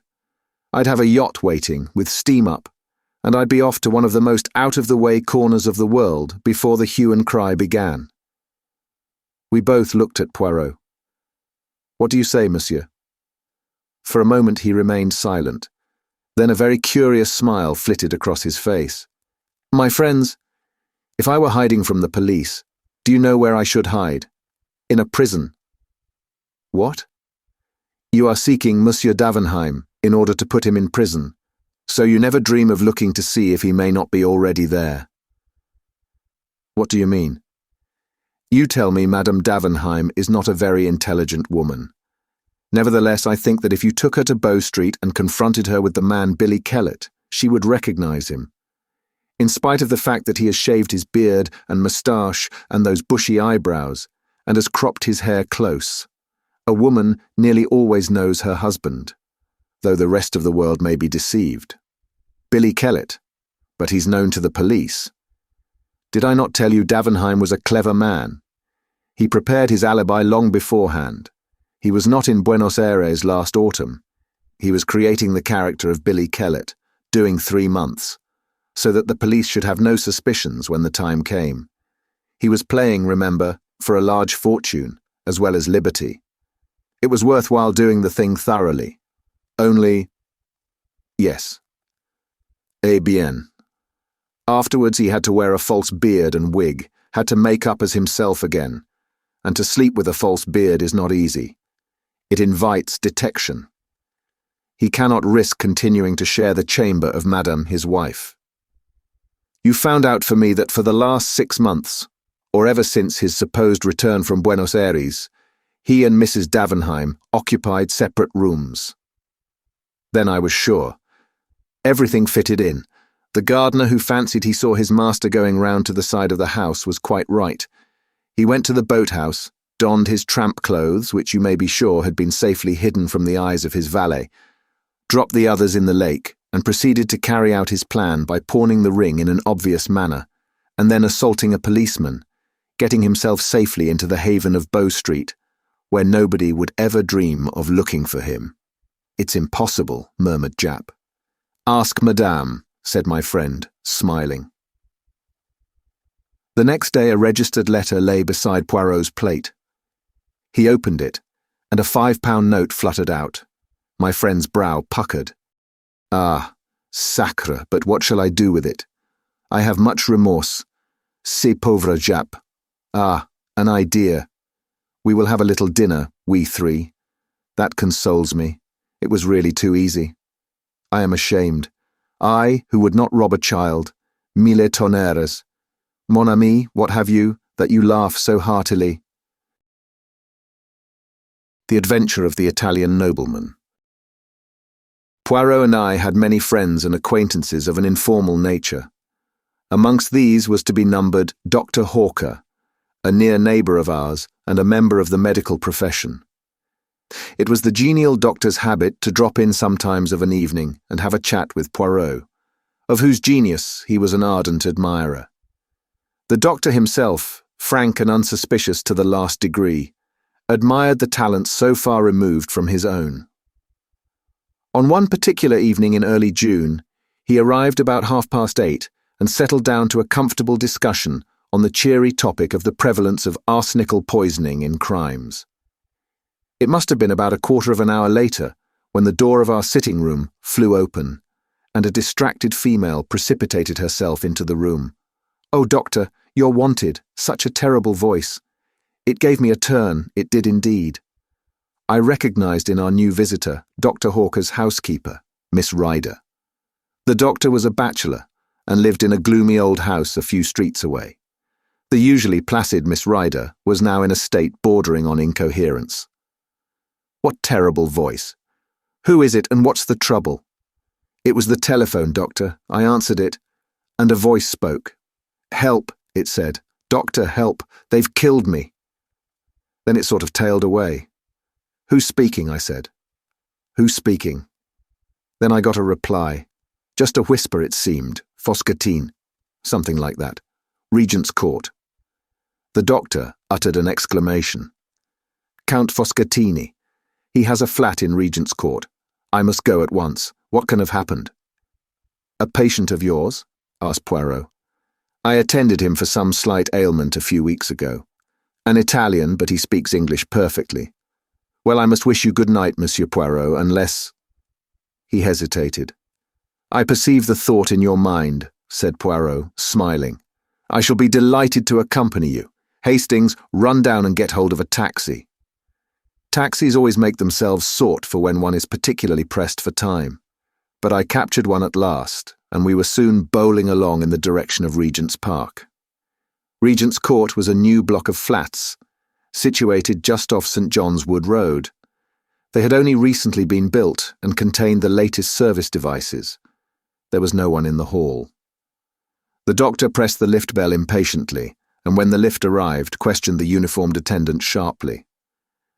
"Flat 11, Count Foscatini. There's been an accident there, I understand." The man stared at him. "First I've heard of it. Mr. Graves, that's Count Foscatini's man, went out about half an hour ago, and he said nothing." "Is the Count alone in the flat?" "No, sir, he's got 2 gentlemen dining with him." "What are they like?" I asked eagerly. We were in the lift now, ascending rapidly to the 2nd floor, on which flat 11 was situated. "I didn't see them myself, sir, but I understand that they were foreign gentlemen." He pulled back the iron door, and we stepped out on the landing. No. I was opposite to us. The doctor rang the bell. There was no reply, and we could hear no sound from within. The doctor rang again and again. We could hear the bell trilling within, but no sign of life rewarded us. "This is getting serious," muttered the doctor. He turned to the lift attendant. "Is there any pass key to this door?" "There is one in the porter's office downstairs." "Get it then. And look here, I think you'd better send for the police." Poirot approved with a nod of the head. The man returned shortly. With him came the manager. Will you tell me, gentlemen, what is the meaning of all this? Certainly. I received a telephone message from Count Foscatini stating that he had been attacked and was dying. You can understand that we must lose no time, if we are not already too late. The manager produced the key without more ado, and we all entered the flat. We passed first into a small square lounge hall. A door on the right of it was half open. The manager indicated it with a nod. The dining room. Dr. Hawker led the way. We followed close on his heels. As we entered the room, I gave a gasp. The round table in the centre bore the remains of a meal. 3 chairs were pushed back, as though their occupants had just risen. In the corner, to the right of the fireplace, was a big writing table, and sitting at it was a man, or what had been a man. His right hand still grasped the base of the telephone, but he had fallen forward, struck down by a terrific blow on the head from behind. The weapon was not far to seek. A marble statuette stood where it had been hurriedly put down, the base of it stained with blood. The doctor's examination did not take a minute. Stone dead must have been almost instantaneous. I wonder he even managed to telephone. It will be better not to move him until the police arrive. On the manager's suggestion, we searched the flat, but the result was a foregone conclusion. It was not likely that the murderers would be concealed there when all they had to do was to walk out. We came back to the dining room. Poirot had not accompanied us in our tour. I found him studying the centre table with close attention. I joined him. It was a well-polished round mahogany table. A bowl of roses decorated the centre, and white lace mats reposed on the gleaming surface. There was a dish of fruit, but the 3 dessert plates were untouched. There were 3 coffee cups with remains of coffee in them, 2 black, 1 with milk. All 3 men had taken port, and the decanter, half full, stood before the centre plate. One of the men had smoked a cigar, the other 2 cigarettes. A tortoise-shell and silver box, holding cigars and cigarettes, stood open upon the table. I enumerated all these facts to myself, but I was forced to admit that they did not shed any brilliant light on the situation. I wondered what Poirot saw in them to make him so intent. I asked him. "Mon ami," he replied, "you missed the point. I'm looking for something that I do not see." "What is that?" "A mistake, even a little mistake, on the part of the murderer." He stepped swiftly to the small adjoining kitchen, looked in, and shook his head. "Monsieur," he said to the manager, "explain to me, I pray, your system of serving meals here."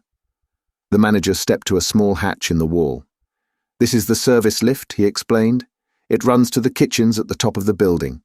You order through this telephone, and the dishes are sent down in the lift, 1 course at a time. The dirty plates and dishes are sent up in the same manner.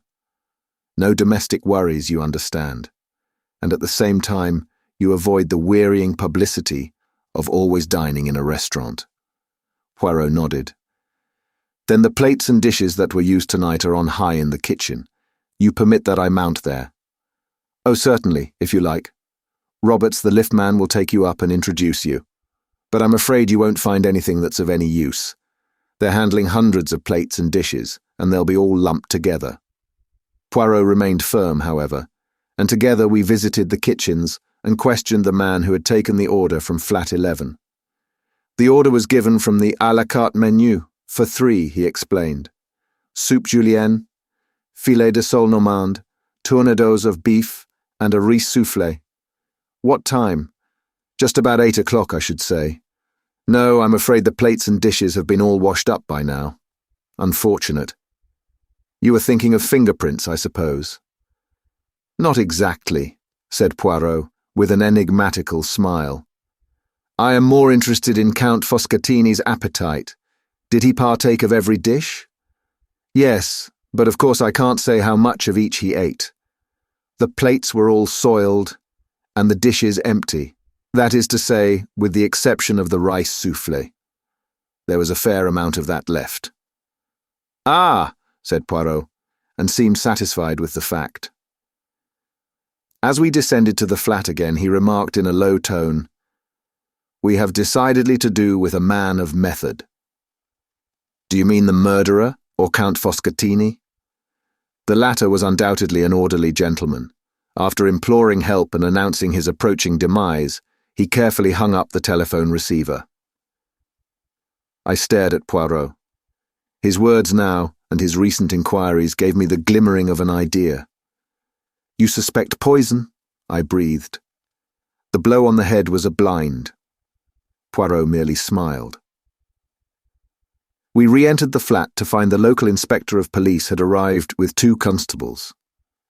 He was inclined to resent our appearance, but Poirot calmed him with the mention of our Scotland Yard friend, Inspector Japp, and we were accorded a grudging permission to remain. It was a lucky thing we were, for we had not been back 5 minutes before an agitated, middle-aged man came rushing into the room with every appearance of grief and agitation. This was Graves, valet butler to the late Count Foscatini. The story he had to tell was a sensational one. On the previous morning, 2 gentlemen had called to see his master. They were Italians, and the elder of the 2, a man of about 40, gave his name as Signor Ascanio. The younger was a well-dressed lad of about 24. Count Foscatini was evidently prepared for their visit and immediately sent Graves out upon some trivial errand. Here the man paused and hesitated in his story. In the end, however, he admitted that, curious as to the purport of the interview, he had not obeyed immediately, but had lingered about endeavouring to hear something of what was going on. The conversation was carried on in so low a tone that he was not as successful as he had hoped. But he gathered enough to make it clear that some kind of monetary proposition was being discussed, and that the basis of it was a threat. The discussion was anything but amicable. In the end, Count Foscatini raised his voice slightly, and the listener heard these words clearly. "I have no time to argue further now, gentlemen. If you will dine with me tomorrow night at 8 o'clock, we will resume the discussion." Afraid of being discovered listening, Graves had then hurried out to do his master's errand. This evening, the 2 men had arrived punctually at 8. During dinner, they had talked of indifferent matters: politics, the weather, and the theatrical world. When Graves had placed the port upon the table and brought in the coffee, his master told him that he might have the evening off. "Was that a usual proceeding of his when he had guests?" asked the inspector. "No, sir, it wasn't. That's what made me think it must be some business of a very unusual kind that he was going to discuss with these gentlemen." That finished Graves's story. He had gone out about 8:30, and meeting a friend, had accompanied him to the Metropolitan Music Hall in Edgware Road. Nobody had seen the 2 men leave, but the time of the murder was fixed clearly enough, at 8:47. A small clock on the writing table had been swept off by Foscatini's arm and had stopped at that hour, which agreed with Miss Ryder's telephone summons. The police surgeon had made his examination of the body, and it was now lying on the couch. I saw the face for the first time: the olive complexion, the long nose, the luxuriant black moustache, and the full red lips drawn back from the dazzlingly white teeth. Not altogether a pleasant face. "Well," said the inspector, refastening his notebook, "the case seems clear enough. The only difficulty will be to lay our hands on this Signor Ascanio. I suppose his address is not in the dead man's pocket-book by any chance." As Poirot had said, the late Foscatini was an orderly man.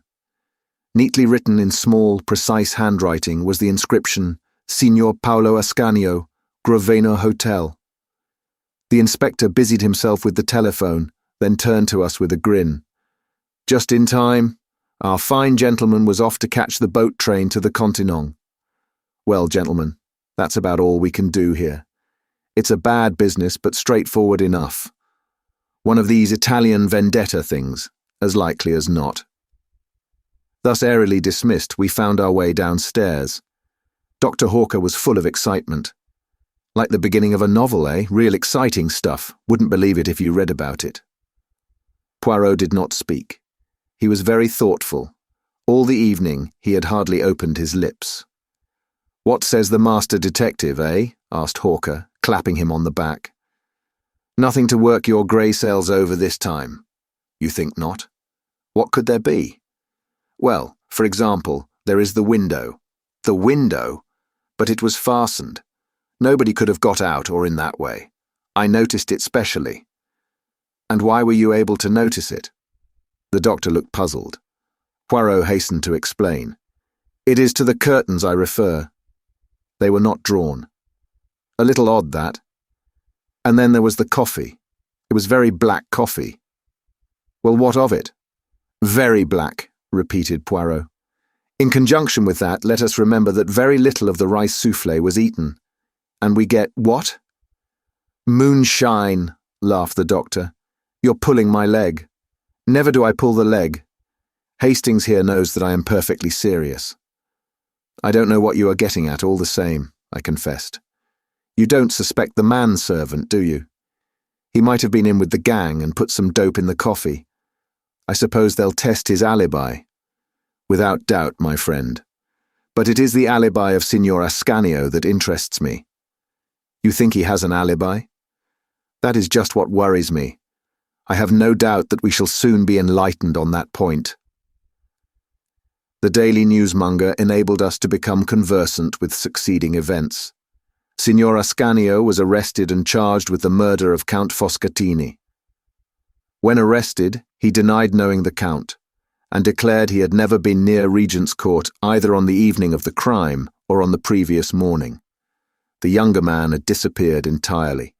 Signor Ascanio had arrived alone at the Grosvenor Hotel from the Continent 2 days before the murder. All efforts to trace the second man failed.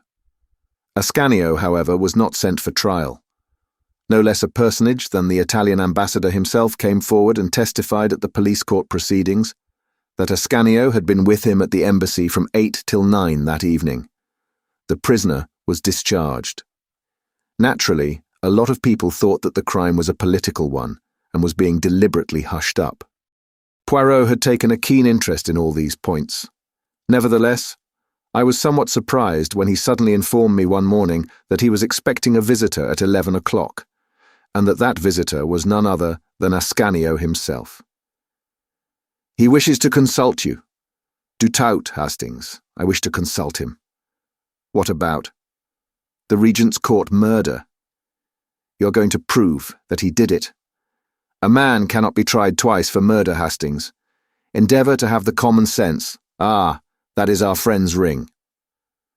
A few minutes later, Signor Ascanio was ushered in, a small thin man with a secretive and furtive glance in his eyes.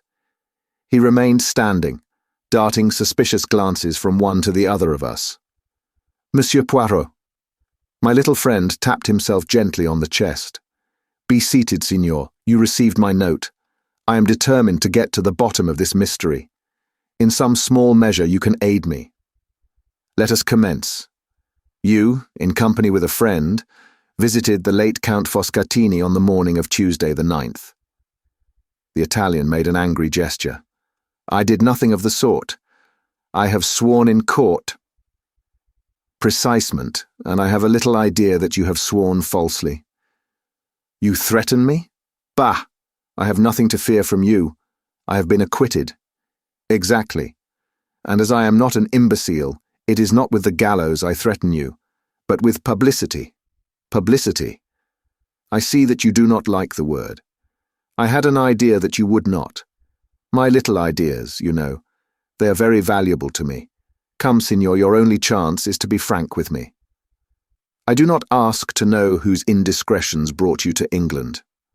I know this much. You came for the especial purpose of seeing Count Foscatini." "He was not a count," growled the Italian.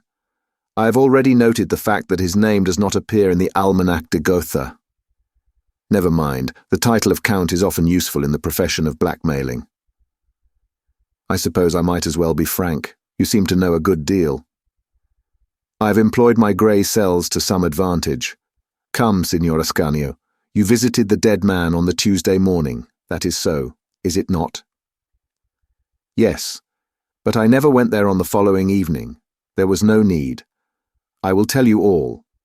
Certain information concerning a man of great position in Italy had come into this scoundrel's possession. He demanded a big sum of money in return for the papers. I came over to England to arrange the matter. I called upon him by appointment that morning. One of the young secretaries of the embassy was with me. The Count was more reasonable than I had hoped, although even then the sum of money I paid him was a huge one. Pardon, how was it paid? In Italian notes of comparatively small denomination. I paid over the money then and there. He handed me the incriminating papers. I never saw him again. Why did you not say all this when you were arrested? In my delicate position, I was forced to deny any association with the man. And how do you account for the events of the evening, then? I can only think that someone must have deliberately impersonated me. I understand that no money was found in the flat. Poirot looked at him and shook his head. Strange, he murmured. We all have the little grey cells, and so few of us know how to use them. Good morning, Signor Ascanio. I believe your story. It is very much as I had imagined, but I had to make sure. After bowing his guest out, Poirot returned to his armchair and smiled at me. Let us hear Monsieur le Capitaine Hastings on the case. Well, I suppose Ascanio is right. Somebody impersonated him. Never, never will you use the brains the good God has given you. Recall to yourself some words I uttered after leaving the flat that night. I referred to the window curtains not being drawn. We are in the month of June. It is still light at 8 o'clock. The light is failing by past. Que vous dites quelque chose.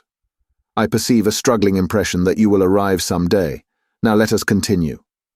The coffee was, as I said, very black. Count Foscatini's teeth were magnificently white. Coffee stains the teeth. We reason from that Count Foscatini did not drink any coffee. Yet there was coffee in all 3 cups. Why should anyone pretend Count Foscatini had drunk coffee when he had not done so? I shook my head, utterly bewildered. Come, I will help you. What evidence have we that Ascanio and his friend, or 2 men posing as them, ever came to the flat that night? Nobody saw them go in, nobody saw them go out. We have the evidence of 1 man and of a host of inanimate objects. You mean? I mean knives and forks and plates and empty dishes. Ah, but it was a clever idea.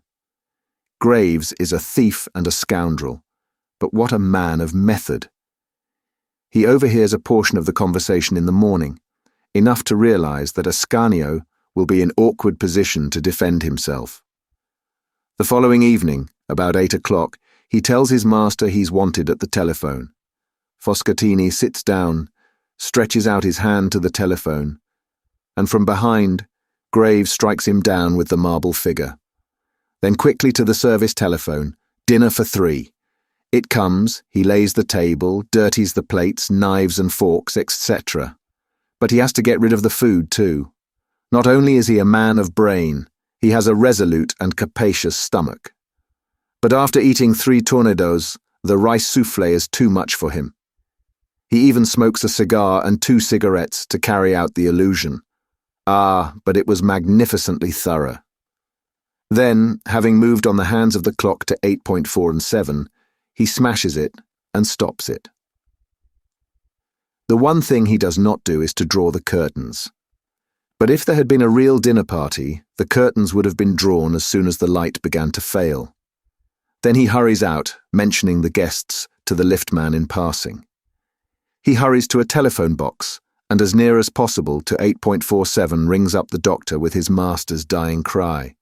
So successful is his idea that no one ever inquires if a call was put through from flat 11 at that time. Except Hercule Poirot, I suppose, I said sarcastically. Not even Hercule Poirot, said my friend, with a smile. I'm about to inquire now. I had to prove my point to you first. But you will see. I shall be right. And then Japp, to whom I have already given a hint, will be able to arrest the respectable Graves. I wonder how much of the money he has spent. Poirot was right. He always is. Confound him. The case of the missing will. The problem presented to us by Miss Violet Marsh made rather a pleasant change from our usual routine work. Poirot had received a brisk and businesslike note from the lady asking for an appointment, and he had replied asking her to call upon him at 11 o'clock the following day. She arrived punctually, a tall, handsome young woman, plainly but neatly dressed, with an assured and businesslike manner. Clearly a young woman who meant to get on in the world. I am not a great admirer of the so-called new woman myself, and in spite of her good looks, I was not particularly prepossessed in her favour. "My business is of a somewhat unusual nature, Monsieur Poirot," she began, after she had accepted a chair. "I had better begin at the beginning and tell you the whole story." "If you please, mademoiselle." "I'm an orphan. My father was one of 2 brothers, sons of a small yeoman farmer in Devonshire. The farm was a poor one, and the elder brother, Andrew, emigrated to Australia, where he did very well indeed, and by means of successful speculation in land became a very rich man.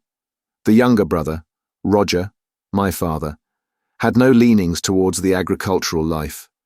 He managed to educate himself a little and obtained a post as a clerk with a small firm. He married slightly above him. My mother was the daughter of a poor artist. My father died when I was 6 years old. When I was 14, my mother followed him to the grave.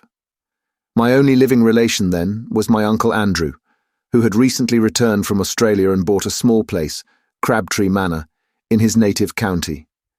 He was exceedingly kind to his brother's orphan child, took me to live with him, and treated me in every way as though I was his own daughter. Crabtree Manor, in spite of its name, is really only an old farmhouse. Farming was in my uncle's blood, and he was intensely interested in various modern farming experiments. Although kindness itself to me, he had certain peculiar and deeply rooted ideas as to the upbringing of women. Himself a man of little or no education, though possessing remarkable shrewdness, he placed little value on what he called book knowledge. He was especially opposed to the education of women. In his opinion, girls should learn practical housework and dairy work, be useful about the home, and have as little to do with book learning as possible. He proposed to bring me up on these lines, to my bitter disappointment and annoyance. I rebelled frankly. I knew that I possessed a good brain, and had absolutely no talent for domestic duties. My uncle and I had many bitter arguments on the subject, for though much attached to each other, we were both self-willed. I was lucky enough to win a scholarship, and up to a certain point was successful in getting my own way. The crisis arose when I resolved to go to Girton. I had a little money of my own, left me by my mother, and I was quite determined to make the best use of the gifts God had given me. I had one long, final argument with my uncle. He put the facts plainly before me. He had no other relations, and he had intended me to be his sole heiress. As I have told you, he was a very rich man. If I persisted in these new-fangled notions of mine, however, I need look for nothing from him. I remained polite, but firm. I should always be deeply attached to him, I told him, but I must lead my own life. We parted on that note. "You fancy your brains, my girl," were his last words. "I've no book learning, but for all that I'll pit mine against yours any day. We'll see what we shall see." That was 9 years ago. I have stayed with him for a weekend occasionally, and our relations were perfectly amicable, though his views remained unaltered. He never referred to my having matriculated, nor to my bisque. For the last 3 years his health had been failing, and a month ago he died. I am now coming to the point of my visit. My uncle left a most extraordinary will. By its terms, Crabtree Manor and its contents are to be at my disposal for a year from his death, during which time my clever niece may prove her wits. The actual words run. At the end of that period, my wits having proved better than hers, the house and all my uncle's large fortune passed to various charitable institutions. That is a little hard on you, mademoiselle, seeing that you were Mr. Marsh's only blood relation. I do not look on it in that way. Uncle Andrew warned me fairly, and I chose my own path, Since I would not fall in with his wishes, he was at perfect liberty to leave his money to whom he pleased. Was the will drawn up by a lawyer? No. It was written on a printed will form and witnessed by the man and his wife who live in the house and do for my uncle. There might be a possibility of upsetting such a will. I would not even attempt to do such a thing. You regard it then as a sporting challenge on the part of your uncle? That is exactly how I look upon it. It bears that interpretation, certainly, said Poirot thoughtfully. Somewhere in this rambling old manor house your uncle has concealed either a sum of money in notes or possibly a second will, and has given you a year in which to exercise your ingenuity to find it. Exactly, Monsieur Poirot. And I'm paying you the compliment of assuming that your ingenuity will be greater than mine. But that is very charming of you. My grey cells are at your disposal. You have made no search yourself? Only a cursory one, but I have too much respect for my uncle's undoubted abilities to fancy that the task will be an easy one. Have you the will or a copy of it with you? Miss Marsh handed a document across the table. Poirot ran through it, nodding to himself. Made 3 years ago, dated March 25th, and the time is given also, 11 a.m. That is very suggestive. It narrows the field of search. Assuredly, it is another will we have to seek for. A will made even half an hour later would upset this. Eh bien, mademoiselle, it is a problem, charming and ingenious, that you have presented to me here. I shall have all the pleasure in the world in solving it for you. Granted that your uncle was a man of ability, his grey cells cannot have been of the quality of Hercule Poirot's. Really, Poirot's vanity is blatant.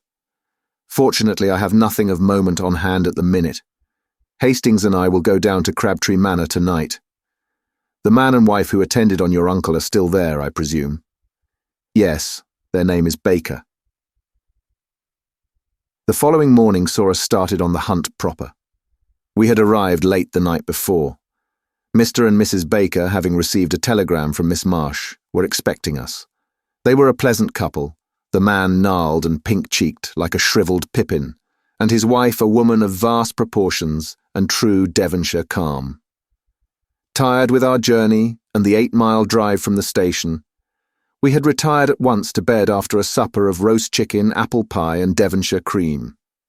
We had now disposed of an excellent breakfast and were sitting in a small, panelled room, which had been the late Mr. Marsh's study and living room. A roll-top desk stuffed with papers, all neatly docketed, stood against the wall, and a big leather armchair showed plainly that it had been its owner's constant resting place. A big chintz-covered settee ran along the opposite wall, and the deep, low window seats were covered with the same faded chintz of an old-fashioned pattern. Eh bien, mon ami, said Poirot, lighting one of his tiny cigarettes. We must map out our plan of campaign. Already I have made a rough survey of the house, but I am of opinion that any clue will be found in this room. We shall have to go through the documents in the desk with meticulous care. Naturally, I do not expect to find the will amongst them, but it is likely that some apparently innocent paper may conceal the clue to its hiding place. But first we must have a little information. Ring the bell, I pray of you. I did so. While we were waiting for it to be answered, Poirot walked up and down, looking about him approvingly. A man of method, this Mr. Marsh. See how neatly the packets of papers are docketed. Then the key to each drawer has its ivory label. So has the key of the china cabinet on the wall. And see with what precision the china within is arranged. It rejoices the heart. Nothing here offends the eye. He came to an abrupt pause, as his eye was caught by the key of the desk itself, to which a dirty envelope was affixed. Poirot frowned at it and withdrew it from the lock. On it were scrawled the words, "Key of roll-top desk," in a crabbed handwriting, quite unlike the neat superscriptions on the other keys. An alien note, said Poirot, frowning. I could swear that here we have no longer the personality of Mr. Marsh. But who else has been in the house? Only Miss Marsh, and she, if I mistake not, is also a young lady of method and order. Baker came in answer to the bell. Will you fetch Madame your wife, and answer a few questions?" Baker departed, and in a few moments returned with Mrs. Baker, wiping her hands on her apron and beaming all over her face. In a few clear words, Poirot set forth the object of his mission. The Bakers were immediately sympathetic. "Us don't want to see Miss Violet done out of what's hers," declared the woman. "Cruel hard 'twould be for hospitals to get it all." Poirot proceeded with his questions. Yes, Mr. and Mrs. Baker remembered perfectly witnessing the will. Baker had previously been sent into the neighbouring town to get 2 printed will forms. "2?" said Poirot sharply. "Yes, sir. For safety like, I suppose, in case he should spoil one." And sure enough, so he did do. Us had signed one. "What time of day was that?" Baker scratched his head, but his wife was quicker. "Why, to be sure, I just put the milk on for the cocoa at 11. Don't he remember? It had all boiled over on the stove when us got back to kitchen. And afterwards, 'twould be about an hour later, us had to go in again. "I've made a mistake," says old master. "Had to tear the whole thing up. I'll trouble you to sign again," and us did. And afterwards master give us a tidy sum of money each. "I've left you nothing in my will," says he, "but each year I live, you'll have this to be a nest egg when I'm gone." And sure enough, so he did. Poirot reflected. "After you'd signed the second time, what did Mr. Marsh do? Do you know?" "Went out to the village to pay tradesmen's books." That did not seem very promising. Poirot tried another tack. He held out the key of the desk. "Is that your master's writing?" I may have imagined it, but I fancied that a moment or two elapsed before Baker replied, "Yes, sir, it is." He's lying, I thought. But why?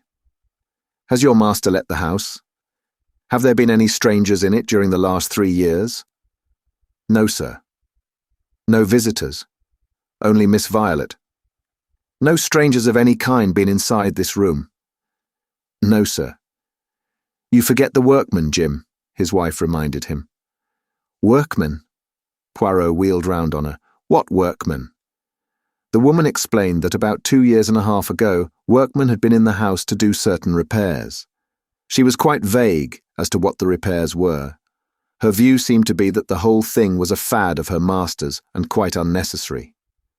Part of the time the workmen had been in the study, but what they had done there she could not say, as her master had not let either of them into the room whilst the work was in progress.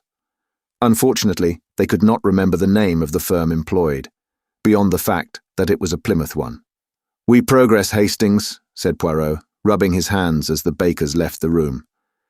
Clearly he made a second will, and then had workmen from Plymouth in to make a suitable hiding place. Instead of wasting time taking up the floor and tapping the walls, we will go to Plymouth. With a little trouble, we were able to get the information we wanted.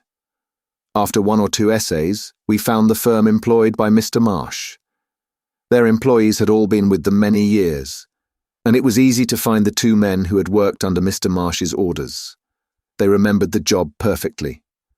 Amongst various other minor jobs, they had taken up one of the bricks of the old-fashioned fireplace, made a cavity beneath, and so cut the brick that it was impossible to see the join. By pressing on the second brick from the end, the whole thing was raised. It had been quite a complicated piece of work, and the old gentleman had been very fussy about it. Our informant was a man called Coggan, a big, gaunt man with a grizzled moustache. He seemed an intelligent fellow. We returned to Crabtree Manor in high spirits, and locking the study door, proceeded to put our newly acquired knowledge into effect. It was impossible to see any sign on the bricks, but when we pressed in, the manner indicated. A deep cavity was at once disclosed. Eagerly, Poirot plunged in his hand. Suddenly his face fell from complacent elation to consternation. All he held was a charred fragment of stiff paper, but for it, the cavity was empty. "Sacre!" cried Poirot angrily. "Someone has been before us." We examined the scrap of paper anxiously. Clearly it was a fragment of what we sought. A portion of Baker's signature remained, but no indication of what the terms of the will had been. Poirot sat back on his heels, His expression would have been comical if we had not been so overcome. "I understand it not," he growled. "Who destroyed this, and what was their object?" "The bakers," I suggested. "Pourquoi? Neither will make any provision for them, and they are more likely to be kept on with Miss Marsh than if the place became the property of a hospital. How could it be to anyone's advantage to destroy the will? The hospital's benefit, yes, but one cannot suspect institutions." "Perhaps the old man changed his mind and destroyed it himself," I suggested. Poirot rose to his feet, dusting his knees with his usual care. "That may be," he admitted. "One of your more sensible observations, Hastings. Well, we can do no more here. We have done all that mortal man can do. We have successfully pitted our wits against the late Andrew Marsh's, but unfortunately, his niece is no better off for our success. By driving to the station at once, we were just able to catch a train to London, though not the principal express." Poirot was sad and dissatisfied. For my part, I was tired and dozed in a corner. Suddenly, as we were just moving out of Taunton, Poirot uttered a piercing squeal. "Vite, Hastings! Awake and jump!" "But jump, I say." Before I knew where I was, we were standing on the platform, bareheaded and minus our valises, whilst the train disappeared into the night. I was furious, but Poirot paid no attention. "Imbecile that I've been," he cried. "Triple imbecile. Not again will I vaunt my little grey cells." "That's a good job at any rate," I said grumpily. "But what is this all about?" As usual, when following out his own ideas, Poirot paid absolutely no attention to me. "The tradesmen's books. I've left them entirely out of account." "Yes, but where? Where?" "Never mind, I cannot be mistaken. We must return at once." Easier said than done. We managed to get a slow train to Exeter, and there Poirot hired a car. We arrived back at Crabtree Manor in the small hours of the morning.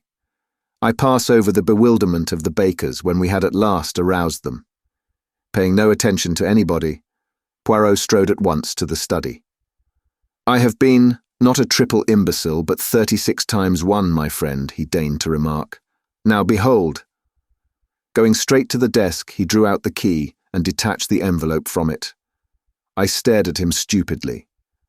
How could he possibly hope to find a big will form in that tiny envelope? With great care, he cut open the envelope, laying it out flat. Then he lighted the fire and held the plain inside surface of the envelope to the flame.